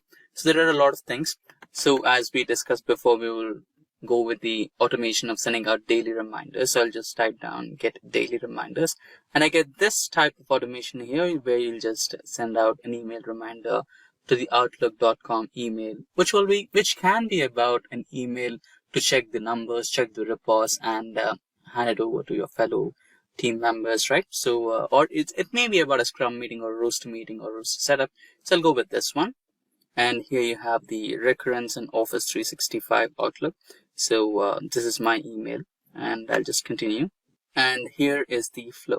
So here you can just click and you can give out an interval. Maybe if you want to give it every day, or if you want to give it weekly or bi-weekly, you can set it up. So I'm going to go with every day, and here you can set up any prescribed, or if you have any type of time zone that you want to select, you can go ahead with that. So I'll go ahead with anything here. I'll go with Alaska maybe. And you can also provide some time. It's not a mandatory one. And apart from that, here you have some hours you want to select. Maybe I'll go with 10 a.m. in the morning. And also, I want another setup at 6 p.m., which might be the logout time. And this is the one. And apart from that, just go back to the flow once again.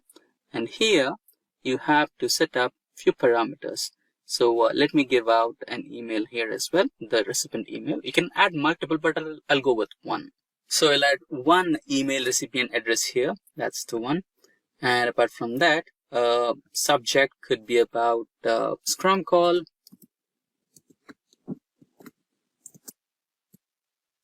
With report updates or with numbers, with number updates. You can give anything according to the business needs. And you have a reminder. And I think I'll add the same subject here. There you go. And you can also provide the importance. So I'll go with high importance one so that the recipient will understand. So far you have set up the flow. I think it's fine. So you have no more notifications here. This says the flow is completely fine. Now you want me to save this flow And once the flow is saved, you can proceed and test it. Just click on this. It's saved, and if you want to try and test it, you can also do it. Just test it, and it can happen in both the ways, automatically or manually. I'll now go with the manual one so that I can just cross verify if this is happening or not at the current time. Right, we set a timing 10 a.m. in the morning and 6 p.m. in the evening, right? So it only happens twice. But now if you want to run it at this particular instance, you can also do that by just testing it, right? I've tested it, and I have sent out the, it finds good. And now if I select run flow, then it will run the flow. Now it has already done. It's successful. No problems here, and done. And you can now just, kind of log into your Outlook or email, and then check the email, right? Just a second while I log into my inbox. There you go. Now we have this particular email that we sent right now. You have a reminder, Scrum call with numbers of date, and you can just reply or forward it. So this is how you can just automate the emails with your Power Automate, and you can just send out email reminders to your fellow developers or teammates on a regular routine. And that's how you automate a lot of simple things as your daily tasks. And I've already created 2 here. And if you go to templates, you have a lot of other templates here, most of picked. Or if you're looking for a dedicated one like data collection, email, calendar, mobile, etc., you've also found them there. And if you're still in confusion, maybe you can just type down and find the templates which are in match with your requirements. Hey everyone, welcome to today's video on Power BI DAX. So here's a quick question for you. Have you ever felt like Power BI is like a cool looking dashboard, but you just wish you could do more with your data? Add those custom calculations or get insights that are a little bit outside the box. Well, that's exactly where DAX comes in. Let's think of Power BI as your data playground. It helps you visualize your data with charts, graphs, and tables. But what if you want to take it up a notch? That's where DAX, which is Data Analysis Expression, steps in. It's like the magic behind the scenes that makes Power BI not just a visual tool, but a powerful data crunching machine. So what Power BI DAX is used for? Well, it is used to create custom calculations. If you need to calculate total sales, average profit, or even something more complex, DAX is your go-to tool. You can also build dynamic reports. If you want your reports to change based on the user input or the time period, DAX will make it happen. You can also dive deeper with your data. With calculated columns and measures, you can explore data in ways that are more meaningful at your specific needs. So in this video, I'll walk you through how DAX works and show you how to create those custom formulas that can truly unlock the power of your Power BI reports. So let's get started. Hello and welcome to Simply Learn. In today's session, we are exploring one of the most powerful features in Power BI, DAX, or Data Analysis Expressions. Whether you're a beginner or looking to deepen your Power BI expertise, this video will help you master DAX and unlock advanced analytics for your reports. DAX stands for Data Analysis Expressions. It's a formal language used in Power BI, Excel, and other Microsoft tools. DAX lets you create powerful calculations, data models, enabling you to extract deeper insights from your data. In Power BI, DAX is essential for building calculated columns, measures, and calculated tables, which are the backbone of custom analytics and reporting. The purpose of DAX in Power BI is to analyze data and create custom calculations for better insights and reporting. With DAX, you can go beyond simple aggregations and build metrics that answer complex business questions such as year-to-date sales, growth rates, or profit margins. However, you must be thinking, if you're following up with the previous video where we have learned about interactions and different type of charts, we haven't used any DAX there. However, we still have meaningful insights. Why is learning DAX is so important?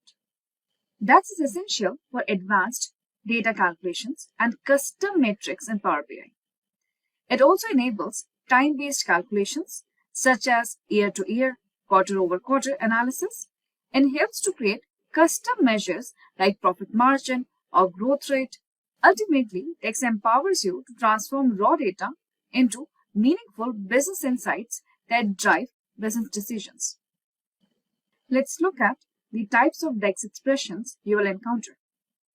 So within Power BI, first we have predefined functions like aggregate functions, logical functions, date functions, information functions, user functions.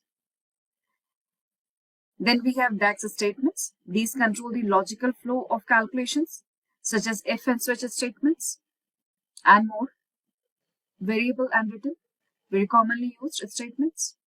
Then we have data retrieval functions, which we called as queries. These will help you to pull data from your model. It is often used in Power BI's query editor, like evaluate or define. First, we will explore predefined functions, as most of them are similar to Excel. DAX functions come in several categories. First, we have aggregate functions, like you can see sum and average, minimum, maximum, count, standard deviation, variance, and more. Other are date and time functions. You will find them very similar to Excel, like year, month, end of week, weekdays, and more. Another are logical functions, like if, and, or, switch. We'll see multiple conditional logical functions here. Other than these three types of functions, we have information functions, reference functions, parent and child functions that are very specific to DAX. Most utilized DAX functions are common date functions like year, month, quarter, or looking at difference between two dates. Other are time series functions, where we are trying to calculate year on year as variates and written using the year functions, date functions within these statements, figuring out year till date, quarter till date, which is calculating any numerical like sales, profit, till, year to date, month to date, and quarter to date. These are the time series functions. Other most commonly used are aggregate functions, even when we are not explicitly defining a function. Implicit calculation, as soon as we drag any numerical variable into the canvas, immediately it converts into sum of that particular amount. So with a sales amount, then it will be sum of sales amount automatically. That is implicit. Yes, we can go ahead and create the explicit sum of sales, average sales, aggregate functions within Power BI. Other most utilized functions are user functions. User functions like calculate are where DEX gets really powerful. Calculate allows you to change the context of your calculation. For example, summing the sales only for a specific region. This gives us flexibility to answer very specific business questions. And logical functions like if and switch let you build conditional logic into your calculations. If checks a condition and return different results based on whether it's true or false. Switch is like a more advanced if, letting you handle multiple conditions easily. Let's create a calculated column together. We'll label each sale as high or low based on the amount. In previous examples, we have been using one or two predefined functions nested within one another, or simply one function or a statement to calculate one single column or an aggregate value. That really shines when you combine functions. For example, to calculate profit margin, we have to go ahead and utilize sum of sales minus sum of cost that we divided by amount again. This uses both sum and simple arithmetic function to give you a critical business metric. For time-based analysis, you might use dates YTD to calculate year-to-date sales, or compare this year's sales to last year's. We can use same period last year. We can also use previous year, previous quarter, or previous month. These time intelligence functions are essential for any business that wants to track performance over time. Let's go ahead and see some time series based calculations with DAX in Power BI. As we have already seen few examples of Power BI DAX. Before we move on, Here are some best practices for writing DAX. First, keep your formulas simple for better performance. Use measures for calculations reused across the reports. Instead of adding a calculated column, it is always better to add a measure. Measures are easily reusable across multiple tables within the data model itself. Plus, measures are not the part of a data model. Measures are created when they are utilized inside a report. So measures are always recalculated. So these are always updated if your data is updated. Third, always check how filters and relationship affect your calculations. If you're applying a relationship, it means within our data model. If you're applying filter or the slicer, it is going to affect the DAX calculation results into the report or the visual we are creating. In the next section, we will explore one of the most important concepts in DAX, that is context. Understanding row context and filter context is key to mastering DAX and building dynamic interactive reports. Let's dive in. Let's explore some most used DAX functions in Power BI. This here is Power BI desktop application. In this application here, let's import our data from Excel. We can import it right from here. Or we can click on Excel workbook right here. We are getting a auto sales data set. Let's click on open here. We'll have our navigator window. We can highlight sheet 1. We can look at the data set right now. Let's check on that. We have order ID, order date, delivery date, how many days we took to deliver, which state did we deliver it to, dealership name, regional details, then we have customer details, product details, then we have here packed details that involves what was the traffic, quantity sold out, leads converted, orders placed, and then the revenue, profit, and cost to company. Let's transform data here. It will take us to Power Query Editor. Within Power Query Editor here, let's check out. This is our order ID. It is at data type 1 to 3. We have order date with the date, number. Let's check the data types for state. Everything is in text properly. Now if we look at the numbers, numbers are in the proper date format too. However, if we want, we can change revenue, profit, and cost to company into data type fixed decimal number. We'll add a new step. Let's rename this to, this is our auto sales data.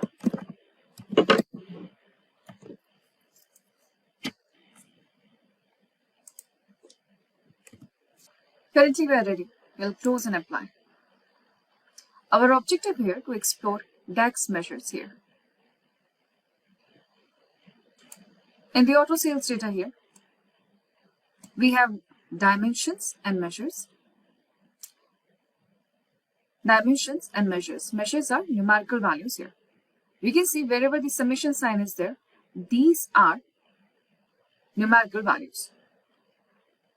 For example, first we have here is cost to company. Cost to company, the summarization here we can see is sum.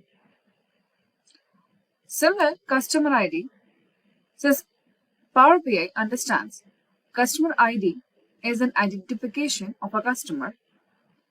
It is a unique ID provided to the customer. The summarization here will automatically be count. Similar pattern we can find in other columns too. Let's go ahead and create calculated measures. Simple functions first. For example, we'll create a simple table first. In this table here, we would like to explore that how much quantity we have sold out in each category. If we check on category here and quantity, we see by default sum of quantity here. This sum of quantity is implicit calculation.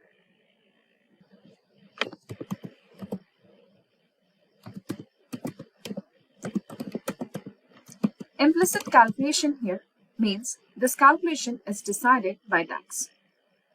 Now when we go ahead and define the calculation by using modeling, that will be called as explicit calculation, where we are going to use DAX functions and statements. Let's see difference between both. To add the measure here, we can add the measure from new measure here. We can also go ahead and right click on table and click on new measure. We can also click on modeling and add a new measure from here. So let's go to the table, right click on a table, and let's add a new measure from here. When we click on new measure, observe here, a formula bar is opened up where it is directly writing measure equals to as a name. In the data pane, on the right hand bottom corner, we have a measure here. This measure is getting saved in data pane on right hand corner here.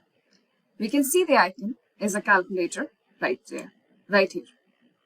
So let's rename this here as total quantity. Make sure, as a standard practice, we do not leave any spaces. Later on, if we are trying to reuse this aggregate calculation, and if there is a space in the name, we will not be able to reuse it in any other calculation. Now we want to sum. We'll use the predefined function, aggregate function, sum. A simple sum function here. If you want to read more about it, you can expand it from the arrow. It will give you a simple explanation. This is true for any of these functions here. We select the sum from the drop down here. As usual, we can see the parenthesis will open up. It will give us the syntax right here.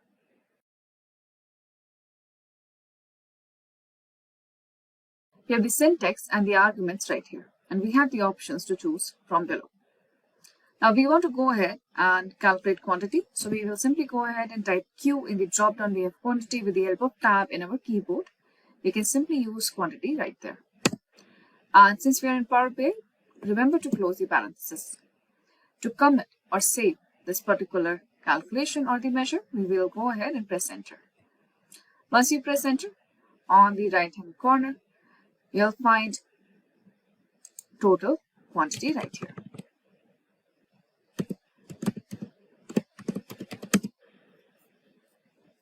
Total quantity sold right here.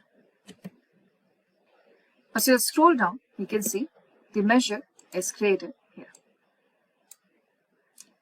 Let's check and utilize this measure in the same table. We can close this from here. Select the table. Let's add the total quantity sold. As we can see, there is absolutely no difference between the explicit and the implicit calculation here. However, now, if we want to move forward and add the average here, we can have the similar average calculated there. But when we have sum of quantity, the implicit measure, if we are collaborating with someone, they will have the freedom to change the aggregate calculation right here. However, when you have explicit calculation, the calculation is fixed. The collaborator can simply calculate the percentages out of that. Nothing more than that. So aggregation cannot be changed. So if we want average quantity to be sold out to individual customer, we can go ahead and create the explicit calculation for that too. As we can see, what we have here is cost to company and the quantity plus the profit we have made out of that and the revenue. So let's calculate. Let's create a simple table where we want to analyze how many average days we take to deliver to certain state. So here we have list of a state, and now we want to calculate average days we take to deliver. First, let's look at the implicit calculation, which is by default sum. So we'll go ahead and create a new calculation here. We are at the Home tab. In the Home tab, on the right hand side, we have a new measure. So let's click on new measure. We are going to call this average days to deliver.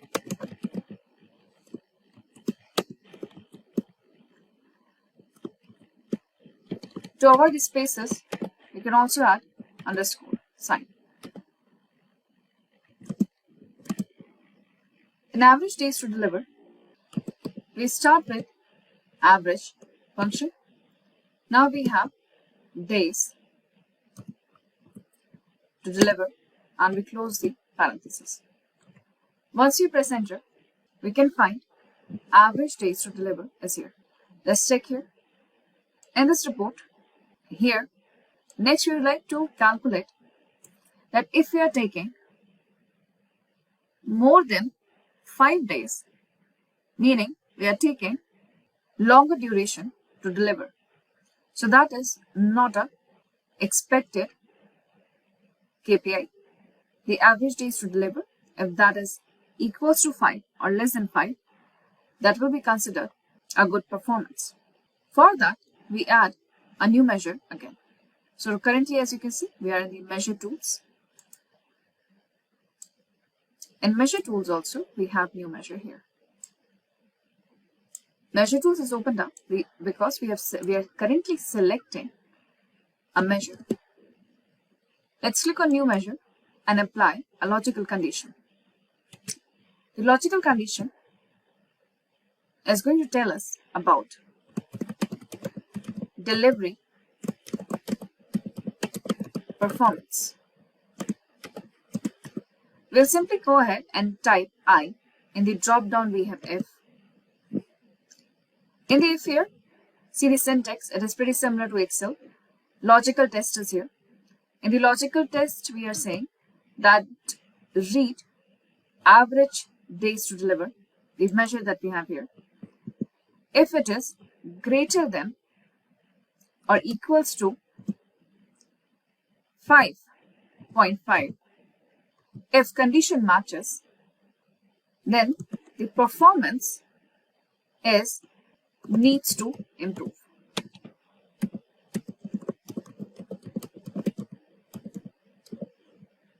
If the result is false, it means it is just opposite, meaning we are doing good.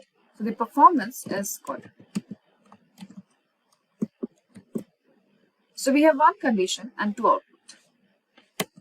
Now we can see our measure is saved here. Let's check on the measure.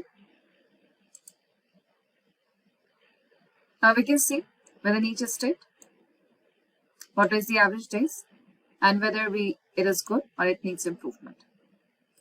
Let's keep a slicer here for region. This region size slicer will give us more insights here. So within the central region, we need improvement. In east here, we are doing good in few states. We need improvement, and we need improvement in most of the cases here. Let's look at few more common functions like date functions. Currently, if you want to go ahead and create a table, we want to see year-wise sales we have done. We have delivery date and order date. Let's use the order date here. The moment we check on the order date, the entire hierarchy will be added here. We can simply check and decide to keep whatever we need right there.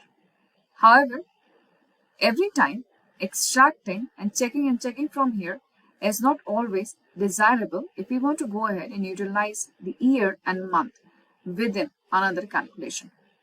So maybe we want to simply go ahead and look for the Q1 sales. In those cases, we will not be able to extract Q1 right from here. So let's go ahead and look into most used date functions here. We add a new measure again. In this new measure here, let's get the year extracted. We can simply use the year function. In the year function here, we have to write a date. So date it will find here in order date. As you can see right now, when we are using year function, we do not have the option to select the measures here. The reason is there are few functions that can be used within calculating measures. However, few functions like year, month, quarter, and more, these can be used only when we are adding a calculated column. So here you will find some limitations related to context. To understand more functions, we have to look into calculated columns and calculated tables. So first we are going to add a calculated table for calendar, and then we will move forward and add calculated columns in that. We'll also understand why calendar is important to be added and how we can use multiple date functions and logical functions to create a proper calendar table. By learning that, we will cover the concept of row context and filter context too. Now, we are going to explore one of the most fundamental concepts in DAX, that is context.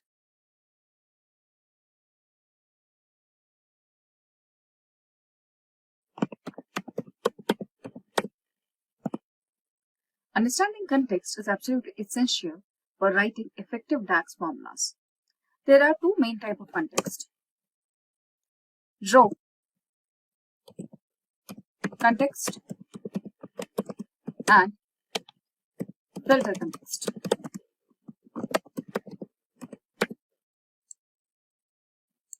Let's break these down. We'll see it with an example. For the example, first we'll add a calculated column. To add a calculated table, we will go to the table view. And here, let's add a calendar table. And within the table, you'll understand about row context and filter context. To add a new calculated table, currently we are at table view. In table view, we'll have table tools open here. In the table tools, we can see the types of calculations we can add. Currently, we are going to work with new table here. Once we click on new table, observe here on the right hand side, we have a calculated table icon, and here also we have a table. What we are looking for here is to create a calendar. A calendar in Power BI is a column which contains continuous date since the start to the end. This calendar table is helpful and required if you want to do any kind of time series calculations. The easy way to create your calendar table is use Calendar Auto. It's an automatic calendar. It will automatically figures out from the model wherever is the starting and the end date is. Currently we have one Excel sheet, so we are good with it. We can simply open and close. We don't require to add anything inside the syntax argument, as fiscal year month we can see is optional because it is in the square brackets. It can automatically pick up from the data model or imported data that we have here. As we can see, we have this calendar table here. The column is added, that is date column. This date column, let's select the date column here. Column tools will open up a new tab. This is not date and time. We are only looking for date here. There is no time component within it. And the format is a small date format, and we are good with that. Now let's talk about the context. Row context. Row context is essentially the DAX's awareness of the current row when evaluating a formula.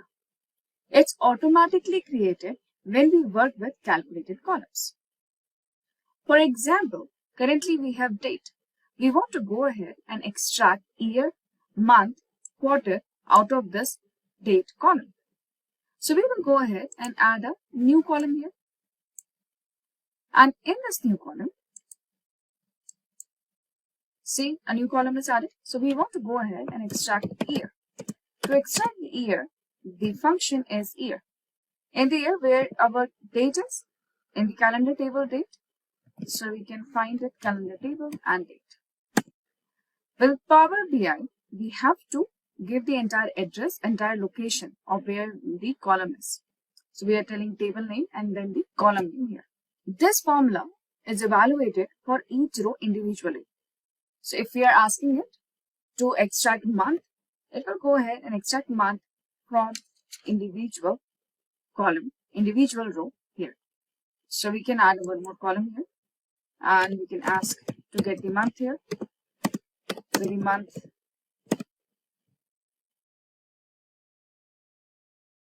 calendar table here.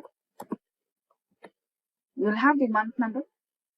Now if we need quarter, we can add a new column again and get the quarter here.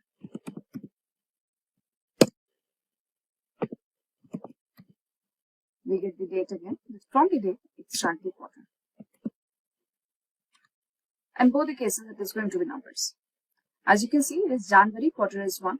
So this year is always seen as calendar quarter.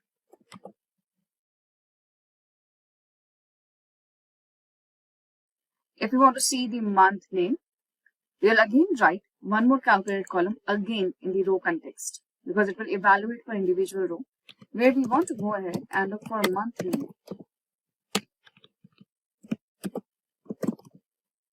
For the month name here, we will go ahead and use the custom formatting, that is the format option. It is parallel to text function in Excel. In format function, we will give the value and format it. To extract the month name, we will use the function format. Format function helps us to custom the format of any given numerical value. And this value converts any value to a specified number format. So for example, we are getting the calendar date here,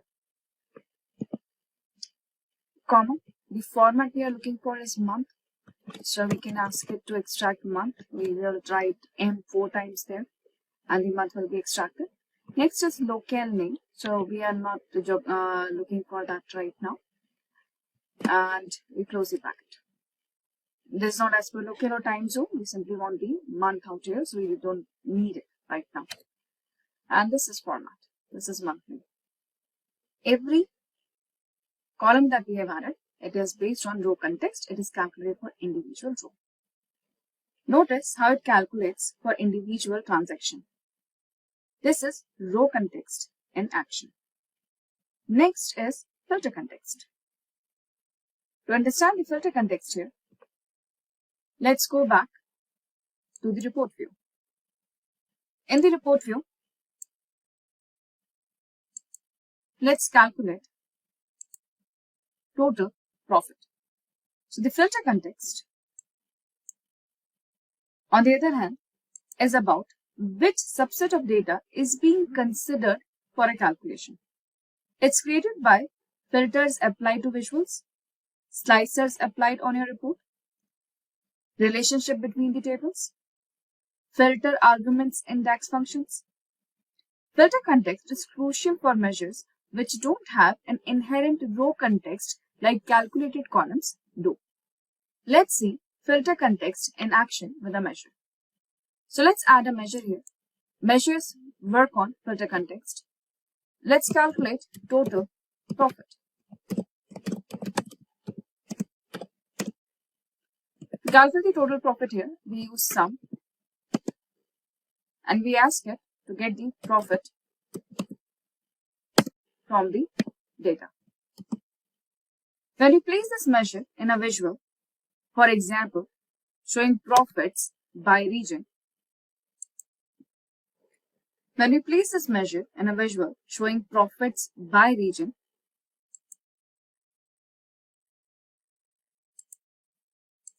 the filter context for each region determines which rows of the profit columns are summed. If we click on West region, If we click on West region in the slicer, the filter context changes and our measure recalculates to show only average days to deliver in West, sum of quantity or total quantity only in the region West. Similarly, here also we can see it will show only region West. This is the default filter context. This filter context can be modified within the DAX measures by using calculate functions. The calculate function is one of the most powerful functions in DAX because it allows you to modify the filter context within the formula. This is how the calculate function syntax looks like.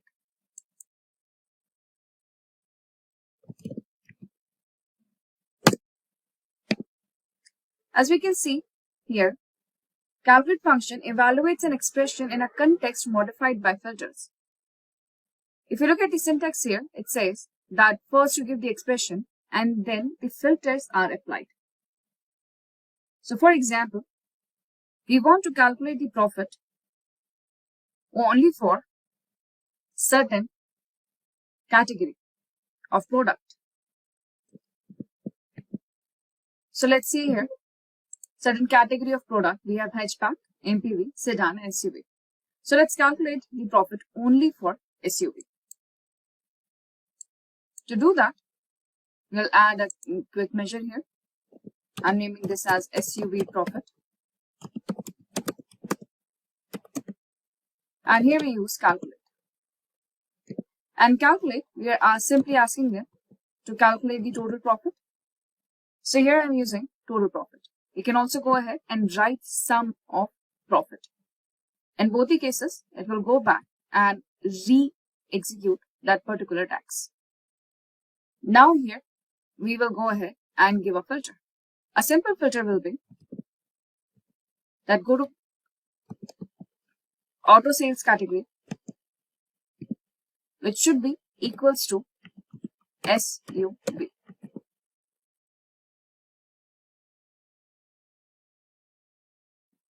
This is the SUV profit here. See the difference? If we add the cards here, this is our total profit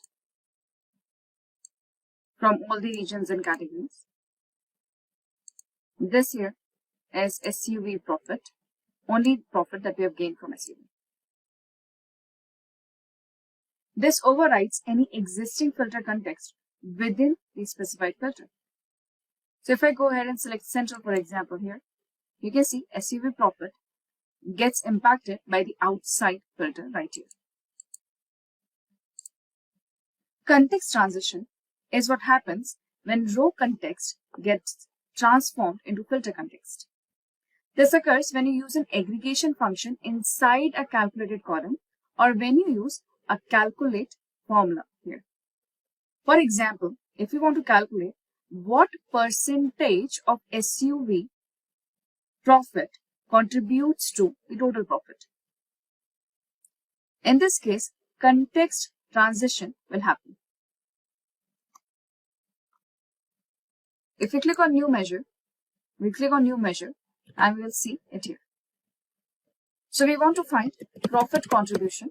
We want to find profit contribution percentage of SUV.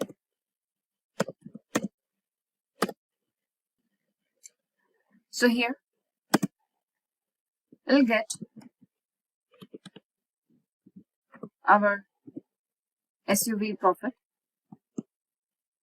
that we need to divide it by. So we can use divide function here. SUV profit is numerator. And denominator here, now we want total profit. So now we will write calculate here. Reason, we don't want this denominator to change or get filtered out because of slicers or simple selection of Central, East and North here, because this total profit changes when we select anything from out here. We want it fixed. So SUV profit is going to be fixed. It is from SUV. In the calculate here, we want to fix the total profit value. So we type calculate and we need total profit here. And here we use all function. This all function returns all the rows in a table or all the values in a column, ignoring any outside or even inside filters. Inside all function, we'll ask it to keep the entire auto sales data intact and not to get this particular total profit impacted by any outside or inside filter. Here, the all function removes all the filters from the sales table, giving us total profit across all the product. Let's see. Let's implement this to see which product contribute most to our overall profit. I'm going to add a card here, multi-row card, and let's see the profit percentage here. Let's convert into percentage too. So it is in general format right now. Now it's percentage. See. So the SUV contribution here is 25%. If I convert this into a simple table right now, maybe we want to see in front of category, you'll find that it is only giving us the SUV percentage here. It doesn't understand this at all, meaning this is a fixed percentage answer that we get. However, if we go ahead and add fuel type and we don't see the category here, now we'll have a correct percentage right there. So while calculating this here, it is able to hold on to the total profit calculation right there. So this is your profit contribution as per the fuel type. And see here, this is not 100%, this is 24%. That is only for the USV. That is only for the SUV. The same can be applied to calculate profit contribution for each product. I'll copy this here and let's create a new measure. Now we want profit contribution for all product here. Or let's say each product here. So now here we do not have SUV profit here. Instead of that, we will ask it to get the profit. And now here we are asking it to fix the profit right there. This total profit always gets filtered out. However, the second total profit, which is used within the calculate function and with the all function, this is going to be fixed in the output. When we calculate it like this, and now if we go ahead and create another visualization where we want to see each category contribution and profit.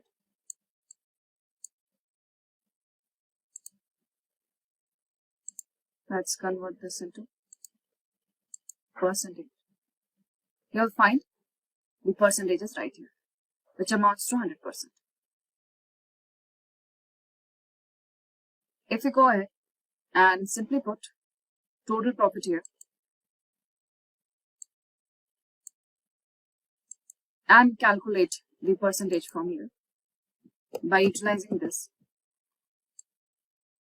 we still get the same answer.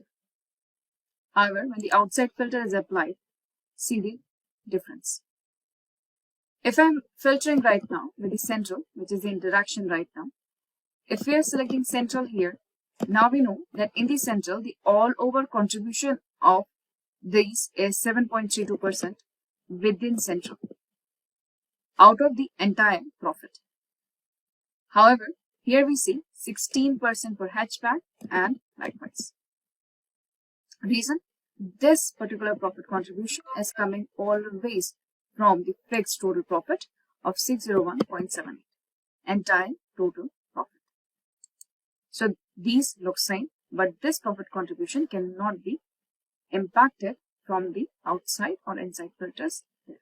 Now that we understand the context, let's explore some advanced DAX functions that leverage these concepts. In this session, we will analyze auto sales dataset by using Power BI Desktop. Continuing from the previous topic, we have an understanding of context in Power BI DAX. Moving forward from here, we will guide you through every step from connecting to the data, exploring the data model, defining key metrics, using advanced DAX formulas like time intelligence, forecasting, dynamic titles, etc., to building rich reports and dashboards. By the end, you'll have a solid hands-on understanding of how to turn raw auto sales data into actionable insight with professional visualizations. Throughout the tutorial, feel free to pause and try each step yourself. We will also provide explanations for the main concepts and formulas. Let's get started. Open your Power BI desktop. We can go to Get Data and click on Excel workbook here or here. Browse and find auto sales data. Click Open. In the Navigator preview, select the table, the sheet 1, and click on Load. Power BI will import the data and display it in Fields pane on the right. This creates a new table in your data model. At this point, check that order date and delivery date columns are recognized as date or time types. Under the column tools, this is the date. And numeric columns like cost to company, profit, quantity, revenue are numeric. Let's go to Power Query to adjust the types. To go to Power Query, go to Home tab and click on Transform Data here. This redirects us to Power Query Editor. This dataset now serves as our fact table of auto sales record. We can check the data types right here. From decimal number, fixed decimal, whole numbers to date, time, and the binary too. These numerical value can be converted into fixed decimal number, that is currency. We always add a new step. From here, we will go ahead and first rename from sheet 1. So let's rename this as sales.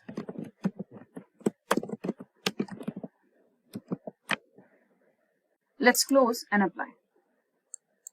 It will close the Power Query and load the data into Power BI. The data set now serves as our fact table of auto sales records. In a more complex model, we might split this into fact and dimension tables. For example, separate tables for date, product, and dealers, and separate table for numerical variables like order date, orders, profit, quantity, revenue, traffic. But for now, we have one table containing orders, customer information, sales figures, and so on. After loading, notice that our data model currently has a single table. In a robust BI solution, we often create separate dimension tables. For example, we could extract a unique date table from order date column, or separate tables for region, dealership, product, and customer. Creating a proper date dimension and marking it as a date table is important for time intelligence calculations. In fact, Power BI and the DAX engine requires you to mark one table as a date table to get correct results for time intelligence functions. For example, you could duplicate the order date field into a new table of unique dates. And under Table Tools menu, use Mark as Date Table. We'll assume a proper date table is in the place. This date table we are referring to is the calendar that we have created in the last few steps. So let's go ahead and see another way to create a calendar. So we'll go to the table view. In table view, we click on the new table. This is our date table, or we can also call this as calendar table. And we ask for automatic calendar again. We will select this column and convert this into date. Now this is a separate table altogether. We'll go back to data model and we make sure that this data table is connected to order date in sales data.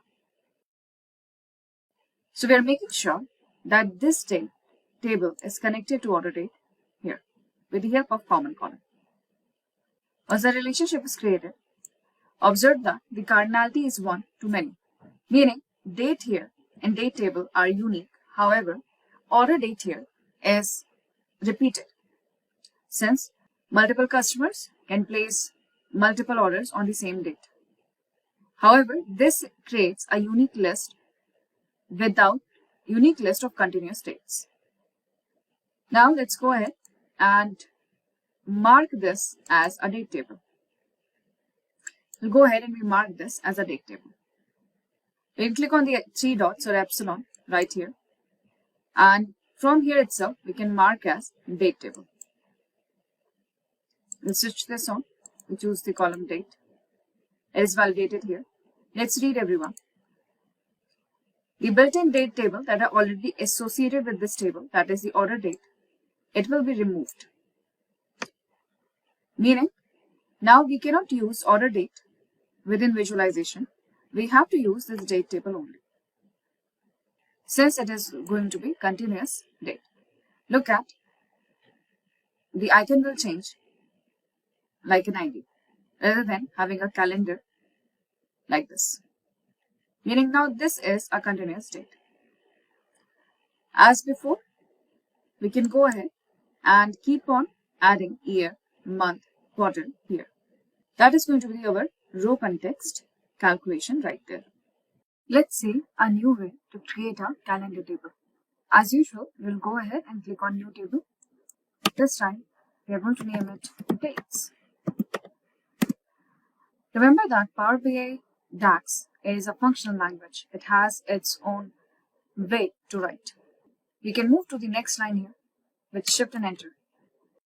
Now, when we say it's a functional language, meaning we have to give indents, we have to open parenthesis, close parenthesis, add its places. It has a structure and format to type. Although it is used as a guideline, and since we are beginners, we might not have a full knowledge of how to write it. In that case, there are multiple websites that can help us to reformat the Power BI DAX. For now, what we are attempting to do is we are trying to add a new table. In that new table, we want to first need a first column where we have calendar. Now in that, we have added the entire calendar date, meaning a continuous date without any gaps. Then we want to add year column, month column, and likewise. To do that, we will start with add columns. Now add columns here returns an entire table with multiple columns at once. So we don't have to add individual new column every time we want to add something new. So now we'll go ahead and type the entire code to get the full calendar table. This is add columns. Add columns is asking here what will be your table. The table here will be our calendar auto. That is automatic calendar here. I will take this to the next line too. Indent is automatically there. Now within the syntax, it is asking us the name there. If you read the syntax, it is asking name of the column there. So we will say the column name is year.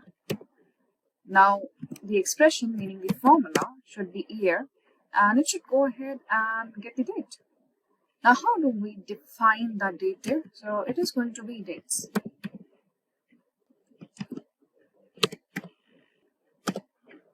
Here is the date column right there.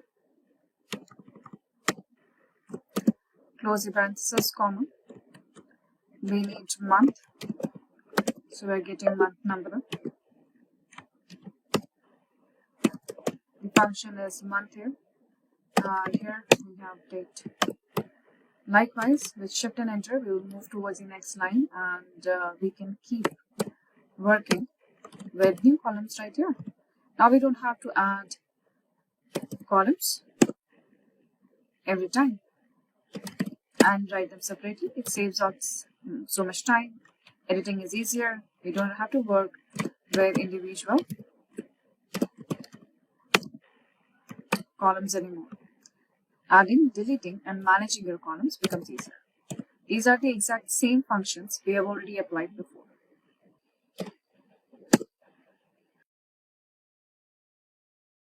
Now, as and when required, we can go ahead and add more columns in here. Currently, I am adding some basic columns here. Let's see an example, then we'll keep on adding the columns. And see, here we are. In a similar manner, we can also go ahead and add the quarter name for year. So here, let's see, we have 2024 quarter 3. So we are utilizing our format function again. We are extracting year, then we are concatenating it with quarter here. So likewise, we can move forward and add more columns in here. Now, once we have our date, that is our calendar table, and the sales data here, first, we will make sure that our date column here is marked as date table, so that it is recognized as a date table here. We'll also make sure that in the data model here, this date is connected with order date to determine the relationship properly. And now order date will not be used for visualization purposes. Now we will use the date always from the dates table. Now let's move forward and understand DAX. Now we create key performance indicators as measures. You will go to report view. You will go to modeling tab and click on new measure. In this new measure here, let's define few KPIs here. First, we have revenue. So the first measure here will be total sales. We'll sum the revenue. This sums the revenue field across all records.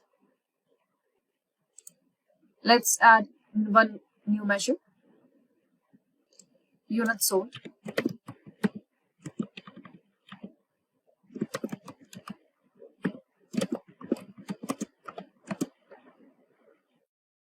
This sums up total number of cars sold.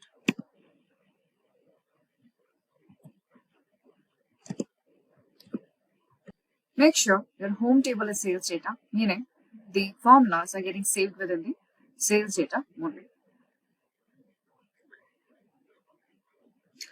Our data has a profit column.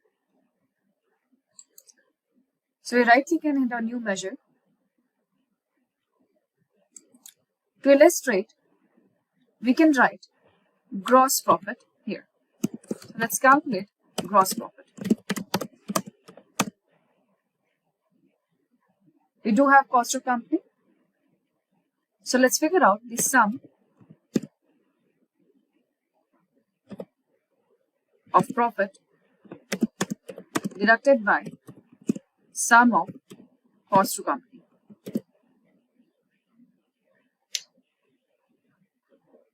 This follows the example of a profit measure as an aggregate difference. We'll add a new measure in sales data. Since we have a difference, gross profit, let's find out profit margin percentage here.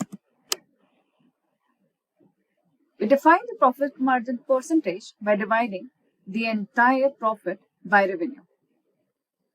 This will compute the profit as a percentage of revenue, avoiding divide by zero errors with the help of divide function. In divide function, numerator is sum of revenue. Denominator will be revenue. The numerator is going to be the profit. Denominator is going to be revenue. Sum of revenue. Alternate result. Even if we leave it alone, it will be 0. Divide function helps us to avoid divide by zero errors. Now we can move forward and create visuals here. We can go ahead and figure out, let's see, total sales by individual region. We can choose to create simple bar graphs too. So first, let's figure out a simple table for region-wise total sales. We can convert this into a simple column chart.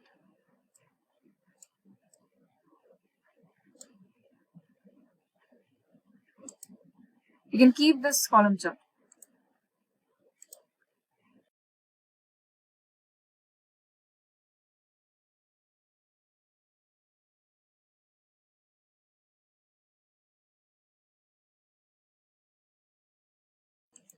This is region by total sales. You can go to the format. We can switch on the data labels right here. Currently, data labels are in billions. We can choose them to keep it at the outside end. In the values, let's fix the units at million.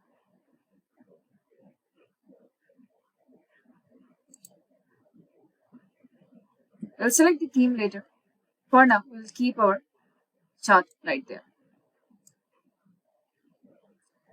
Next, let's see product by sales. We'll add the table again. So this is product and total sales. Now we have got multiple product here. The best here is the bar chart. Let's keep it right there. Again, we can switch on the data labels right here. We will fix the data label values at millions. We can make it bold to make the color appear here. Let's decide the decimal values to be 0.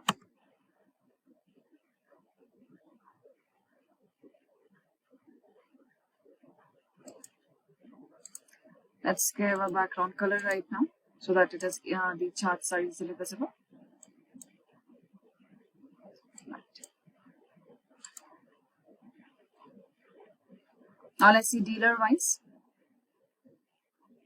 This is our dealership name and total sales. Here we can create a bar chart again.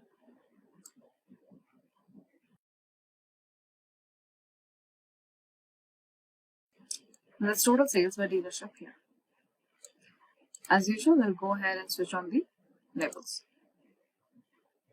And we fix our labels with display units millions. Now, let's move on and see some time series calculations. To use the time intelligence functions, we have to make sure that our date is marked as table. Let's see few examples. We'll make sure we are clicking on new measure again. A new measure here. First, let's figure out what is the sales YTD, that is year to date.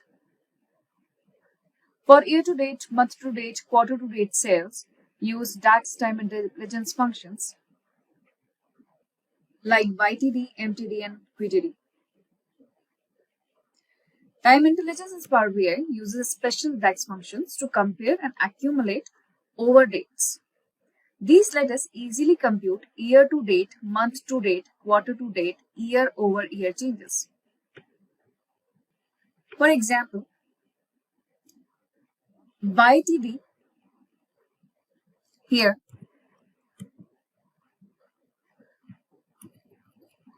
total YTD here begins on first day of the year, ends with the last date column after applying specified filters.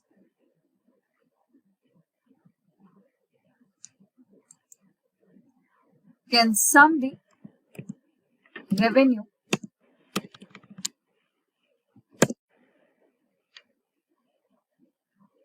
from the start of the year to the current context.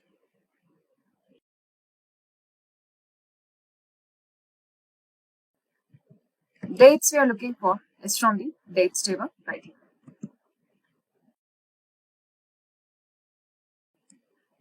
Before these will work correctly, ensure your model has a designated date table as we have created just now. Next, for month to date and quarter to date, we will follow the similar time intelligence functions like these. So we're creating a new measure here. Let's see the sales month till date. We have total, MTD, summary revenue,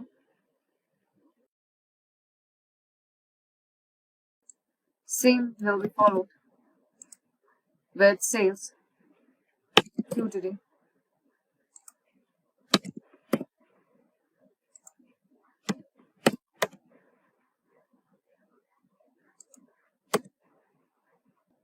Let's also compare last year's sales versus current year sales.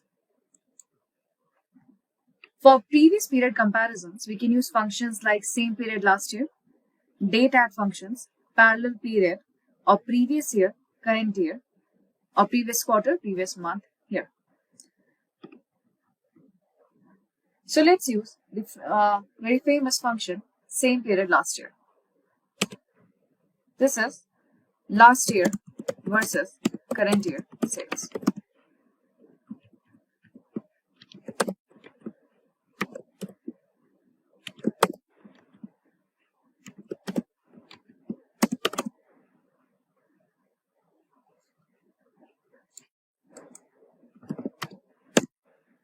We use the calculate function. In the calculate function, we are going to ask that go ahead and give us total sales, calculate total sales based on following filter. A filter we will give with same period last year. It is going to go ahead to the sales data. It connects with the calendar table and it will return the set of dates in the current selection from the previous year. So the current year is 2025. It will go ahead and select the 2024. If the current year is 24, it will go back and filter out your table by 23. If you're in current quarter, let's say you're currently at quarter 1, then quarter 1 of 2025, then it will go back and select the quarter 4 of 2024. It is not specified with whether it is an year, month, or quarter as we have seen so far. Same period last year, it will simply go ahead and select the entire rows based on that particular period. It can be year, quarter, month, or weeks. Here, we will simply ask it to filter down the dates column right there. This is last year versus sales. So let's see in the next page here.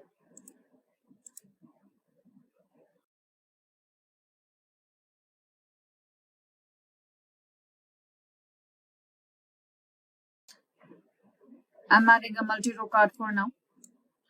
And this card here, let's look at.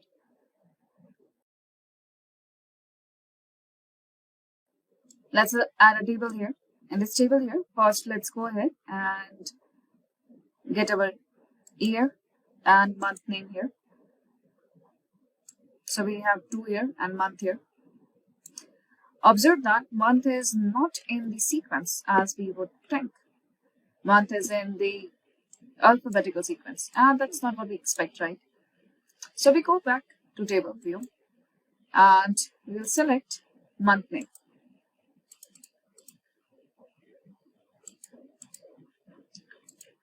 Highlight month name here and ask it to sort by month number.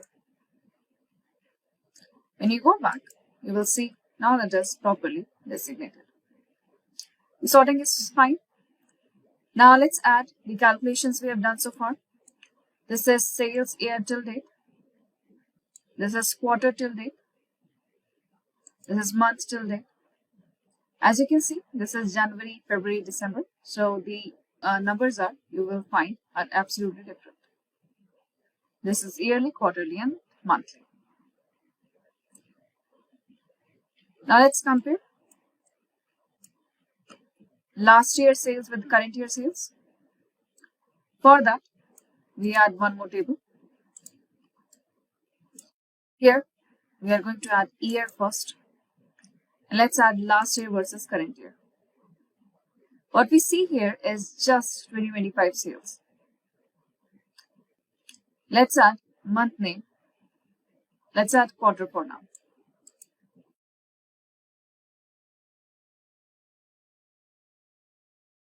Now let's see here, this is last year sales right here. Whatever sales we are looking at is from the last year.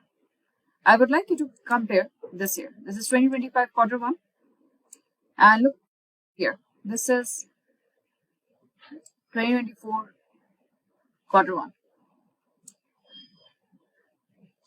What we are actually looking at right now is 24 number right here. What we here have is last year sales.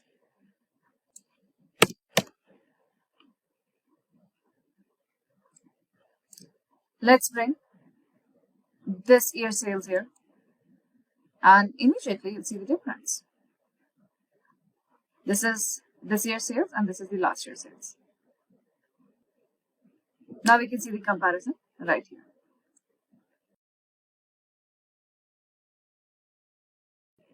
To compare last year with the current year sales, we need to create more DEX measures.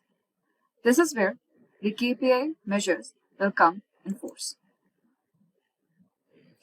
So let's compare profit for individual year. So right now we have last year's sales with us, and this is current year sales. If you want to see how far we have went from year on year or period by period, how far we have come around here, in that case we have to go ahead and see the comparison, whether last year is greater than current year or not. First, we'll create we will create new measures here. When we click on the quick measure, a pane will open up. Here we have certain inbuilt calculations here.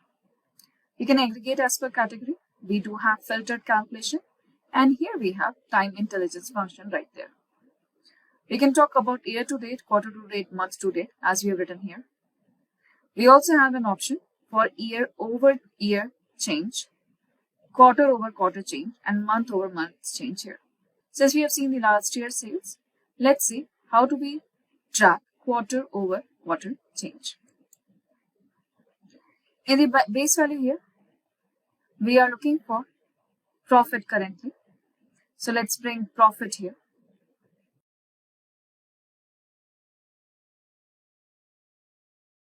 In date, we can click on add data. This is the date right here. Number of period is 1, we are fine, and we click on add.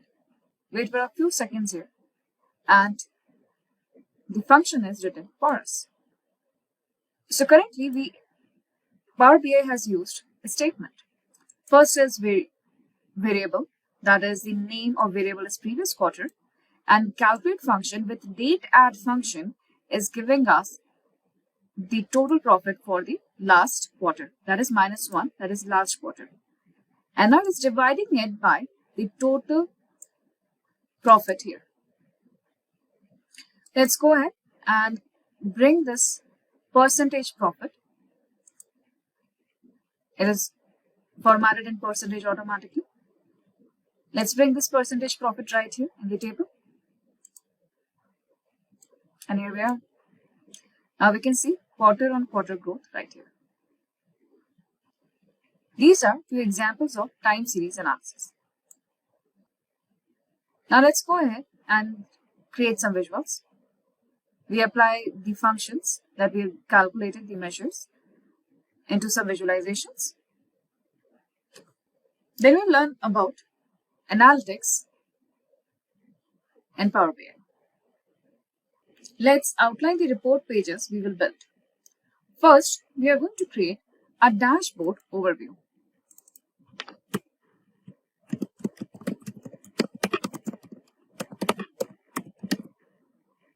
Here, we can use card visuals for KPI visuals to highlight high-level numbers.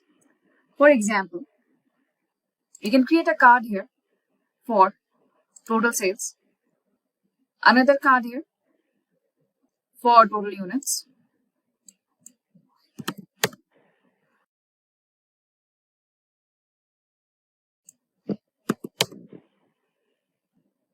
so this is the card visual here for total sales. Following up the same here,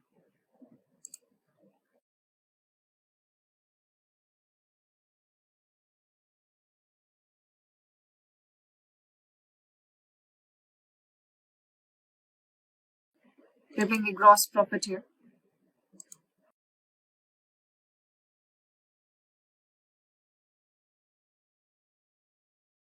You can add it for total quantity, that is units sold.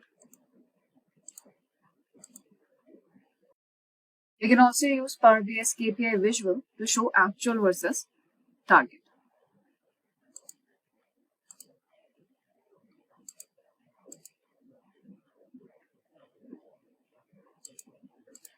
Here is our KPI visual.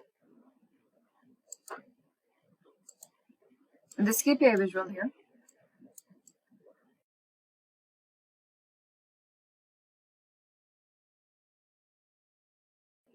let's look at total sales here. As per month, as compared to last year's sales. Once it is filtered down to last year or month, you will be able to see the excess.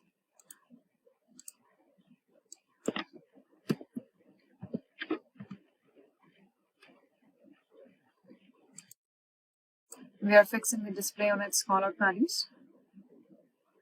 We can use Format Painter.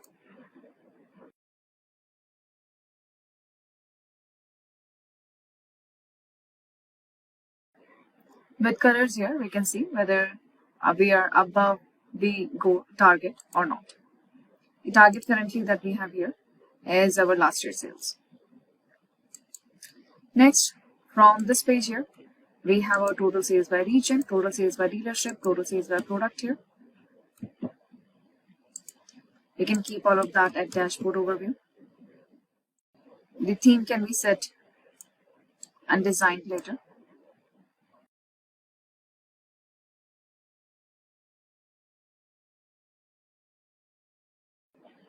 Now within here, we will see more here, category with sales.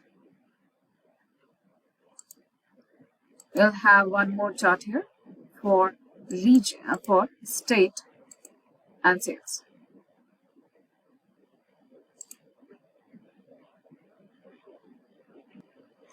State and sales can be easily changed into a map.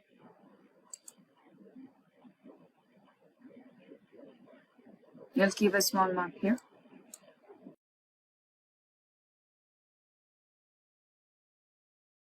In the bubble map here, we have the bubble sizes with total sales here. Let's go to the format your visual. In the bubble size here, currently it is automatic. You can ask it to use the data range right there. And we can now see it changing. You can also utilize the legend here or the color here as per the region here. That's great. Now we cannot have, now we don't need the title at all. So we can go to general here, switch off the title. We have got the legend right here. We are fine with the legend right now. We can keep it at the center. This is category by total sales. We can convert this into a donut chart. In the donut chart here, we will switch off the legends right now and we go to detailed labels. In detailed labels, we can ask you to only keep the category and percent of total right here. It is not properly visible here. We can go ahead and change the font style and font size to make it more visible. To quickly design it, we can go to view here and apply a certain thing for a quick design.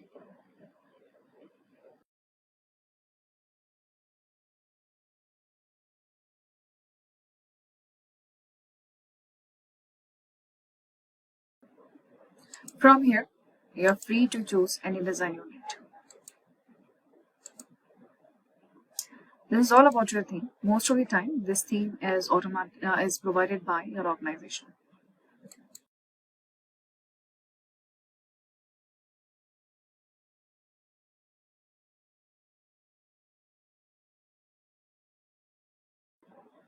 Currently, I'm sticking with the very simple theme right there.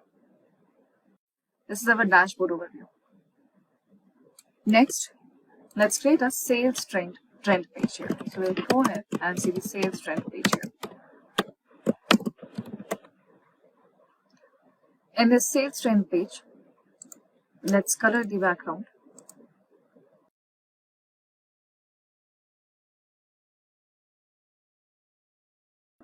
First, we'll create our line chart because we're looking for a trend here.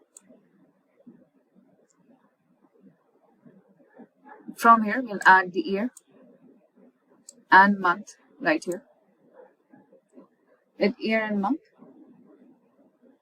and total sales.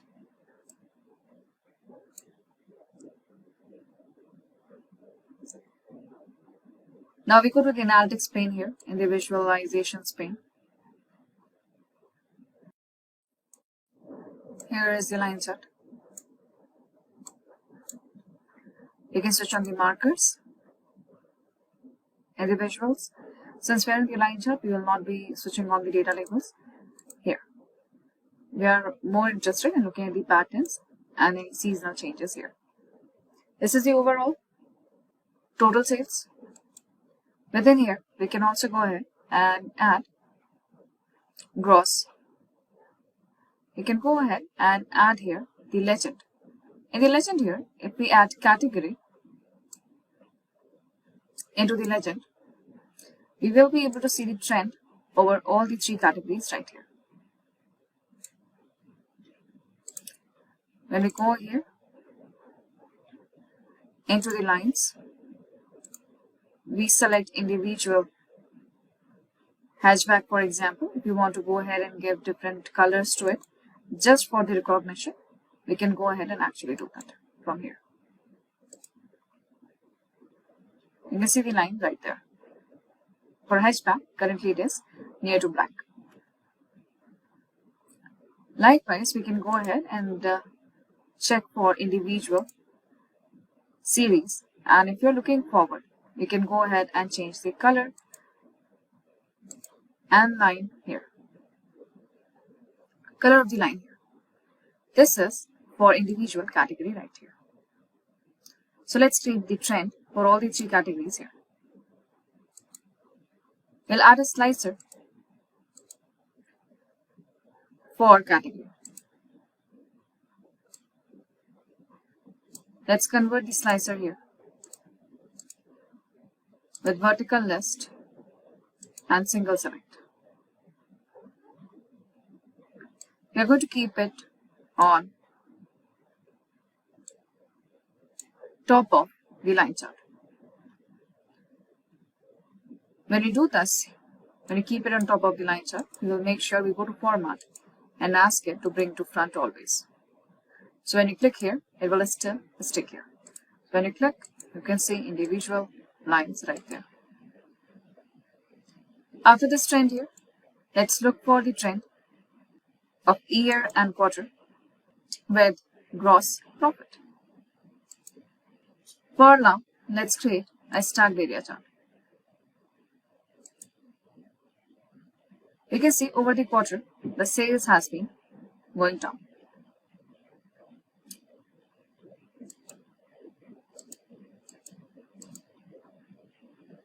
Here, let's add units sold into the mix. Now we can see units sold has been almost similar. Very little difference here.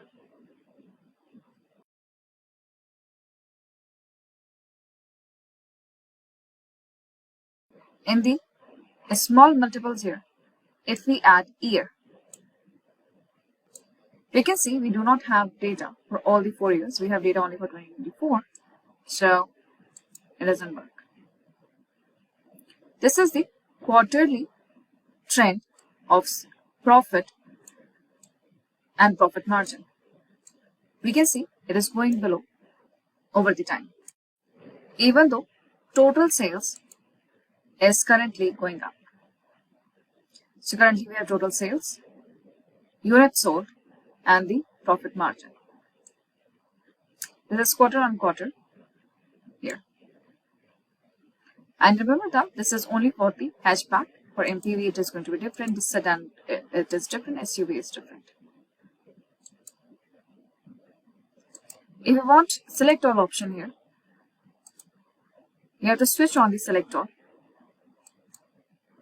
here. However, when you say single select, all option will not be available. If you want all option, then we have to make sure that this is just checklist, not an individual selection. In the quarterly one here, we can go ahead and switch on the data labels too. See here, data labels doesn't make much sense, it looks crowded. So if anyone wants to look at the data set, they can simply hover the cursor over there and they can easily see all the three numbers right here in the tooltip. Let's add a separate chart for the comparison of profit margin over the fuel type.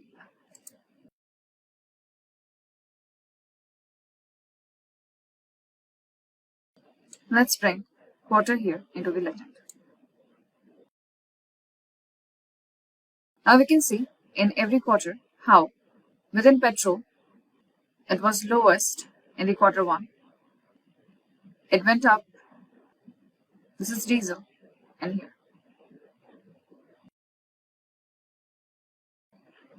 Let's switch the quarter and the fuel type. Easy to know now, right now. This is quarter 1, quarter 2, quarter 3 and quarter 4. We can see here right now. This is CNG, diesel, hybrid and petrol. Now this quarter is aggregate quarter for individual year. We do have only one year. So let me show you by adding the slicer here. If I add a slicer here for year,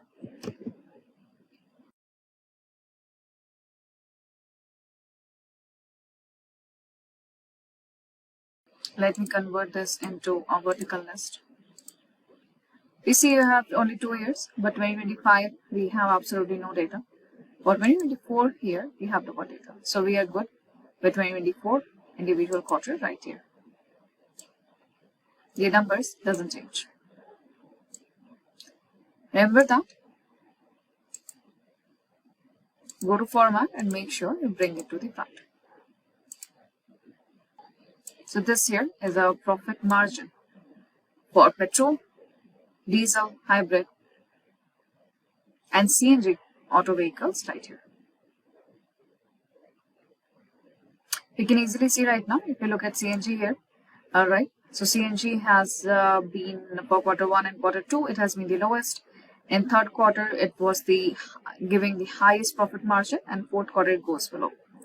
Similarly, we can track diesel, hybrid and petrol. Petrol definitely shows us the increasing profit margin. Next year, we'll add with performance versus targets.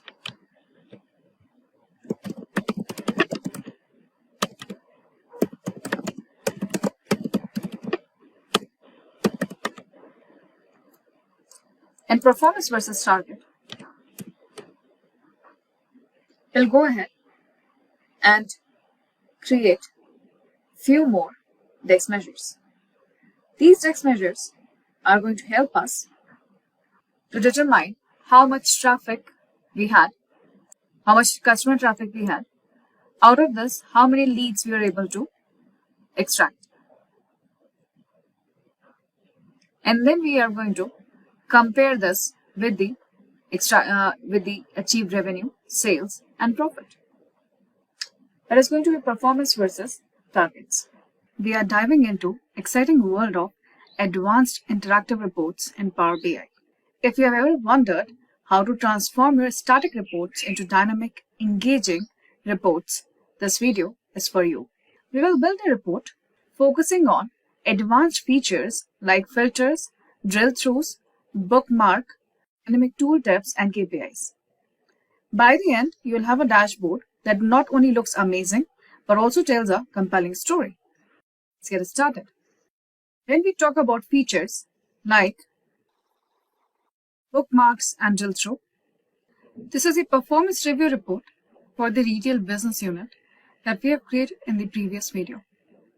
First, let's add advanced slicers to filter data dynamically. As we have understood the difference between slicers and filters, first let's explore slicers. In the visualization panes here we have a slicer. First, we can click on the slicer here. Let's add region to the slicer field. Let's resize it to fit neatly on the left hand side. Currently, the slicer here has vertical list with the check boxes here. We can format it by using the format painter. Now observe here, when we click on East, entire dashboard filter out only to one selected region. We can also select multiple regions with Control and click. Clear the filter, we can clear the selections from here. Let's add another slicer with date. Let's drag and drop date to the slicer. Region here was a categorical value. Date here is a date type. As you can see clearly, when our data is date inside the slicer, we are getting a slider from the start date till the end date here. Let's explore the types of slicer here. To see the types of slicers, we click on Format Your Visual and we go to Slicer Setting. In Slicer Setting, the style of the filter is Slicer Settings. The style of the slicer is between the to date, then before the date, after the date. We can also find relative date. Relative date is if we want to go ahead and look for last, next, or this. It can be last month, last week, last year, or this month, next month, year. This is dynamic or relative filter based on your system date. Currently, then we have relative time. If you have date and time both, you can also use relative time filter, which is quite handy to do hourly analysis. Currently, we are going to keep at between. This is the date slicer. Let's add one more slicer. This time, we will see new slicer with the lightning bolt. When we click on new slicer, lightning bolt, let's add customer type. Customer type, we can see there are two cards inside one single slicer. To understand this, let's go to Format Your Visual. We open the slicer settings here. In new slicer, slicer settings only give us the option for selection. What kind of selection we are looking for. In the layout, we have the option to select the arrangement currently. As we can see, we have two cards only, two types of customers. Instead of keeping a grid, we can keep a single row. The single row, we have two types, we can keep two buttons only. The new slicer will always have the cards inside it. It will not give us the option like vertical list between here. So this is the customer type. These are the two cards inside the slicer. I was setting the layout here. Let's use the Format Painter. After Format Painter here, it is quite visible. Buttons are not getting formatted. To format the buttons here, these are the buttons, we have more options for formatting. The new slicer gives us option to make slicers interactive like we are using an online application and to make it interactive with the end user. For example, when you hover the cursor over the corporate button, it darkens with the color. When we click here, it gets a shade darker, and when we select it, it becomes black in color. It shows the interaction. It also makes it look like we are actually pressing a button. So interaction is enhanced. To define these type of interactions, to customize these interactions, we have multiple settings inside buttons. 4 stages. First one is default. What is the default without selection format setting? When we hover, how it should behave when someone hovers the cursor over the buttons. When we press the cursor, how the change should look like. And when any button is selected, how it should look like there. We are going to start with default.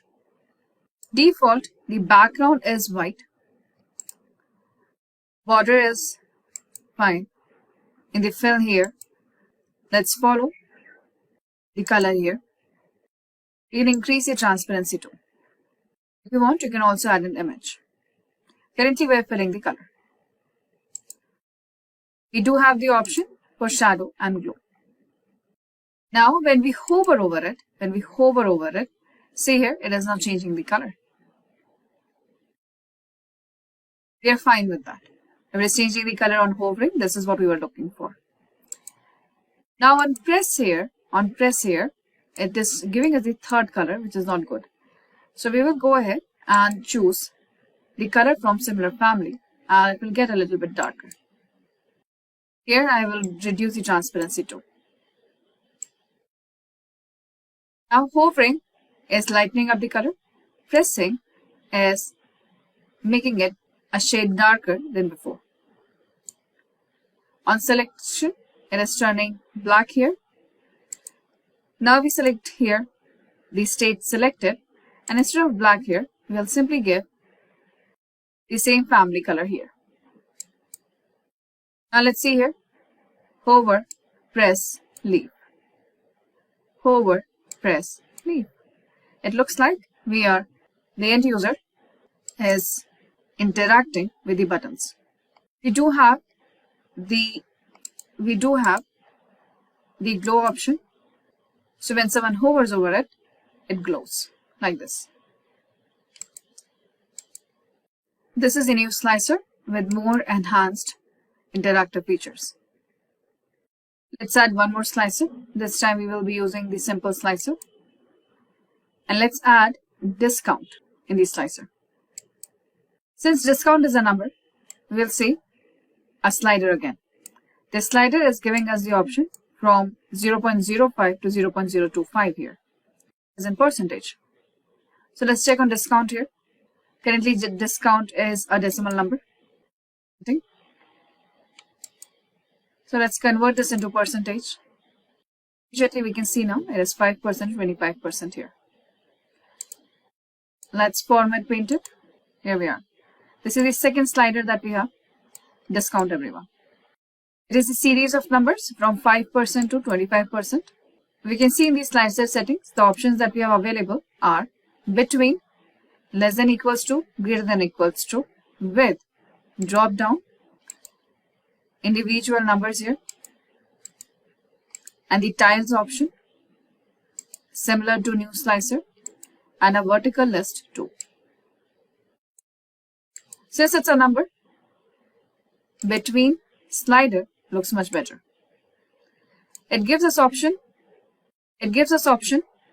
to filter the entire page currently. For example, we want to see the performance report, the sales and profit, if we are giving the discount between 5 and 10%. So if we give the discount between 5 and 10%, this is the report.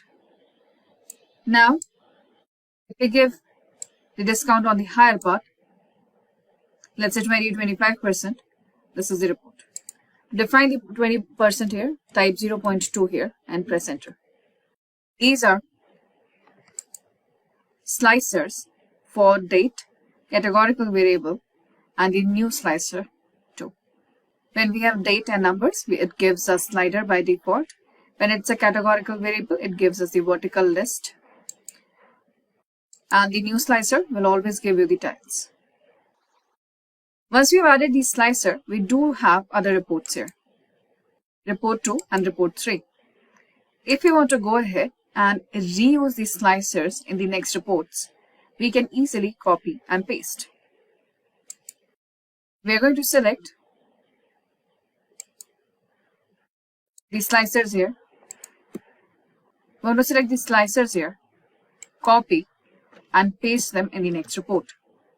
We can certainly do so. When you will copy and paste, with simple Ctrl C and Ctrl V, a dialog box appears. It says that, would you like to sync the visuals? It says that one or more copied visuals can stay in sync with the visual it was copied from. Power BI simply want to say that if you will change anything in report 1 by using these slicers, for example, if you select South in report 1, automatically report 2 will also convert every chart and filters every chart and card with that particular slicer. It will be syncing the slicers on both the reports. For this demonstration, we are going to sync the slicers. We won't see any difference right away. To understand the difference here, let's go ahead and create a table. I'm creating currently a simple table with category, and region. Let's see total profit and sales and the discount here. To the discount here, let's convert this to average. It's a small report. Let's also add the quarter to track the changes. Now let's apply the slicers. We are not going to apply the slicers here. We will go to the report 1 and apply the slicers here. Let's select the corporate type customer in North region. And let's say we are looking for the last quarter. So we have made the changes on the slicers. in report 1. We click on report 2. You will find automatically it is selecting North. We are towards the last 2 quarters here, quarter 3 and quarter 4, with only North region. And for report 1 and 2, all the slicers are synced.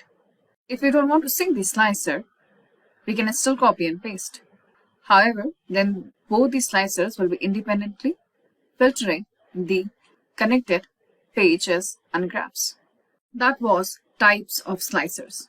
Let's move forward with other component of the dashboard, that is drill through and drill down. First, we'll go to drill through. Drill through here enables users to navigate from a summary report to a detailed view of a specific data point. So let's set up a drill through from report 1 to report 2. To add drill through, we need one bird eye summary report and another detailed report. In this performance review report, we can see analysis by region, category and customer type, year and quarter, and the state. To deep dive in the report 2, currently we have added a matrix. With the matrix here, we can add more detailed cards. For example, let's go through the cards here. These cards here are here to show the KPI metrics. Currently, in the KPI metrics, we have sales. In one card, we can add only one metric. So here, this is the sum of sales, as we can see. Let's format it here. However, the title font is too big. We can go ahead and change that here. This looks better. We can resize and place it accordingly. So this is our sum of sales. In a similar manner, if we want to show other metrics, we have to add same card, and we can add only one number, one metric inside one card. If we don't want to do that, we have too many metrics to show, we do have an option of multi-row cards. Multi-row cards here can show multiple metrics within one single card. However, they will not be as presentable as a normal card. Normal cards, we have the ability to change the title. Here, we cannot change the title. We'll change the sum of discount into average. This is multi-row cards. Then we also have a new card here. Let's explore the new card. In this new card here, let's bring sales, profit, and units sold. As you can see right now, if we are adding numbers, we can also go ahead and add. It gives us simple tiles, exactly similar to the slicer we have seen before. Let's format. In formatting, first we have layout. In the layout, currently it is a single row. Let's convert this into a grid. In the grid here, we get to choose how many rows and columns do we need. Currently it is showing just one column, 5 columns and 3 rows. Now here, I am going to change the number of columns to 2 and maximum rows to 3. After layout here, we have option of callout values where we can decide the font here. I'm keeping the font as 24, quite visible. Let's decide this. Now we can format paint it. We can decide it to keep it at center. Decrease the font a little bit more. After the value settings, here we have the layout for vertical alignment. We have card settings here. These are the cards here. We can choose the shape of the cards. We can decide how far they are from the border, the alignment of the cards, and the background color of the cards too. Here we have the card settings. For this also we can use the format painter. Here we have got cards too. In general settings, under the effects, we will have the same background and border options here. Remember that these are for the back card visual, not for these buttons here. We can select the background color, increase the transparency. Looks much better now. You can also give a visual border with the increased rounded corners. Currently this is our new card.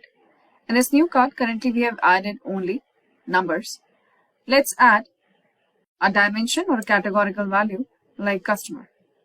When we add a categorical value like customer, let's say currently customer type selected one is retail. But if I click on corporate, it will remain corporate. However, if we clear out the slicer here, it will still get stuck at the first customer corporate, which is quite misleading. Usually, adding dimensions inside the cards is avoided, unless you have a very good option to make it work. So inside this card, let's add the fourth metric that is left. That is our discount. Now we are going to have 4 cards here inside a grid. Sum of discount doesn't make sense. It should be average. We can go to the drop down and convert this to average of discount. So now we have KPI matrix available with us. We have got KPI matrix, everyone. With the KPI matrix here, now we have a detailed report. Now let's set up our drill through. I am going to click on report 1 in the back. And let's observe. In the report 1 here, below the visualizations, we have drill through cross report available here. When you hover over the cursor, over the cross report here, it gives you an information that it allow other reports to use this page as drill through destination. Meaning, we need to decide which will be our micro report and which is going to be our macro detailed report. Destination is the micro report. Currently, report 1 is from where we want to start, which should take us to the report 2. So this detailed report should be switched on for drill through here. To set up the drill through, there are a few pre-requirements. The pre-requirements are the report 1 is currently using category customer type, region as a categorical variable with the sum and profit. In the page 1, we also have a state and year and quarter used. These measures and dimensions should be used in report 2 also. If we go now to activate the drill through, we simply switch on the cross report and report 2. Switching it on, we need to add the drill through fields here, which means that which chart will have the ability to give us the drill through option and to filter out the report 2 on the basis of that. To add this here, let's go ahead and add region, sales, profit, and category. We are dragging and dropping. We have added category, profit, region, and sales. So we've added all the 4 here. You'll find that these looks like filter cards. And also give us the message that it is going to allow the drill through when it will be used as a category.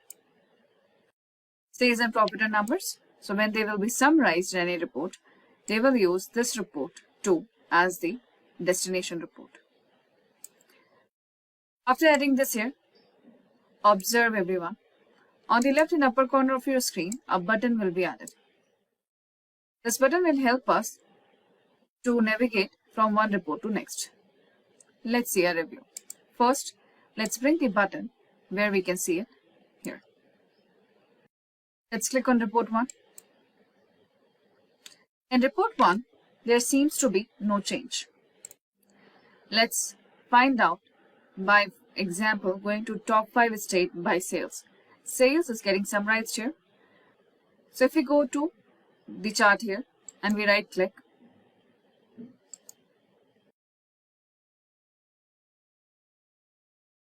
we select, for example, Scotland, and we right click here. It allows us the drill through to report 2, meaning we will be looking at the entire report only for Scotland. Let's click on report 2 in drill through and see. Now we are looking at the filtered down report only for Scotland. What are the information available to us right now? In Scotland, we have done our sales starting from 25th January and the last order was at 2nd February. We have given the discount from 6% to 25%. Immediate insights, everyone. Plus, we have given total sales of nearly 50k. This is the average discount and the total units sold. We can also see the KPI cuts in the new cart matrix too. And what we were able to sell out? We were able to sell clothing, electronics, furniture, and groceries there. We have the detailed report within deep dive for one single state.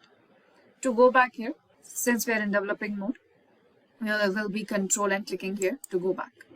We'll go back to a normal report. Let's try more deep dive. Let's click on retail here. Now this report and the second report, since these things slicers are synced, both are showing us retail customers. In the retail customer type, the highest sales we have seen in the electronics here. So let's right click on the electronics and drill through everyone to report 2. So here we can see customer type is automatically retail. The first order was near 11th January and the last order was in October here. Similarly, we have given the discount in the range of 8 and 25%. On an average, it is 16.5%. Here we have the category only electronics. This drill through will help us in deep dive and navigation from the macro report to the detailed in-depth analysis. Thus, to navigate from a macro summary report to a detailed in-depth view for a specific data point and KPIs. Talking about navigation here, bookmarks are a fantastic way to create dynamic navigation. With the bookmarks, we can set up a before and after view.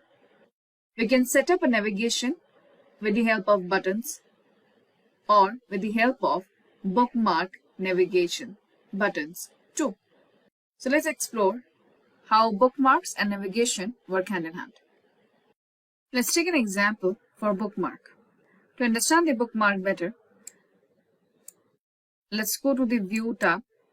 In the View tab, we have Filters pane here, then Bookmark and Selection. To understand the bookmark better, let's click on Bookmark pane. And Bookmark pane has to be opened up with the Selection pane. Why? Selection pane will tell us the list of the objects that are present in this particular page. And what is a bookmark? A bookmark here will help us to create multiple views within one single page. In real time, bookmarks are used used in a book where we go ahead and we place the bookmark on a certain page number so that when we come back, we can go ahead and simply go to that bookmark and restart exactly from that page.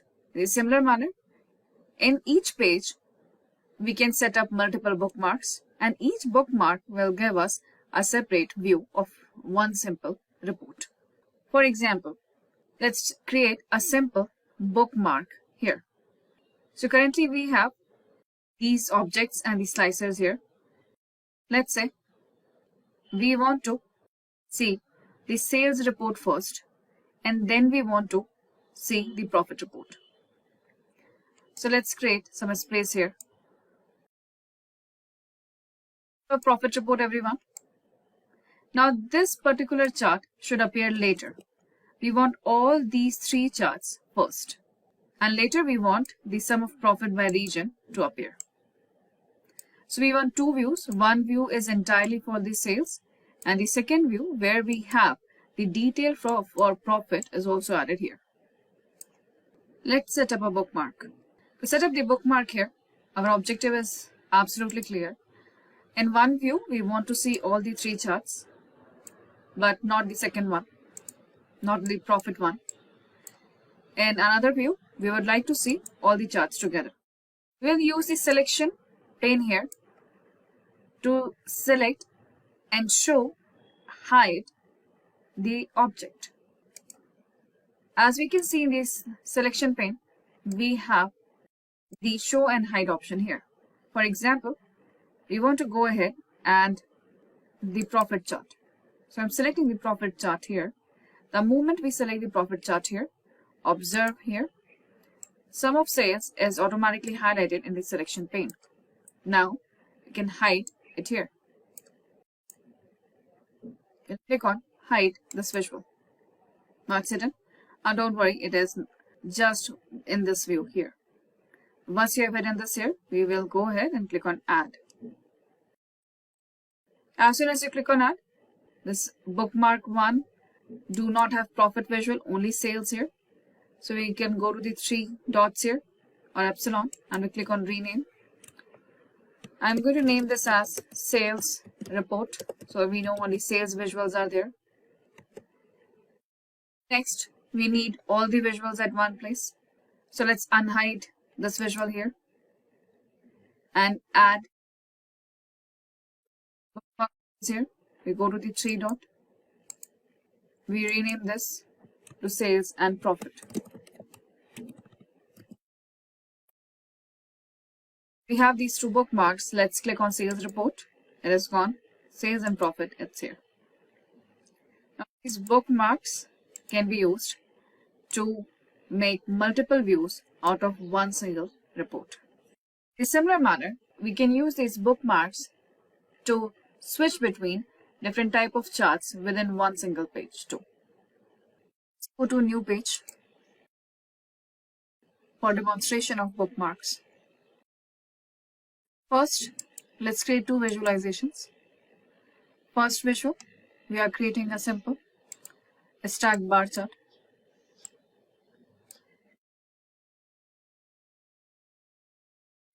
For category and sales. A simple bar chart, everyone, for category and sales. I'm keeping it right here. Next here, let's create a line chart between profit and our date hierarchy. Date hierarchy, we don't want to see day-wise here, and year and quarter together. We are good with this. This entire profit trend is for all the regions. We will scroll down under the visualization and we drag and drop region to small multiples. Now we can see the trend for individual region here. You do have the option to add legend here. The legend, we can add customer type. Now we can see trend of profit for each customer type. Let's format them. First formatting, we change the color of the line here. To series, we select corporate right now. And I'm going to change the color for corporate. Then we select retail series. I'm going to change the color of retail to the red family for now. Changing the colors, we have the option to switch on the markers. So here we have a very clear view of all the trends for the profit.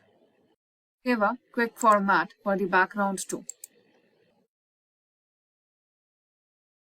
So here we have our two charts ready. Both the this here is for sales and this here is for profit. Now we want to switch between sales view and the profit view. So either we want to see the sales analysis or we want to see the profit analysis. So let's place these charts here first and let's enhance the bar chart here. In the bar chart here too, we will scroll down. In the small multiples, we add region. In legend here, we add customer type. So the same color. We will go to the bars. In the bars, we select corporate. Corporate is blue in color. Then we select retail, which we have kept red family color. Be consistent in the colors, everyone.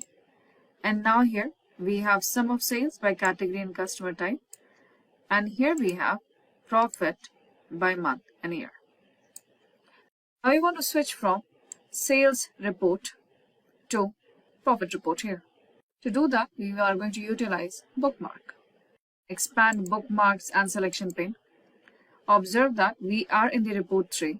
However, we can clearly see previous bookmarks too. To complete the report, I am going to copy the slicer region into the report tray.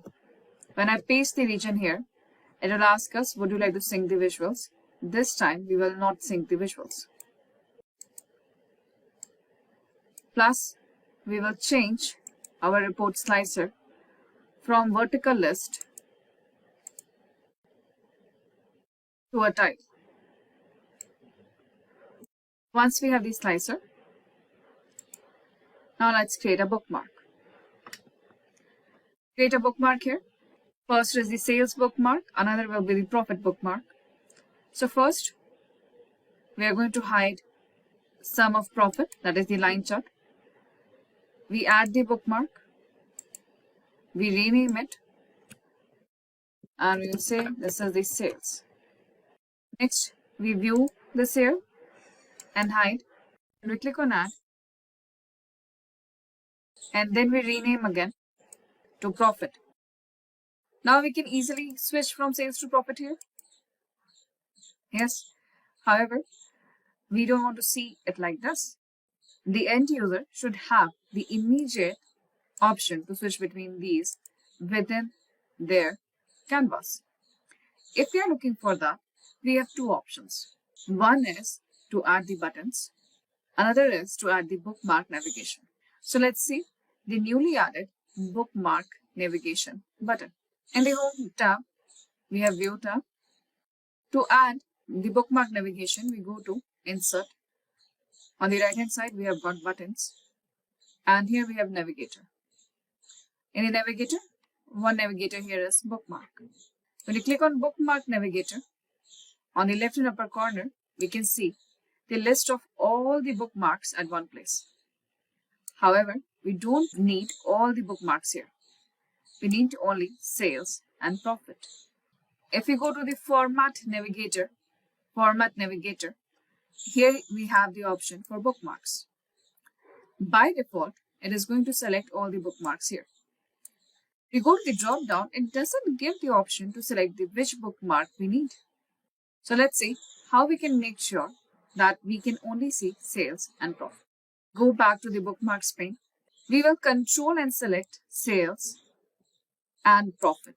Control and select sales and profit. Say both are selected. Now go to profit and right click. When you right click, you will have the option of group. Let's group them together. It says group 1. Let's rename the group 1 to report 3. So you will remember that this is the report 3 group. After rename, we go back to Format Navigator, and to view all the bookmarks, to view the selection between the bookmark and the group, we have to add or refresh the report again. So I'm going to delete this here. Let's remove it. And then go to buttons again, Navigator, and click on Bookmark Navigator. Still, all the 4 are here. Now we go to Format Navigator and Bookmarks. When we go to the drop down here, we have the option right now to select. Go ahead and select Report 3 Group. And see, now we have sales and profit. Now with Control, click on Sales. It is sales. We click on Profit. It is profit. To make the buttons look better, now we have options for formatting the style of the buttons. These 4 styles will remain with default hover, press and selected, similar to Slicer. However, we will have more options here. Here we can also change the font styles too. I will give you a quick style setup to make it look like the buttons are interactive. First, the default style is the white filled text. Let's change the text to a slighter bold font. After the text here, we'll go to the fill color, which is going to match one shade lighter than the background. The border here will look same. Right now, we are not giving any shadow or a glow. This is the default view. We can see that in the profit. Now, when we hover over it, it turns white. We go to the hover here and we'll ask it to make it one shade darker. And in the text, we'll ask it to increase the font by 1. Now see, it looks like we are hovering over it here. A small change. After hover, we have press. Currently, when we press, it looks like we are pressing it here. In the texture, it will remain same. To the fill here, it gives one darker shade. So when it is default, we hover and we press. Now the selected view is black. We change the selected view right now. Back to the darker shade here. Plus, we increase the font size with the bold font. See the entire process. This is hover, press, and select. Hover, press and select. So now our bookmark navigator is working. However, our report looks like we are jumping from one page to other. Now we don't want end user to know that. So we are going to make sure that both of them are at the center. Both of them are at the center here. When I go to profit, go ahead and set the profit here too. Now let's check this sales, this is profit. Looks like we are changing the entire dashboard with the help of a few buttons. You can change the entire dashboard from sales to profit. You don't need to create two separate pages for that. Bookmark can also help you to switch between just one single chart within the entire report. This is how we can use a bookmark for navigation. Bookmark has major uses. We will explore the bookmark in an entirely separate video dedicated only for that. Now, let's go to the next option to make dynamic report.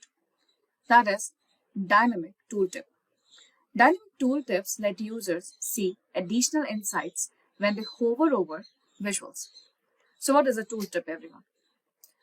When we go to a certain report and we hover over any chart, whether it's a bar chart or a tree map, a white colored dialog box opens up. This is called as tooltip. So currently the tooltip is saying estate and the sum of sales. We go here to the tree map. It is giving us more options here. So let's go ahead and see how we can go ahead and give a dynamic tooltip. To do that, first let's add a new page. In this new page, first we have set this page as a tooltip. Whatever we create on this page, it can be used as a tooltip. We'll go to Format Your Report page. And here we have Canvas settings. And Canvas settings, the default is 16:9 slide. We will go to the drop down and here we have the option of tooltip. The height and width is here. Now here we have a tooltip. We can see that the canvas is quite small. We can click on plus to zoom in. Now here we can design a tooltip. When we say design a tooltip here, so for example, if I go to this report here and hover over, we should be looking at a deep dive analysis within the Scotland. So right now we can see top 5 estates by sales. If I hover over the Scotland, I want to go ahead and see more details about it. So for example, in the page 1 here, I will open up the data pane right now. And let's say we want to see that how much profit we have gained in that country. Plus, we'll also add category for the details. Now, it has automatically chosen a type of a chart. Let's go ahead and convert this into a stacked bar chart. Easy to read the names here. We can go to here and switch on the data labels. For a tooltip, the name is quite huge. So I'm going to go to general right now and switch off the title altogether. We can see category and country and sum of profit. We don't need the, now here, let's format. We don't need to see country. We know these are the country names, but we do need the name of sum of profit, but we don't need the numbers here. And the numbers are indicating what kind of category it is. So we do not need this title here. So let's format. In the formatting here, in the first formatting, we go to y-axis. In the y-axis here, we need the values, but we don't need the title. In the x-axis here, we need the title, but not the values. Then we have legend. The legend, however, we don't need the title. We can see all the 4 are here. Plus, since it's a tooltip, we will decrease the font size here. So this is a small bar chart, everyone. First, let's explore edit interactions with filter and highlight. Once we have a dashboard like this, we would like one chart act as a filter or highlight or simply do not interact with it. As you can see, on the right hand upper corner, right here, there is an edit interaction button. We can set the interaction for individual chart and how it interacts with other charts here. Also observe, on top of each chart, there are two types of interactions. Either filter, highlight, or do not interact. We can find the setting interaction feature within Power BI to gain more detailed insight within the dashboard. Filter simply filters the bar charts or the line chart or the map chart here or a simple table. Highlight simply highlight that particular bar or part of a bar or part of a line where these edit interactions are usually set by default. However, we might need to change it as per our requirement. So let's see how to do that. Now, let's look at the steps to edit the interaction. First, we have to select the chart which we intend to use as filter or highlight.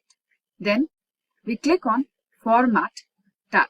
In the Format tab here, on the left and upper corner, you will find Edit Interaction under the Visual Tools.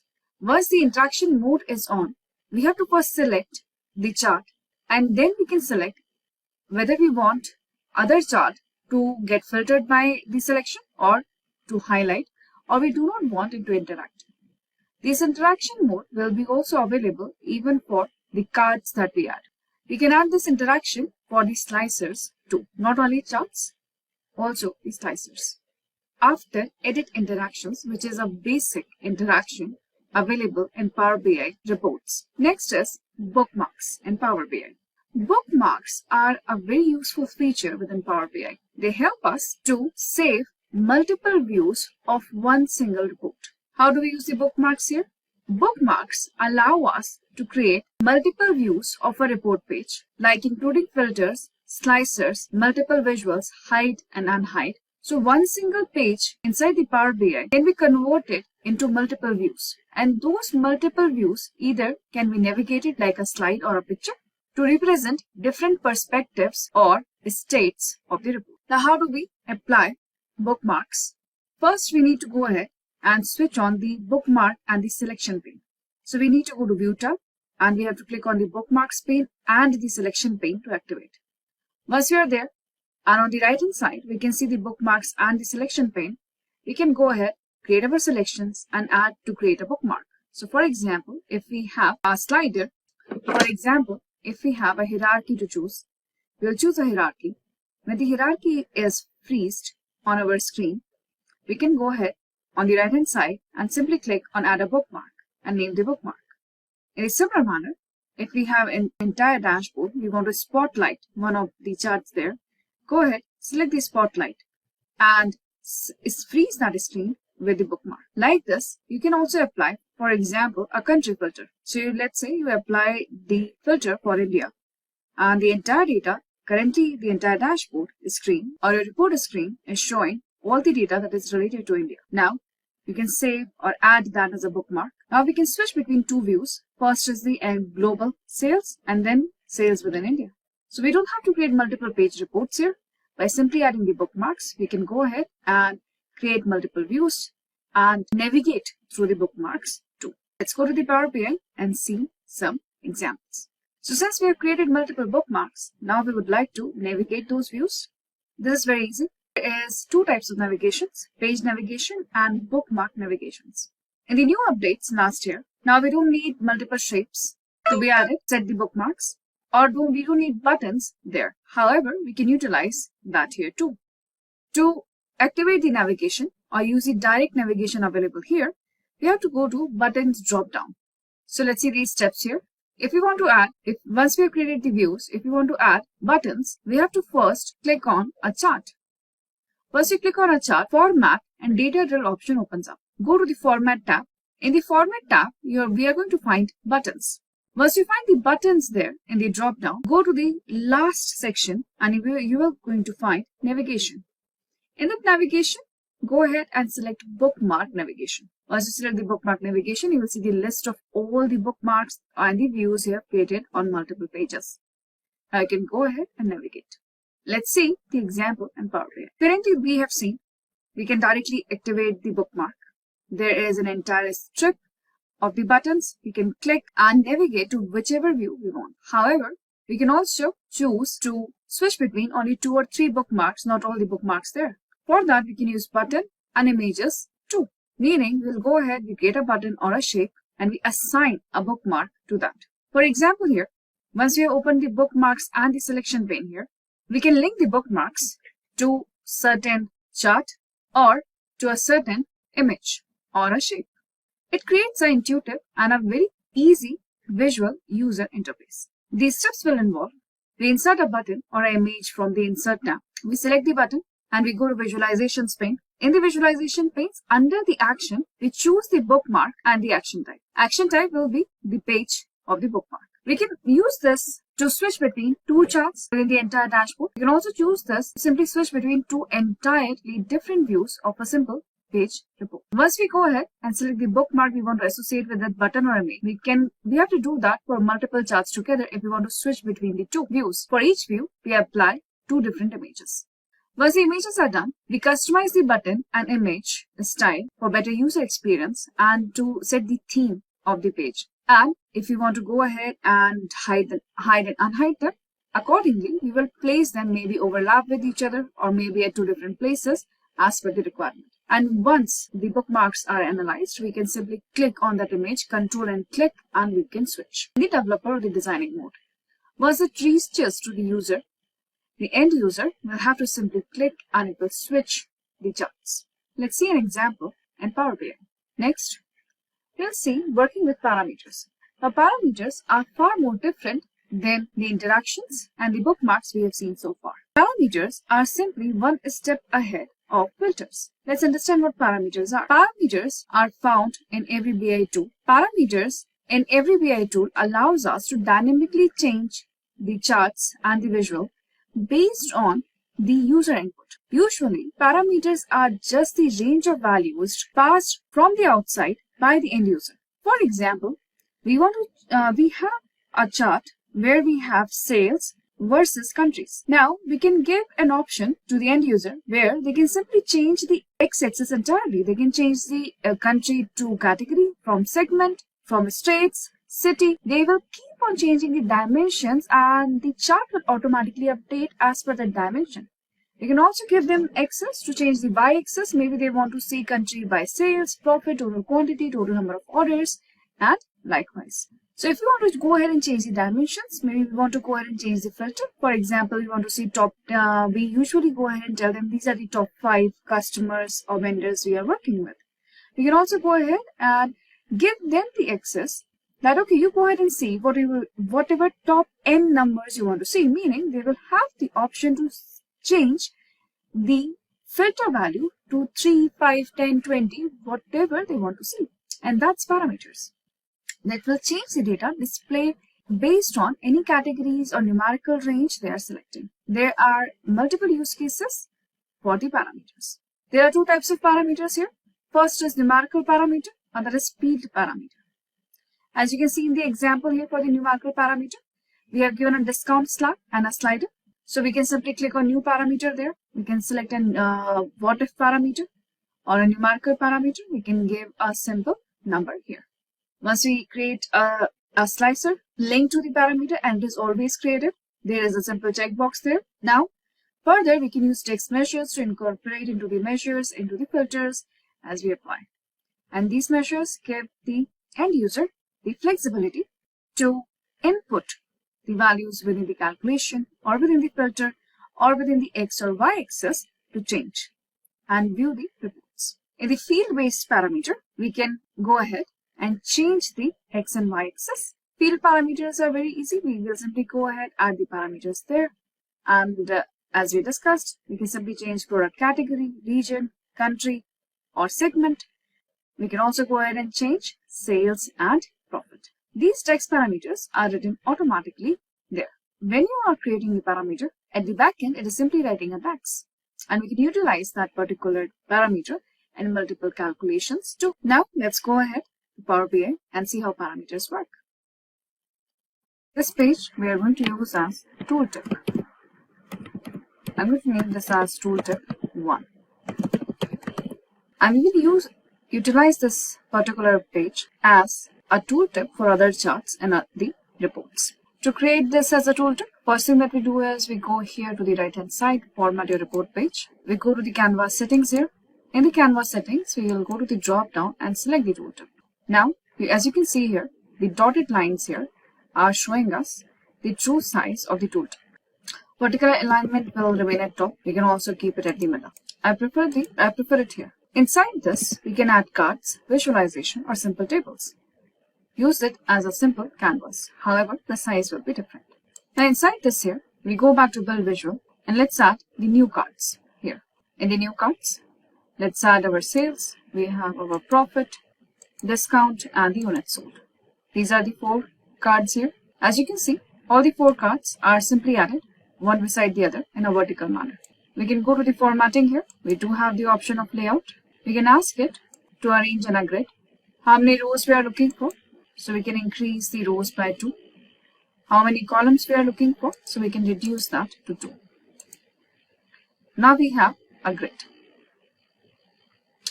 After creating the grid here, we don't need to see the overflow. We have just 4 cards here. We open the callout values. In the callout values, as you can see, font size are too big. We will stick to our font here. We will reduce the font to 12. As you can see, this is the values font. So the value is smaller here. We do have the option. We can align it at the center too. Once the values are done, we are at the label, everyone.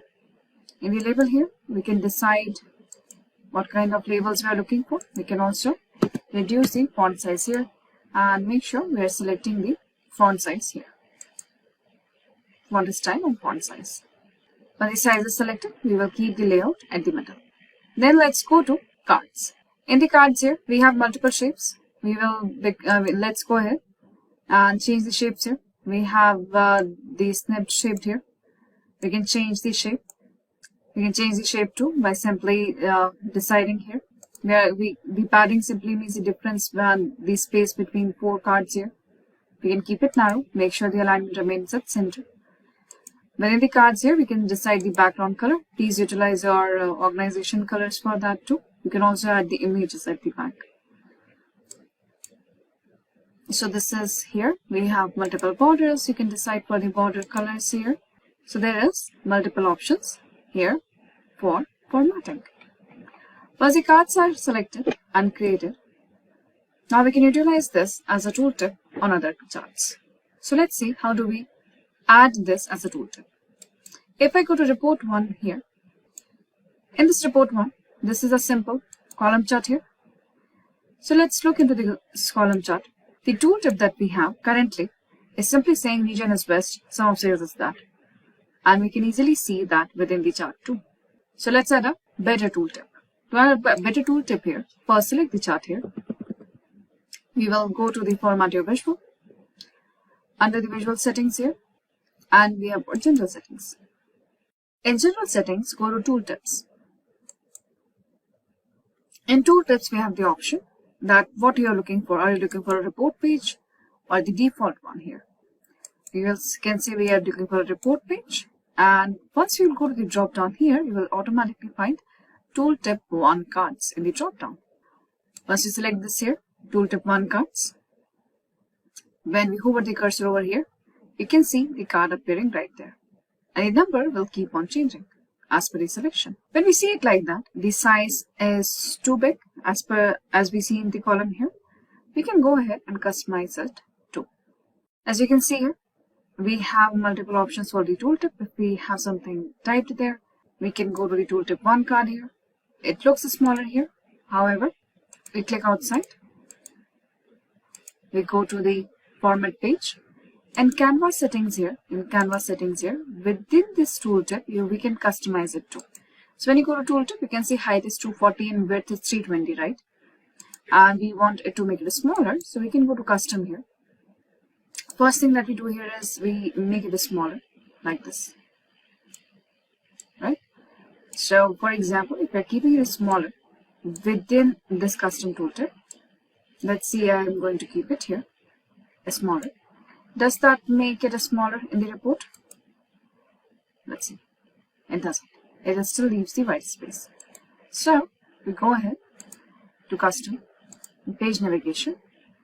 In the canvas settings, we will go to custom. In custom here, let's reduce this size, height 200, and width here to 250. And you can see now this looks much better. Now we can see the report one. You will see the size will be immediately copied. Now likewise, you can decide on the size of the tooltip cards here. You can have another type of tooltip cards where we have multiple visuals added here. These visuals should be added again within the canvas of the tooltip. Now when we go to build visuals here, so it's, for example, waterfall chart. So let's add a waterfall chart here. We'll add this waterfall chart within the quarter and the profit. You can easily see it here. This is sum of profit by quarter. We can go to the settings here. First switch on the labels.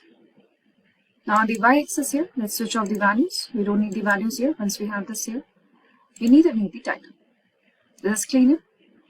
Now we can go to general. We have the title here. Let's reduce the title by 9. Font size will be 9. Let's select our font style 2. And this is simply profit by quarter. Now, above this here, we can also add a donut chart. Don't worry about the alignment and the size here. First, we are going to add this here. There we go.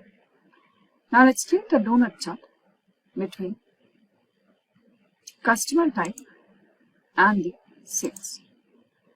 Since it's a donut chart, we will simply present only the percentages and nothing else. So we go to the settings again. First is, we have to keep the legend. We have to tell them what type of customers are. Or we can simply add it into the details label here. In the detail label, we can say that simply go ahead and tell us category and percentage. We will go to the slices and let's change the color here. That's retail and corporate. Same here, we have to go to general and we can edit the title right here.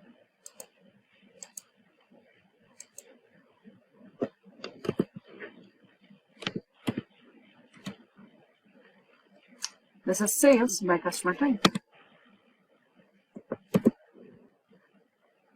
It's a small tooltip. If you want, you can color the background too, or you can make the background purely transparent. So it can simply refer to the backend.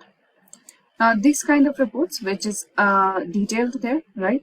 These kind of tooltip can be applied to several other reports. So, for example, this is our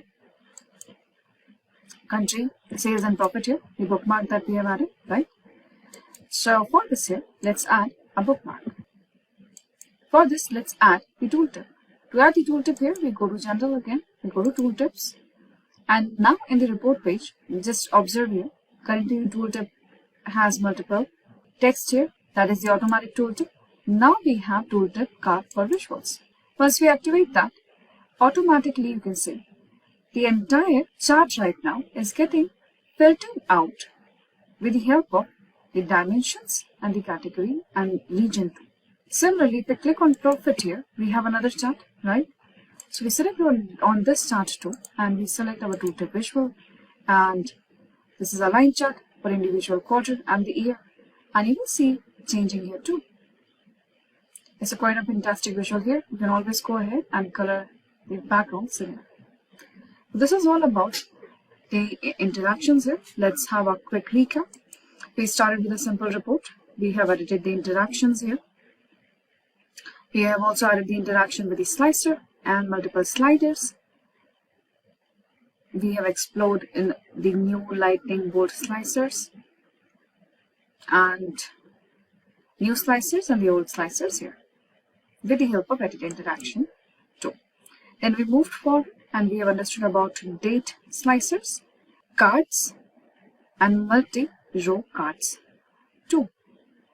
In the third report, here now we have seen bookmarks. In the bookmarks here, we have understand that we can navigate through in the bookmarks with sales and profit likewise. Then we have seen how to add the tooltip cards here. So right now, this is the report that we have created before, and we have explored multiple different types of visualizations with the interactions too. Thank you. I will see you again with the DAX and the parameters. Thank you. Hey everyone, welcome to Simply Learn's YouTube channel. Today we will learn about data transformation in Power BI. That said, if these are the type of videos you'd like to watch, then hit that like and subscribe buttons and the bell icon to get notified. So what exactly you mean by data transformation in Power BI? So data transformation can be a little similar to data cleaning. So before any kind of data analytics, you might be receiving raw data from a website source, a SQL database, or an Excel file, or multiple sources, right? Once after you receive the data, whether it is batch mode data or streaming data, you are supposed to clean it, right? You might have to clean up the discrepancies like the blank rows or the blank cells or any irregularities in data, such as wrong data type, right? Such discrepancies from the data should be eliminated in the first stage of data analytics. So that's exactly where data cleaning and data transformation comes into the picture. So you have various tools for data cleaning and data transformation like Excel, SQL, but if you are a Power BI user, then good news for you. Power Query in Power BI can assist you in terms of data transformations. So in this tutorial, we will be discussing the fundamental, the most important day-to-day data transformations which a data analyst takes care of in the process of data analysis is what we are going to discuss today. So let's quickly switch to Power BI. But before that, let's have an overview of what kind of data we are exactly dealing with today. So we are dealing with Superstore dataset, and that's in Excel format. So this is our Superstore dataset, and we have 4 tabs here. The first one is Orders tab, where we have Customer ID, Order ID, Date, Ship mode, and Customer name.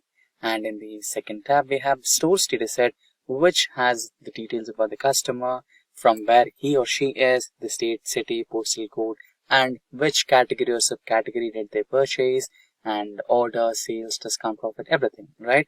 And here we have some information about any of the orders which were returned and some people over here. So these are the 4 tabs that we are dealing with today. Now that we have an overview on the data that we're dealing with, let's quickly now switch to Power BI. So now we are on the Power BI window. You can just discuss changes.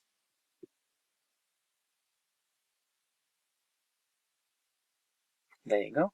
Let's quickly import the data from our downloads. This is the dataset that we want to deal with today. Now, it might take a little while to connect to that particular dataset and load the data onto Power BI. Just a couple of minutes, since the dataset is a little too heavy. It's about 10,000 rows. So let's wait. Shouldn't take long.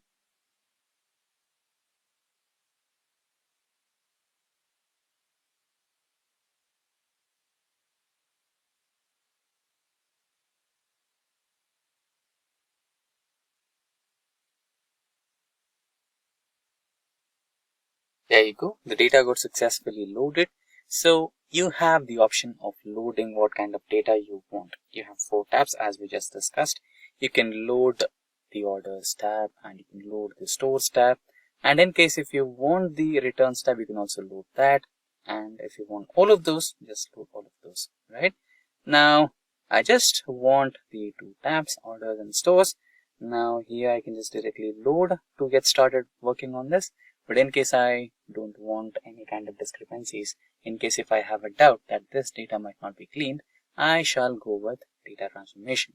So ideally you should go with data transformation. Check your data first before any kind of analytical processes. So let's go with that. Transform data.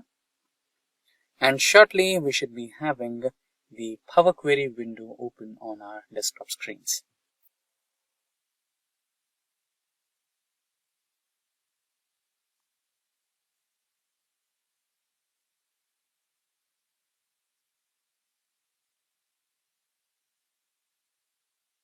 So there you go. You can see the complete dataset has been successfully uploaded, both the stores and orders datasets. Now let's quickly check the data from our dataset.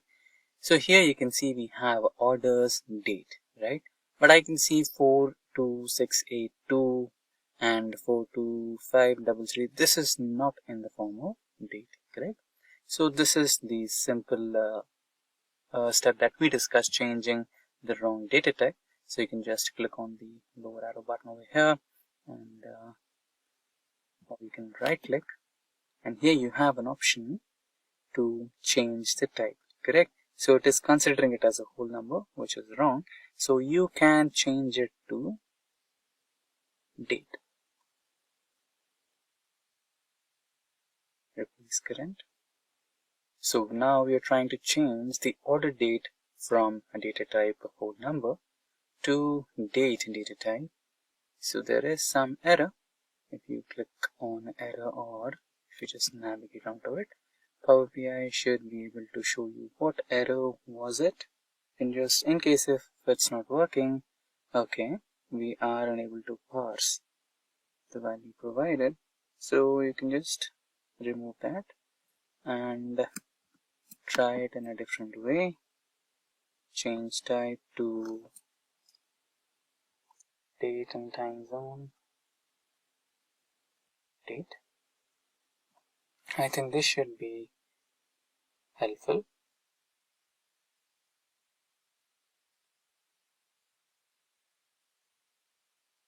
Or if it's not working here, let's quickly check what could be the error. Date time.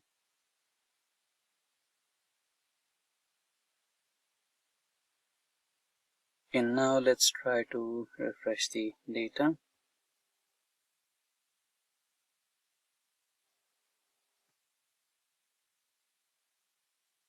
It is taking a little while. We also have another information that to deal with. We have the first row as row headers. So we should be declaring Power BI that we also have a row header over here. It's taking a little while to refresh. Meanwhile, let's quickly check into the stores data, and here we have customer name. So let's try to apply second type of data transformation, which will be like, let's say, split column. We have the complete name of the customer. Let's try to split it into first name and second name. So by delimiter, and we can give multiple options over here. Leftmost delimiter, let's say a person has three parts of his name: first name, middle name, and second name, or the last name. So, but we just wanted to split it into first and second name. So we would go with the first leftmost delimiter and split the data set. Press OK, and it should help us to split the data. First name and second name, and we can also name the columns separately as first name and second name instead of customer name. It's taking a little while than the ideal time, but it's completely alright, since considering the 10,000 rows of stores data and 10,000 rows of orders data, it is alright, not a problem. Now let's try to take a look at the orders data set if it has successfully changed it. No, it is still showing us an error. I don't know what's wrong here. It's maybe incomplete.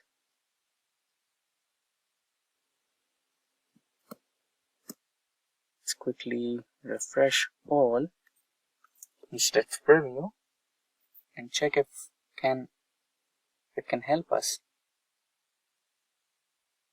So there you go. After refreshing, the first order date is changed to date data type.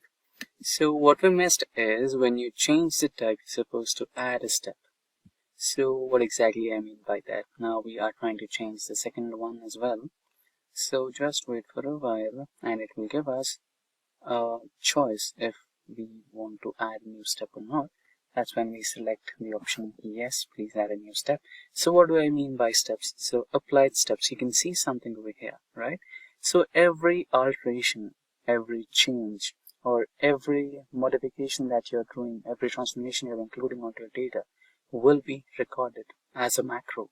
So that can be implemented if you are loading a similar data set for the next batch. Let's say this is 2022 data, and if you're trying to analyze the 2023 data and every column is similar, then you can just follow these applied steps and the same implementation will be automated. You don't have to spend time in doing the same process once again. There you go.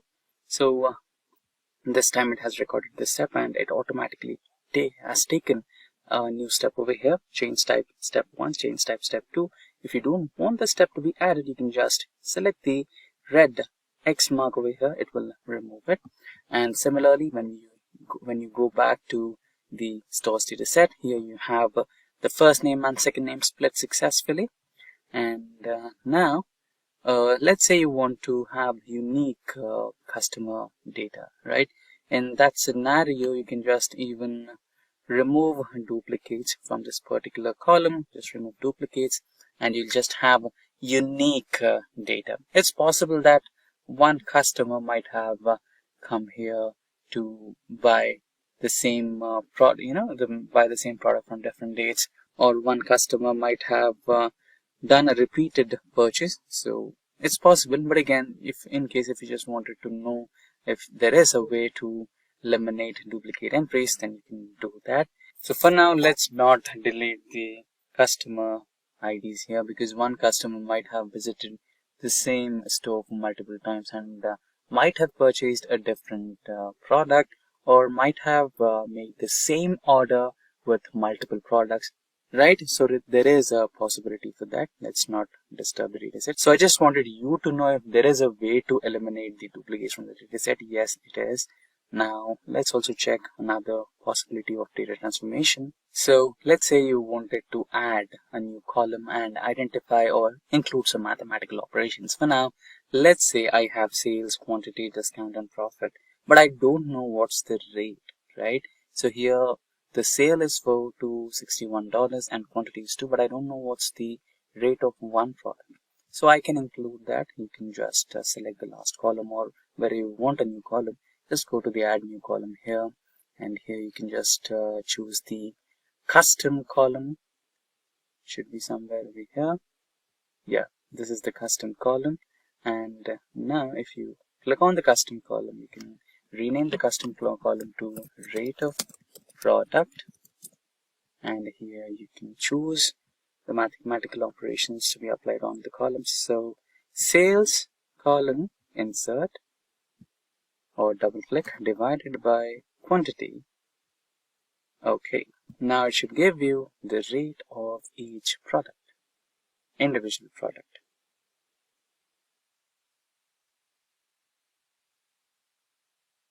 It is taking some sizable time. It shouldn't take so long. So there you go, you have the rate of product. And now let's say you want to combine multiple data sets. For example, here I have stores data set, but my stores data set doesn't have any data related to orders, and orders does not have any data related to customers. Now I want to combine these two. Is there a way? Yes, you can do that. Now let's get back to stores, and here go to home option, and here you have something called merge queries. So now the stores data set has been selected in the first data set. Here just select the drop down and select the second data type, which is orders. So here you can see stores was the current one, which is in the first place. Now select based on which primary key you want to combine both. So I want to go with customer ID because both of my data sets do have customer IDs. So I'll go with customer ID, and both data sets will be combined. At the end, at the last column, Power BI will show me a new table, not a new column. It will give me a table combined with all the columns in one column. You just have to expand the column and select which columns from the second data set you want to include in your overall data set. So let's do that practically. So here you can see I just have tables. If I select the expand column option over here, you can see I have a lot of columns here. So just deselect everything. I do have row ID, I do have a customer ID. What I need is order ID, order date, ship date, shipment mode, and customer name. I do have it. So that's all I need. So just press on OK, and I should have them included in my new data set altogether. It might take a little while.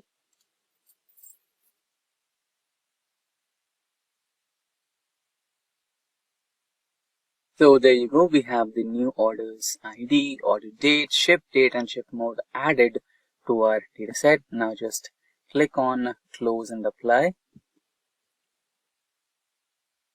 And your dataset is all ready for data analysis. Supply changes, so it is taking a little time.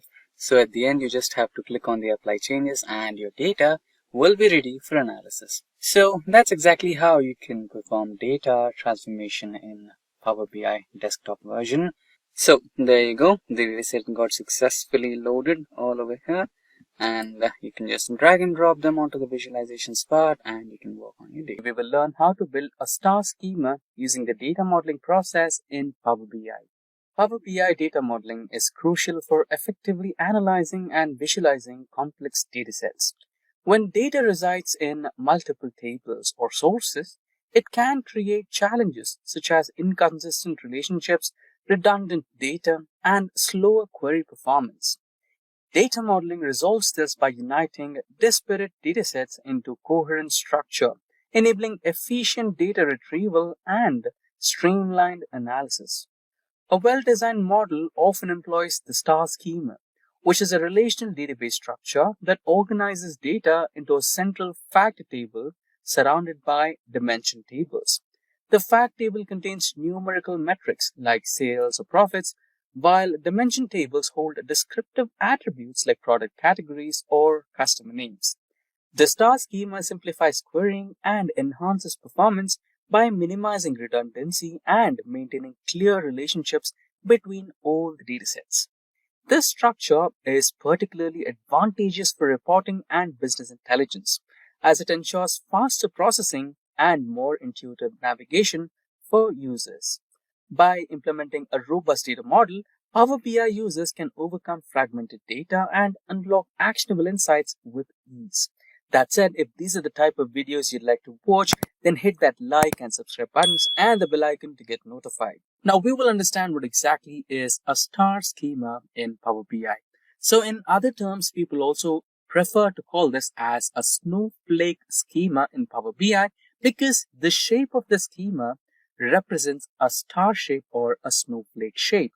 So basically, there will be one fact table which stores the major part of the dataset, and there will be some sub tables or the subordinate tables which store the relevant data to that particular fact table.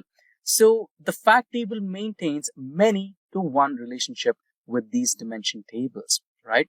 So basically, it will be interconnected with each and every table in the particular schema, and you can extract information in the way you like.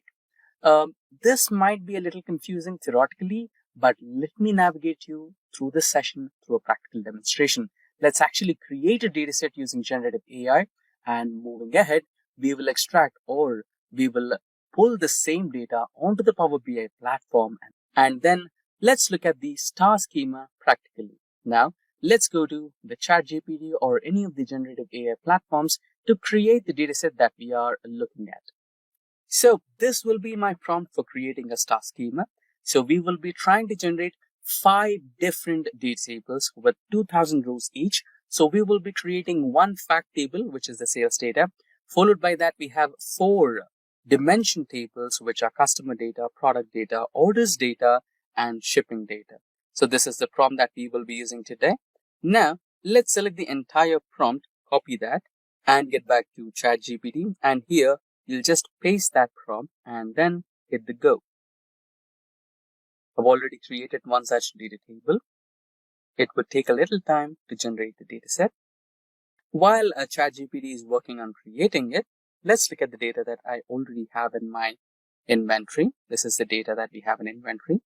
So as for the inventory, the sales data, which happens to be our fact table, has order ID, price, discount, cost to company. Let me expand this, profit and rate, right? And then the fact table is then connected to the dimension tables, which is about the customer information, customer data, customer name, state, city, etc. And the product details to which category or which product is being bought by the customer. And then we have the orders data and shipping data. right? So shipping data includes the type of shipment mode chosen by the customer, and also the order date and the ship date. Let's save this. Now let's have a look at the generative AI prompt that we just wrote. So there you go. So ChatGPT has successfully created us the dataset, and here the link is. You can just click on this link and you'll get the downloaded dataset, which looks something similar to this one, right? Now, how exactly star schema or snowflake schema works? Now, let's say I have this order details here, the sales data here. I have order 0001, 2, 3, 4, and 5. Let's say I wanted to track this particular order with ORD 0005. So I want to find out the customer who bought that. Now I can get connected with customer data having the order key, order number as the key in between, which is common in between both the tables. And based on that, I can extract the customer details, the customer name, the customer city, the customer state, country, and region. And now let's say I wanted also to extract the product details of what the customer 005 has been buying, or on the order number 005 is at, right? Now, if I trace down the order details further, I can identify the product ID, product name, and product category along with the subcategory of the product name, which happens to be tables, right? And now if I drill down a little more bit, then I have these many number of traffic, leads, and orders received to buy 13 quantities of that particular item called table. And they preferred, kind of same day delivery. So this is how the star schema works. All tables are interlinked to each other. Now, let's quickly switch to the Power BI platform and try to extract or pull the same data set onto the Power BI platform, and then let's wait for Power BI to generate us a schema. There you go. Now we are on the Power BI platform, and now the data that we are working with is in the form of Excel. So let's prefer the Excel workbook as our source. Now this is the data, the demo data that we just created. You can just open it and the data will be pulled for you onto the platform. It might take a little while. Let's wait. So here we have the data ready, and we have 5 tables according to the discussion. 1 fact table, and remaining else are the dimension table. So the customer data, orders data, product data, shipping data are the dimension tables, and the fact table is sales data. And then you can just load or transform. As far as I'm concerned, my data is clean and I don't have to proceed with the transformation. But just in case if you want to perform some data cleaning, then you can go ahead with transformation of data. And if you have to look at an exclusive tutorial on data transformation using Power Query, then we have linked it in the description box below, and you can have a clean reference to it. So far, so good. I'll continue with loading the data since I'm confident with my data set. Just load it, and it might take a couple of moments. The data is slowly loading. Let's give it some time. There you go. The data has been successfully loaded, and here you have the view of your data set. So here we have leads, order ID, quantity, etc., product details, and the sales details, all of them that you needed. And if you proceed with this particular table view, you can see the tabular version of the data set. And here lies the most important part of today's discussion, the model view. And if you go here, the Power BI platform has already created the relationships between your data sets. And if you just rearrange a couple of those schemas, you can literally make a star pattern out of it. And also, if you look at this particular position here, you can see that we can establish some new relationships, or you can try to edit some existing relationships with the manage relationships option. Now you just have to drag and drop a few of these tables over here so that you can exactly maintain a star type of pattern. There you go. So that's how you can generally create a star type schema, or also known as the snowflake type of schema in Power BI. Today, we will learn how to use Microsoft Power Query. That said, if these are the type of videos you'd like to watch, then hit that like and subscribe buttons and the bell icon to get notified. Let's get started with the topic, which is how to use Microsoft Power Query. So, imagine you have a lot of data. It can be an Excel file, it can be a PDF, SQL database, cloud, or anything. If it is data, it's your data, right? So you have a lot of data. Now, you have the source of the data. After that, I'm absolutely sure that the data is not clean enough to perform some analysis. So you go through another step where you have to clean your data from unwanted rows and columns, which doesn't make sense or might have some invalid data, right? So you need to make sure that your data is completely accurate and has some standards for your analysis, right? So that's the next step, which is clean and transform. After the clean and transform step, you have the next step, which is load that particular data to your platform. It could be Excel, it could be some data visualization tool like Tableau, Power BI, etc. Right? And after that, you generate some meaningful information of that. You create some pivot tables, pivot charts, and line graphs, etc. Right? So which makes some sense out of that data. You'll understand what exactly is happening with your business, how many leads or how many traffic orders, what's right, and which is the best performing product, which is the worst performing product, and you need to take some decisions on your business, which can make some impact on your overall profit or revenue, right? So imagine if you want to do this for an year. If you get 1 year's data and you do it in a day or two, it's fine. And if it's on a monthly basis, you get month-on-month data and you want to do it, okay, it could not be worse. You can spend 1 or 2 days and it's fine. But what if it's week on week? You start to think, right? What if it's a daily task? It's a mundane task, right? You have to do all these steps step by step, repetitively, and it doesn't make you interested anymore in that particular type of job. And the major point of this is you end up spending more time on cleaning the data, transforming, loading it. And the worst part, you don't get proper time, specific time which you want to actually dedicate to plan out something and bring up strategies to improve your business, right? So what if you could automate this, right?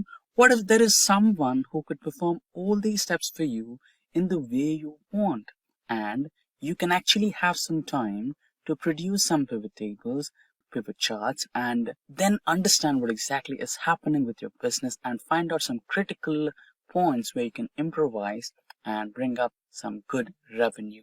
What if there was someone who can perform all these steps for you, clean your data, transform it the way you want, load it to your platform, and help you create your pivot charts and pivot tables, and actually save you a lot of time where you can spend all that time understanding your critical points where you need attention, you can fix them and plan some strategies out to bring out some good revenue, right? That exact someone who can do all these steps for you and automate your data cleaning, data transformation, and loading tasks for you is exactly the Microsoft Power Query. So you can use Microsoft Power Query either in Microsoft Excel or Microsoft Power BI. Right? Now let's kind of generate some data. So this data will be generated using ChatGPT, and we will not generate data which is not small, like for a week-on-week analysis or a day-by-day analysis. We will create data for years. So we will take 5 consecutive years starting from 2020 to 2024, and we will have some data generated using ChatGPT, and we will automate that data and try to get some analysis done, right? Let's jump on to ChatGPT. So before we go to ChatGPT, I have a prompt written here. So this particular prompt will guide or explain ChatGPT what exactly you want, right? So you're giving some, like the Excel data right over here, we have order date, order ID, ship mode, and customer name, customer ID, everything, right? So we have the sales, quantity, discount, profit, etc. So in the same format or a similar format, if not the same format, we are explaining ChatGPT that we need these columns, the order ID, order date, delivery date, etc. And we want all these files in a downloadable Excel file links, right? So you can also specify this column should have certain things, and this column can have certain things, right? So we will copy this prompt and head back to ChatGPT, and you can just paste the prompt and hit enter. There you go. Now your request has been analyzed, and shortly you should be receiving some downloadable Excel files or some recommendations from ChatGPT. I've already performed this process and we have already downloaded some data. So there you go. You have the data from 2020 to 2024. You can just click on this to download the file. So I've already done this job and I've downloaded the files. So those files are exactly in my downloads here. So if you go to downloads, here we have orders data for 2021, 2022, 2023, and 2024. So this orders data has just one file, which is orders 2020. So we will perform the data cleaning. So first we will specify the source of the data. Then we will perform the data cleaning and transformation process. Then we load this particular Excel 2020 data into Excel. And then we load this Excel data into the visualization tool. We'll use Excel for this. And then generate some pivot tables and pivot charts. We will only do this for one file, which is 2020, right? Now, what's the surprising part is this particular file will also get data continuously for the next year 2021, for the next year 2022, for the next year 2023, and the current year 2024, right? When we just copy paste or cut, copy paste these files into this particular folder, the same transformation steps, the same data cleaning steps, and the same data loading steps, and also including the analysis will be done for you in the Excel pivot table, right? The process has been just automated, right? So you can see that happening. For that, let's open a new Excel file. So I have the Excel folder right over here. So a new blank Excel workbook will be opened. And if you go to data, here you have get data. As we said, it can be a file, it can be an Excel file, XML, JSON, PDF, it can be from cloud, it can be from a SQL database, any other source. If it's data, you can work from it. So we will give a file here, right? So just, okay. So we will give a file here. So select file and go to the last option, which reads as from folder, right? So go to downloads and select that orders data. Yeah, go to downloads and select that orders data. Remember, this particular folder should have only one file according to us, which is 2020 data, the first year's data, right? Select the folder and open. And this should include the data of only one file, which is orders 2020, right? So if you have multiple files, you can either combine, transform, and load. If you have just one file, you can just go with the transformation option over here, or you can load if you are comfortable with what you have. So I feel there are some minor changes which I would like to make to my data. So I would go with the transform option. Now the Power Query window will shortly open. Now with the Power Query window opened, you can select the orders 2022 Excel folder and it will be loaded. Now let's try to click on the content button over here, which should load our data. Now you can go with the first file. So here's the preview as we expected. We have the order ID, order date, delivery date, etc. Let's press on OK. So the data has been successfully loaded, right? Now we have the first column as source name, which we will not be needing anymore.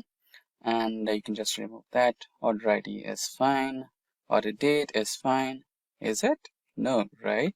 So you can just select both the columns and change the data type, right?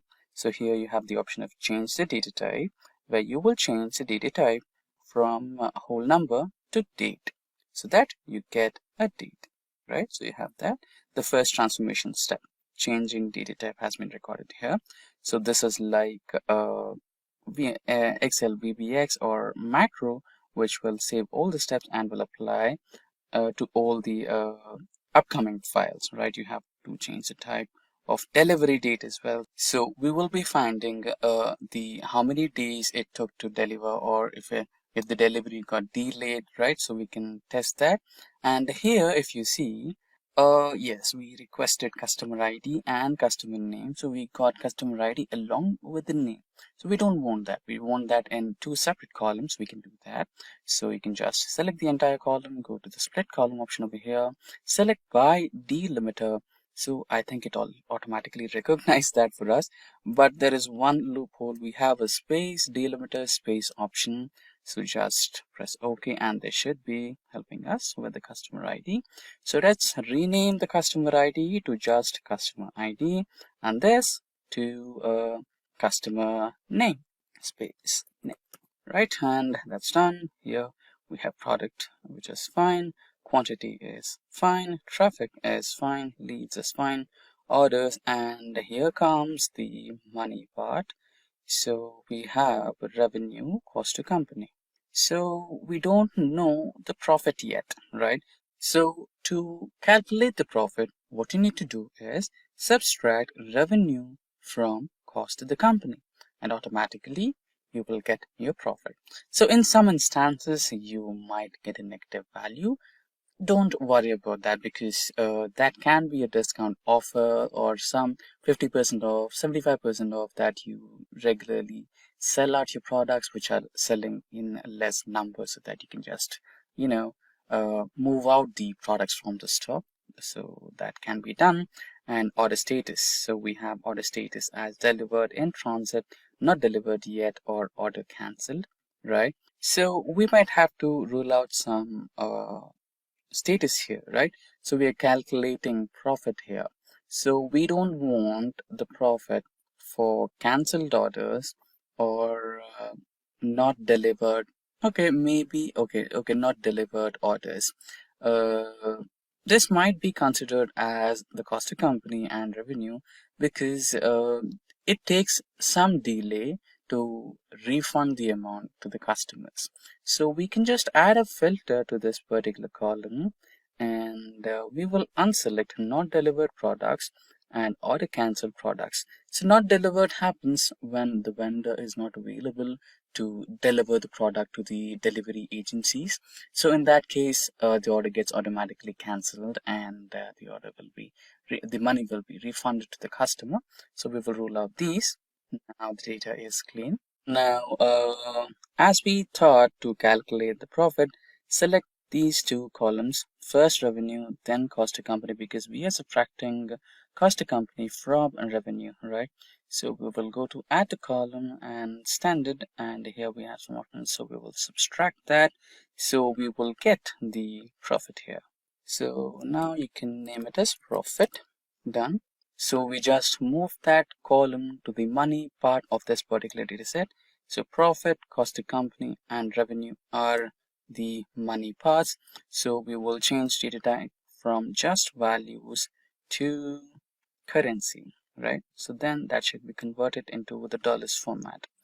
Now the first one, we don't need this source name, so you can just rule out this. You can just remove this column, and there you go. Now you have a clean data.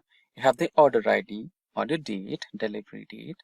Yeah, we forgot the another part of this particular data set, transformation, where we wanted to find out the number of days it took to deliver the product. Okay, I think we changed order ID, so we don't want this. So the first, okay, let's change this to the whole number as it was. Okay, so order ID, fine.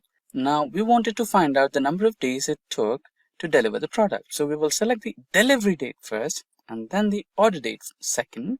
Go to add column and we will select subtract in days and we should have that. Now let's change the subtraction name to days to deliver. And you can move this column, right? Select the whole column and hold it, drag it, and you can move this column along with the dates part of this data set where we have the ordered date and delivered date, right over here. And you will find how many days it took to deliver a certain product.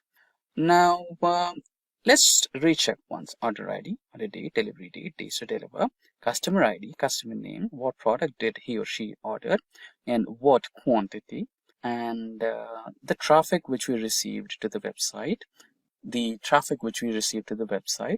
number of leads we got out of those traffic numbers, the number of orders we got out of those leads, and what's the revenue we got out of those orders, and what was the cost of the company, and what is the profit that we made out of that order, right? And we also have the order status. Remember, we only considered two types, right? We considered in transit and delivered statuses only. We ruled out cancelled orders and not delivered orders so that we have accurate results of our profit made and revenue made out of this, right? Now I'm completely satisfied with my transformation and cleaning of my dataset. Now let's go to home, and here we have the option of close and load. So we will go with that, and this particular dataset should be loaded to the data visualization where we have selected Excel, right? So we have the orders data for 2020, correct? Okay, let's not add date here because after all we will have some more data for 2021, 2, 3 and 4, right? So let it be the way it is. And if you just check the filter here, we have only 1 year. And if you just check the filter here, you will have only 1 year. And if you just check the filter here, you will have only 1 year, 2020. And if you go to the delivery date, which let's say if you have an order placed on December 31st and it got delivered on January 5th or something, so you'll have a little bit of a part of 2021 data, which is completely all right, not to be worried about. So the main important thing is order date. So we want the order dates of 2020. So that is loaded here, right? Now you can just select the whole data set over here, and you can add or insert some pivot tables here, right, from the selected range. And let's go with the default option, which creates a new sheet and everything in a new location. Right here you have it. Now let's say you wanted to make out some insights from this data set. Let's delete the other sheet which we don't want, and let's name it as pivot. Now the products will be loaded to the columns, and profit will be loaded to values. So you have a data set over here, sum of profit from beds, chairs, cupboards, sofa, teapot. So here you have the pivot table which has sum of profit, bed, chair, cupboard, sofa, teapot and grand total. Sum of profits made from these and these. Now select this entire data and go to the third option here. Go to the pivot chart, and here automatically here you can see that it is suggesting or recommending us to go for the bar chart, which is a lot more better. Just select OK, and you have your pivot chart over here, right? And see the grand total here, 224811 4.15. Now this is only for 1 year of data. Now what we will do is go back to the downloads folder, select the remaining years, which is 2021, 2, 3 and 4, add that to the file location. So let's quickly go to our folder here and go to downloads, select the folders. I'm going to cut them from here, go to orders data and paste them here, right? Now our job is done. If we go back to the data here, go to home and data. Okay, so now that we have added the data to our folder, go to the orders data and here select the data segment and just select refresh all. So everything is refreshed. Now let's check the order date filter, and we will have all the 5 years from 2020 to 1, 2, 3 and 4. And let's press OK for that. And if you go to the pivot table, you can also see the changes here. Just press refresh all, and there you go, you have the updated data right over here. Now that saved a lot of time for you, and now that time can be utilized to plan a strategy and focus on the lower parts of your business and improvise them and bring a big change to the revenue. And with that, we have come to an end of this session on how to use Microsoft Power Query. I wondered what those people with fancy charts on their computers are doing. They are probably business analysts. So what's a business analyst? Think of them as the Sherlock Holmes of the business world. They look at lots of information and figure out how to make companies run better. And guess what? It's a pretty cool job right now. Lots of companies are trying to hire these folks. Want to know how much they make? On average, about $85,000 per year. Some of them even make over $120,000. Not bad, right? But here's the thing. To be really good at this job, you need to know some special words. It's like learning the secret code of business. And in today's video, we are going to look at the 10 important words every business analyst should know. And by the time we are done, you will be talking like a pro. So let's start with a little story. Meet John. John works at a company and is always overwhelmed by all the data terms his colleagues use during meetings. So words like KPIs, data warehouse, and analytics were thrown around, and John often felt lost. He knew understanding these terms was crucial for his career growth, so he decided to dive into learning about business intelligence. John started by learning what business intelligence actually means. He discovered that BI involves strategies and technologies that help companies analyze and manage their data. For example, if he worked at Spotify, BI could tell him which songs are getting the most plays, when people listen the most, and even predict the next big hit. This realization made John see how powerful BI could be for making informed business decisions. Alright, so let's dive in and let's understand what business intelligence actually is. Imagine you are running a popular ice cream shop, and business intelligence is like having a super smart helper that tells you everything about your business. Cool, right? So what exactly is business intelligence? It's all the tricks and tools companies use to understand their data better. It helps them make smart choices based on facts, not just guesses. For example, let's say you use a tool like Power BI in your ice cream shop. It might show you which flavors sell the most on hot days, what time your shop is busiest, and which toppings are most popular with kids. This info helps you make smart decisions like stocking up on popular flavors or hiring extra staff for busy times. Business intelligence is super important because it turns boring numbers into useful information that helps businesses grow and succeed. It's like having X-ray vision for your company. Next, let's talk about data visualization. So data visualization is the graphical representation of information and data. By using visual elements like charts, graphs, and maps, data visualization tools provide an accessible way to see and understand trends, outliers, and patterns in data. For example, a bar chart showing the most popular pizza toppings in a delivery app. This is crucial for presenting data in an easy to understand format. Moving on, we have analytics. So analytics involves the systematic computational analysis of data. For example, using analytics to understand which times of day are busiest for a pizza delivery app. This term is important because it helps in making sense of large amounts of data and aids in decision making. Next up is KPI, that is key performance indicator. So a KPI is a measurable value that demonstrates how effectively a company is achieving key business objectives. For example, tracking the number of pizzas sold each month as a KPI to measure business performance. KPIs are essential for measuring performance and progress towards strategic goals. Now let's discuss data warehouse. So a data warehouse is a centralized repository for storing large volumes of structured data from multiple sources. For example, storing customer data from different gym branches in one place for analysis. It is used for reporting and data analysis and is a core component of business intelligence. Data warehouses are important for consolidating data from different sources and making it available for analysis. Next, we have database. So database is an organized collection of data generally stored and accessed electronically from a computer system. For example, a database storing member records for a gym. Databases are foundational for storing and managing data efficiently and are critical for any business intelligence processes. Moving forward, let's introduce data mining.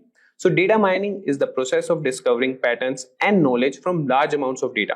For example, a gym analyzing member attendance to identify the most popular class times. Data mining is important for extracting useful information from large data sets. Next, let's talk about dashboard. So dashboard is a business intelligence tool that allows users to track key metrics and KPIs. For example, a dashboard for a gym showing daily attendance, most used equipment, and membership growth. It provides a visual representation of data and helps in monitoring performance at a glance. Dashboards are crucial for real-time data monitoring and decision making. Next up is reporting. Reporting refers to the process of organizing data into informational summaries to monitor how different areas of a business are performing. For example, a monthly financial report summarizing income and expenses for a gym. Reports are essential for tracking progress, identifying trends, and making informed decisions. Finally, let's discuss SQL, that is structured query language. So SQL is a standard programming language for managing and manipulating databases. For example, writing an SQL query to retrieve all gym members who joined last month. It is used to query, insert, update, and modify data. SQL is fundamental for anyone working with databases and business intelligence tools. Remember, whether you are running a multi-million-dollar corporation or a neighborhood lemonade stand, these BI tools and concepts can help you make smarter decisions and grow your business. They turn raw data into valuable insights, helping you understand your customer better, optimize your operations, and stay ahead of the competition. So with that, guys, we have come to the end of this session. I hope this video has helped demystify some key business intelligence terms for you. If you found this video helpful, don't forget to give it a thumbs up and subscribe to our channel for more business and tech insights. If you have questions about BI or want to share your opinion, you can comment down in the comment section below. In today's session, we will learn some important tips to crack the business analyst interview questions. Now, without further delay, let's get started. So, in this particular video, we will discuss some of the important tips that will help you to crack the upcoming business analyst interview questions and make you one of the most highly sought after business analysts in 2024 and beyond. That said, if these are the type of videos you'd like to watch, then hit that like and subscribe buttons and the bell icon to get notified. So before you attend any of the business analyst interviews, you need to basically take care of your groundwork. So few suggestions on that are, first one, check the job postings. When it comes to checking job postings on platforms like LinkedIn, Indeed, and others, it's essential for aspiring business analysts to stay informed about industry requirements and trends. Regularly monitoring these job postings not only keeps you updated, but also helps you tailor your skills and preparations to align with the current needs of business analysis field. The second suggestion is about research the company. Researching about the company is a crucial step in preparing for a business analyst interview. It involves gathering insightful information about the company's history, values, mission, and recent achievements. Think of it as decoding the company's DNA, enabling you to demonstrate how your skills and expertise can seamlessly integrate into their unique business environment. The third tip is about understanding their domain knowledge. Delving into the domain knowledge of the company is like unlocking the secret language of their industry. It's about comprehending to specific challenges, trends, and intricacies that define their business landscape. This understanding goes beyond generic industry knowledge and focuses on the nuances that set this particular company apart. Now, the next one is analyze if your skills are transferable. Evaluate the transferability of your skills. Identify how your existing expertise can seamlessly apply to the requirements of business analyst role. This analysis ensures a smooth transition and highlights your adaptability. Now, the next one is align your resume to their domain request. Align your resume like a customized business proposal. Tailor it to emphasize skills and experiences directly relevant to the business analyst role. This approach captures attention, showcasing your perfect fit for the company's specific needs. Or in some situations, you can also hire a resume writer to do that for you. Or in some situations, you can also hire a professional resume writer to do that for you. Hiring a resume writer streamlines the process. Professionals craft a compelling document ensuring key skills and achievements that stand out. It's an investment in presenting your best self on paper. Now, moving ahead, we will discuss some of the important technical skills required to become a business analyst. Starting with the CRM tools. CRM tools are customer relationship management tools, are the digital solutions and enhance interactions with customers. They centralize customer data, track communications, and manage relationships efficiently. Popular examples include Salesforce, HubSpot, and Zoho, and these tools are essential for optimizing lead generation, improving customer satisfaction, and boosting overall revenue. Moving ahead, we have business intelligence tools. Business intelligence tools like Tableau and Power BI turn data into actionable insights. They facilitate efficient analysis and visualization, aiding marketing analysis in competitor analysis and revenue generation. Moving ahead, we have business acumen. Business acumen is savvy application of business principles. It requires understanding trends, financial literacy, a strategic mindset, and much more. For marketing analysis, it's key to interpreting data, spotting opportunities, and contributing to revenue generation. It's like having sharp business intuition for informed decision making. Moving ahead, we have a project management skill. Project management skills ensure efficient planning and execution, vital for market analysts, orchestrating successful campaigns and collaborating effectively with stakeholders. A green belt in project management could be beneficial. Moving ahead, we have data analytics fundamentals. Data analytics fundamentals involve extracting data from data sets like Excel, database, web, etc. It's about interpreting information to make informed decisions, a core skill for marketing analysis and driving effective strategies. Moving ahead, another important tip is about brushing up the fundamentals. Brushing up on fundamentals means refreshing essential skills. It's about staying sharp and maintaining a solid foundation, crucial for marketing analysis to navigate challenges and drive success. Now moving ahead, we will discuss the experience. Now, experience is more about the current roles and responsibilities that are you playing with your current organization. Aligning your current organization roles and responsibilities involves tailoring your current task to match the requirements of the new job. It's about highlighting relevant skills and experiences to show a seamless transition, demonstrating that you're a perfect fit for the desired position. Now moving ahead, we have soft skills. And in soft skills, the first one that we are going to discuss is about the dress code. Professional dressing is about presenting a polished and appropriate image. It involves choosing attire that aligns with the workplace culture, reflecting a combination of competence and respect. The next step is maintaining a confident smile while you're answering the questions. Smile confidently for a positive impact. Confidence in delivery enhances your message. Lastly, in soft skills, we have answering language. Use corporate language. Utilizing corporate language for enhanced connection and reliability, and it ensures clear communication and fosters a professional rapport.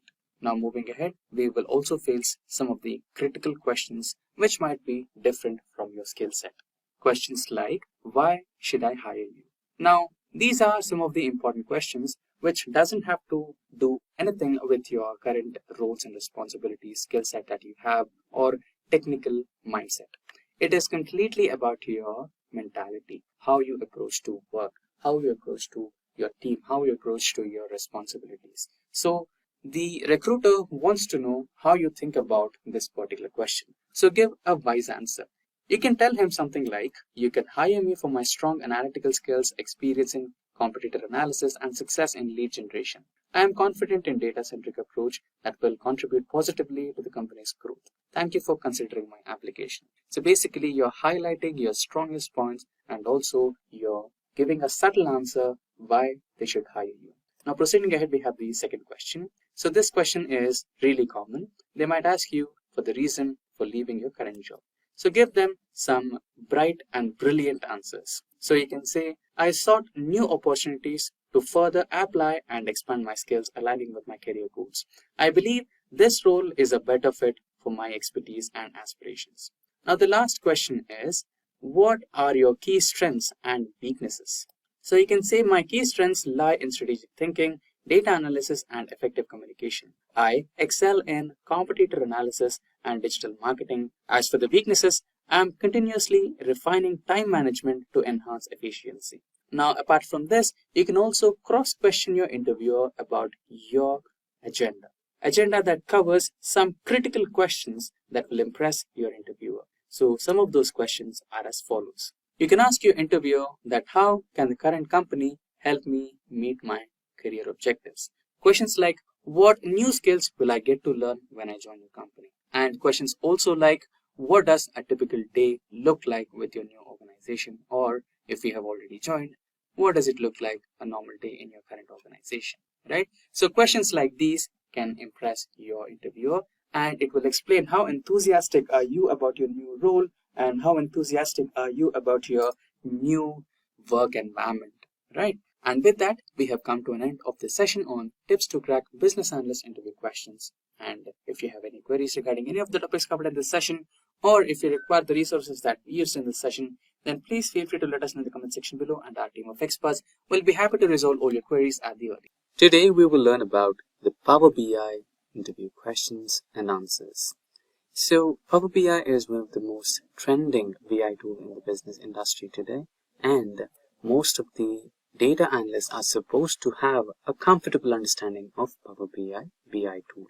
So if you are about to attend an interview for a data analyst or a Power BI developer, a small set of Power BI interview questions and answers are found to be the most frequently asked questions. So those important questions will be dealt in this particular session today. Firstly, the first question is, what are the different types of filters in Power BI reports? So if you are an experienced candidate or a beginner, these type of interview questions are the ones which you're definitely going to face. So coming to the answer, what are the types of filters you'll be facing in Power BI reports? So there are three main filters available in Power BI, which are visual level filters, page level filters, and report level filters, which are almost self-explanatory. So if you want to be someone who stands out of the group, just to mention a couple of more, like slicers, which can also act some type of filters there, right?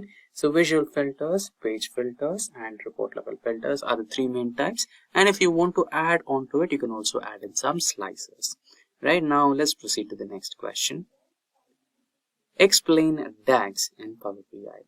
So what exactly is the meaning of DAGs? And to improvise your question or to improvise your answer, or if you want to outperform, you can also explain with some of the explanations or implementation of DAGs in your nearest examples. Like if you're a beginner or if you're a fresher, if you're working on a portfolio, then you can give the example of your DAGs implementation on that portfolio. Or if you're an experienced candidate, just explain your latest implementation of DAGs in your previous projects. So the answer for this question is, DAGs is basically the full form for data analysis expressions and is a formula language used in Power BI, Power Pivot, and SQL. DAGs includes functions, operations, and constants that can be used as a formula expression to calculate and return one or more values. So DAGs, just understand it in this way, right? So if you are about to perform an analysis, or if you're about to extract some insights, for example, you own a superstore, right? And you wanted, okay, let's assume that you own a superstore and you have 5 regions, north, south, east, west, and central, and you are providing products from a few categories, let's say IT, mobile phones, desktops, everything. And now you wanted to identify one zone which is giving you highest sales in mobile phones, and you wanted to identify one zone which is giving you least sales in mobile phones. In such scenarios, you can just write up a formula equals to mobile phones product and products minus products which are less than a specific number. You actually wanted to identify products less than 100 mobile phones, right? You just want to know if there is any region which is selling less than 100 mobile phones. Then you can extract that. So the expression what you're writing there is nothing but a DAX expression. So apart from this example, you can also put up some complex examples if you're an experienced candidate, or if you're a fresher, then you can come up with some DAX expressions that you build on your portfolio projects. Moving ahead, we'll discuss the third question. How does Power BI integrate with other tools and services? So there might be a situation where you might have to get connected to different sources of data, right? So let's say you wanted to import Excel data as well as some service like a cloud service. You want to extract data from a cloud service as well. So how can you do that? And if you want to do that, can you do it, right? So that's the question. So basically this is a kind of question which comes up from two different zones. Can you integrate or can you connect to two different sources of data? Or in case if you can connect, how to connect, right? So it's like, is it possible to connect? This is also a question to beginners to test your knowledge on the fundamental knowledge on Power BI. They want to know if you can connect data from two different zones. It's not like two Excel sheets. They want to know from two different platforms altogether. Let's say I have data in Azure, let's say I have data in SQL, so can I connect them both? Yes, you can do that. So the answer for this question is Power BI offers extensive integration capabilities with various Microsoft products like Azure, Excel, SQL, and some third-party services as well, like a website, any application, or a database, SQL databases, Excel spreadsheets, and other cloud services like GCP, AWS, etc. So that's possible. So you just have to, let's go for a demonstration on this. Not a complete demonstration. Let's cancel this. So here, if you just, it's just like a overview how to connect. So here, if you see, we have Excel workbook, semantic models, data flows, Dataverse, SQL Server, web, OData, feed, blank query, and if your source is falling different from these available ones, you can just click on more and select any one of these options right here. Correct? So with that, let's get back to the next question. What are the differences between Power BI Desktop and Power BI Service? So the terms are self-explanatory. If you're an experienced candidate, then you can define the answer right away. But if you're a beginner, especially if you're a fresher, then you must be a little cautious here. So if you are building your portfolio, if you are learning the fundamentals of Power BI, then you are doing it using Power BI Desktop, right? But if you are a professional or an experienced candidate, then you are developing the interactive dashboards, you are developing the interactive charts and graphs and everything, and you are providing that visual, only the dashboard to your end user, who's your client. So in that scenario, your client will be given the Power BI service module, right? So they will be having a service access only just to watch the visuals. So the answer for this question is Power BI Desktop is a free application, so it's not completely free. So there are situations where you might have to deal with some huge data, or you have to deal with some parameters like security, everything. In those scenarios, you might have to go with the licensed version. So for a learning purpose, it is a free application installed on a local system that lets you connect to transform, visualize, modularize your data, and few more implications that you can do. And on the other hand, Power BI Service is a cloud-based service that allows you to share, as discussed, only to share and collaborate on and distribute your Power BI reports and dashboards with others within your organization. So client is partially a part of your organization because he has some business to do with your organization. So basically, understand it in this way, Power BI Desktop is something which allows you to build. It will give you the blocks, you build the visualization, and then you give a screenshot or you give a picture of that particular build to the end user. He can have a visual on it, how it is performing. He doesn't have to worry about how it is working in the background. He doesn't have to worry about how big or how large is your data set, how it is extracting, what API is it using, he doesn't care about it. All he cares about is the visual. How is his business doing? So in that scenario, if you just want to give a picture, that's when you use the Power BI service. Now, let's go with the next question. How do you handle security in Power BI? So this is a question given to the experienced candidates. So you can think about it, about the access, row-wise access. Let's say you are the leadership team, and next is the manager, next is the individual contributor, correct? So here the full access, the full visuals of your business, how your business is going on, how are the leads, how are the revenue, how is the RPL, how is the traffic, everything is visible to the leadership or the manager, correct? But when it comes to the IC or individual contributor who is just working on traffic, he will have access only to traffic, not the leads, not the revenue generated, not the RPL and everything, because he has nothing to do with it, and that is something which you can't reveal to an IC for data security purposes. So you can also consider this in the way of inheritance, right? So you can divide it based on the level of the employee, right?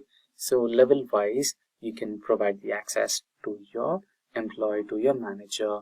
If you're a developer, let's say, so based on the employee level, based on the manager level, based on the leadership team, you can give separate access to separate candidate. So the answer for this question is Power BI provides row-level security RLS, which allows you to control access. So you're basically controlling the access to the data for different users within your organization. You can define rules on the dataset that filter the data based on the user rule. Additionally, Power BI integrates with Microsoft Azure Active Directory to provide authentication and authorization. Now, the sixth question. What is a content pack in Power BI? Content packs are a type of package that includes a related set of dashboard, report, and data elements they use to share insights, reports, and datasets with colleagues and organization within a broader audience. Power BI also offers organizational content packs, which allows users to quickly connect and analyze data from popular business applications. So basically, content pack, you can imagine content pack as a set of charts, graphs, or a complete dashboard or dataset elements. So when you integrate all those inside a bubble, that particular bubble can be considered as a content pack. Now moving ahead, we have the seventh question. Describe a scenario where you improvised performance of a Power BI report. So let's say this is, so basically before we answer this question is for an experienced candidate, not for an intermediate or not for a beginner level, right? So if you are someone who has 3 to 4 years of experience, that is when this kind of questions are suited. So explain a scenario where you improved the performance of a Power BI report. So there are certain scenarios where, let's say you're working with business data, Amazon sales data. So you have Amazon sales data or any other data for a beginner purpose. Okay, let's say some XYZ company. So you're working with XYZ company and you have sales data from a past couple of years. And your client asked you, last year this particular dashboard was working fine, but down the line when we entered the new quarter or new annual year, I can see there is some discrepancy or I can see there is some delay for the Power BI dashboard to load. Now there can be multiple reasons for this. The first reason could be the hardware setup, or maybe the data is increasing day by day, so the hardware is not supporting. So that could be one reason. And provided if there are some visuals which are already created, visualizations or graphs or dashboards, and we are not mostly using them, so those can be one of the reasons. So in these scenarios, you can just give some explanations which you already faced in your current organization. For example, like you can say the client is not willing to scale up the hardware, like the hardware which stores the data or something like that, is not ready to scale up the hardware, but he wants to use the same hardware, but he wants you to increase the speed. In this scenarios, you can eliminate the data which is not currently in use. Let's say you're using 2020, 21, 22, 23 and 24 data. Now all you focus on is the year-on-year growth. So you just need 2022, 2023 and 2024, not 21 and 20, right? You can erase that data from your existing hardware or servers. This will ease up the load on Power BI and automatically there should be an increase in speed. Another one, if you have already created some visualizations which you're not currently using, let's say you already created 2 to 3 dashboards and you rely on one dashboard alone, not the rest of those two, you can delete those visualizations. So something like that which can help you. But to consider this question as an assignment, I would like the viewers who are an experienced data analyst to answer the question in your way possible so that the viewers can benefit from multiple answers. So you can write down few scenarios where you face this problem and how you solved it. It can be a one-line answer, it can be a points which you can mention, right? A set of points which you can mention that helped you to improve the performance of your Power BI end report. So the answer for this question which I have is, in one scenario, I improved the performance by optimizing data model, reducing the number of unnecessary columns and rows in data sets, and utilizing summary tables to decrease the data volume that needed to be processed. I also replaced complex calculations in the report with simpler ones, which were possible, and used direct query mode for real-time data requirements to speed up a report loading times. So this can be a good answer. You can also add up some answers from your end as well to benefit the viewers. Now let's go with question number 8. Explain the difference between a measure and a calculated field. So this can be an important question for freshers especially, right? So me personally, I've asked this question to the candidates many times. So the answer could be a little tricky, right? So most oftenly the question can be asked as what's the difference between measure and a calculated column, or measure and a calculated field, or measure and dimension, right? So the answer should be like this. Just pay attention to what the answer, interviewer is asking you, and answer wisely. If he's asking you the difference between measure and dimension, it's clear, self-explanatory. So something like measure is something which can be measured. The number is a measure. Let's say the salary is a measure. The average of marks obtained is a measure. Marks obtained in a specific subject is a measure. Rate of interest is a measure. Traffic is a measure, right? So when it comes to dimensions, something like a character data type, maybe, and name of the store, and let's say we had various regions in the previous question: north, south, east, west, central. This particular data which cannot be measured is called as a dimension. Now for this question here, what's the difference between measure and a calculated column? So calculated column is something which you generate out of a calculated field, right? Whenever you try to, let's say you have the quantity and you have the price, but you don't know rate of each product, correct? In such scenarios, you can write up a calculated field and build a new column called rate of product. That particular column is a calculated column, which is newly generated after writing a calculated field. So the answer for this question is calculated column creates a new column based on existing data using formula. It adds to your new, it's add to your existing table as a new column, as we discussed. Measure creates a dynamic calculation that summarizes your data. Measures are used in visualizations to analyze trends or answer specific questions. Now with this, let's move on to the next question. Describe the process of publishing a Power BI report to Service. Now this can be an answer for both, this can be a question for both freshers as well as experienced. So now you can give it a try. You can give me the answer for this. You can write down your answers in the comment section below. And everybody has their own way of answering this question. But as simple as that, let's keep it normal.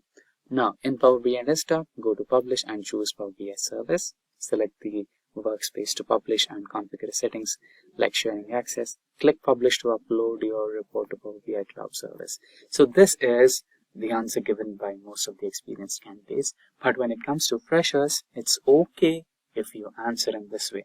Create multiple charts, create multiple graphs, understand the requirement of the end user, build the required charts and graphs, integrate all those charts and graphs to the dashboard. It's also a good way to tell it, but if you're an experienced candidate or if you're a beginner, just try to include these points as well. Just go take a step ahead and go a step further and answer, include these points in your answer. Go to Publish, select Power BI Service, select Workspace, right? So these will enhance your answer and make you stand out from the other crowd. Now let's continue with the 10th question. How would you handle missing data in Power BI? So this can be answered for both, this can be asked for both beginners as well as experienced candidates. So it's obvious, if you're a data analyst, it's obvious that your data will not have completely filled rows and completely filled columns, right? There is a possibility that you might have blank rows. There is a possibility that you might have blank cells. There is a possibility that you might have irrelevant data. There is a possibility where it can be a typing mistake and you might insert special symbols in place of numbers and special operators in place of alphabets. Everything is possible.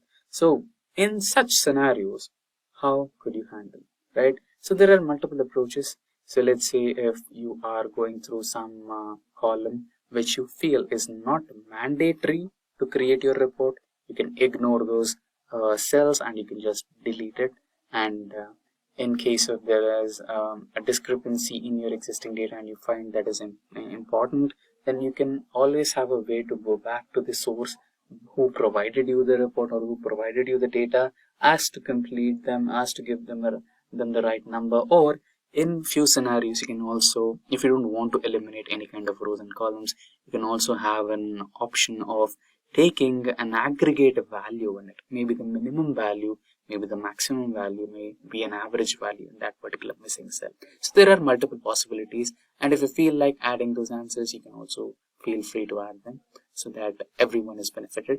So my kind of answer is there are several ways to handle missing data. Filtering, where you can exclude, simply that's the first one, you can just ignore those and exclude those missing values.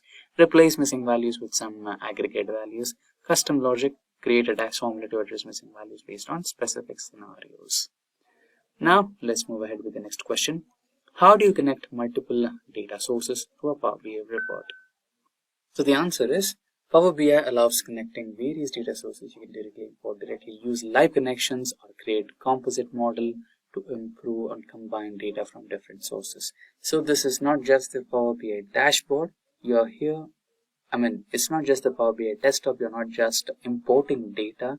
It's related to the real-time dashboard report. So if you have a report and you ought to connect some external source, some real-time streaming data, you can do that using some live connections and APIs. Now let's move with the next question. What are data flows in Power BI? So the answer for this question is data flows in Power BI are cloud-based preparation and management tools that allows users to ingest, transform, integrate, and enrich big data from various sources. They are designed to simplify data preparation and enable scalable data integration and storage across multiple Power BI projects. Now the 13th question. How can you handle data updates in Power BI? So this is also one of the simplest but also the trickiest question. Let's say you already connect. Let's say we are dealing with Excel data, and your client provided you the Excel data, and you already created a dashboard out of it. And out of your knowledge, you don't know, right?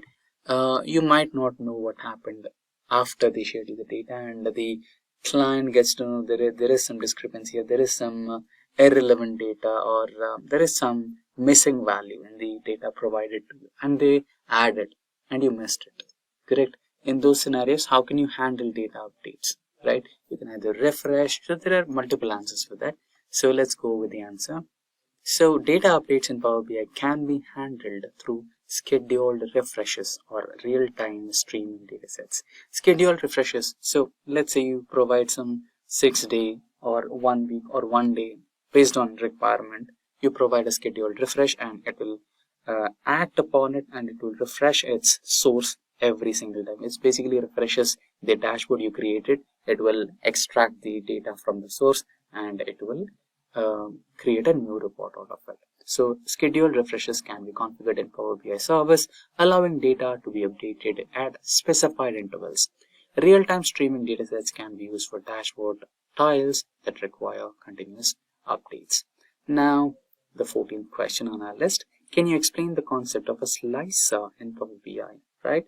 So those who already are comfortable with the Excel, they might know the answer for this. So it's completely similar, right? So let's discuss the answer. A slicer is a Power BI visualization used to filter the data. Basically, it's nothing different from filter, right? It's just an option like a drop down that you create in Excel using the data validation. That's the same in Power BI as well as Excel. You just have a slicer option where you can provide your selection and it will give you an end report. So basically it's a filter. So it provides a way for users to filter the data that is displayed in other visualization on a report page. Slicers offer a more interactive and intuitive way to make selections and see the data that changes dynamically as selections are made. Let's say you have class 10, class 9, class 8, and you wanted to just check the results of class 8. You just select the option of class 8 on the slicer and you have the report. So that's how it basically works. Now, the last question for today's session. What is direct query in Power BI? So the answer for this question is direct query is a connection type in Power BI that allows you to directly connect to a supported data source, enabling real-time reporting capabilities without importing or copying data into Power BI while it offers up-to-date data. It also limits certain functionalities and might impact performance based on the query load on the source system. So with that, we have finished the top 15 Power BI interview questions and answers that are frequently asked in a data analyst interview, provided for both freshers as well as experienced. Should you feel that we missed out on any of the important questions that you might have already faced in your previous interviews, please feel free to let us know in the comment section below, and so we can have them answered, or you can also provide us the answers so that it can benefit both of us and also the viewers. Now, having said that, we have come to the conclusion of this session. Now that's a wrap on a Power BI full course. If you have any doubts or questions, you can ask them in the comment section below. Our team of experts will reply you as soon as possible. Thank you and keep learning with Simplilearn. Staying ahead in your career requires continuous learning and upskilling. Whether you're a student aiming to learn today's top skills or a working professional looking to advance your career, we've got you covered. Explore our impressive catalog of certification programs in cutting-edge domains, including data science, cloud computing, cybersecurity, AI, machine learning, or digital marketing. Designed in collaboration with leading universities and top corporations, and delivered by industry experts, choose any of our programs and set yourself on the path to career success. Click the link in the description to know more.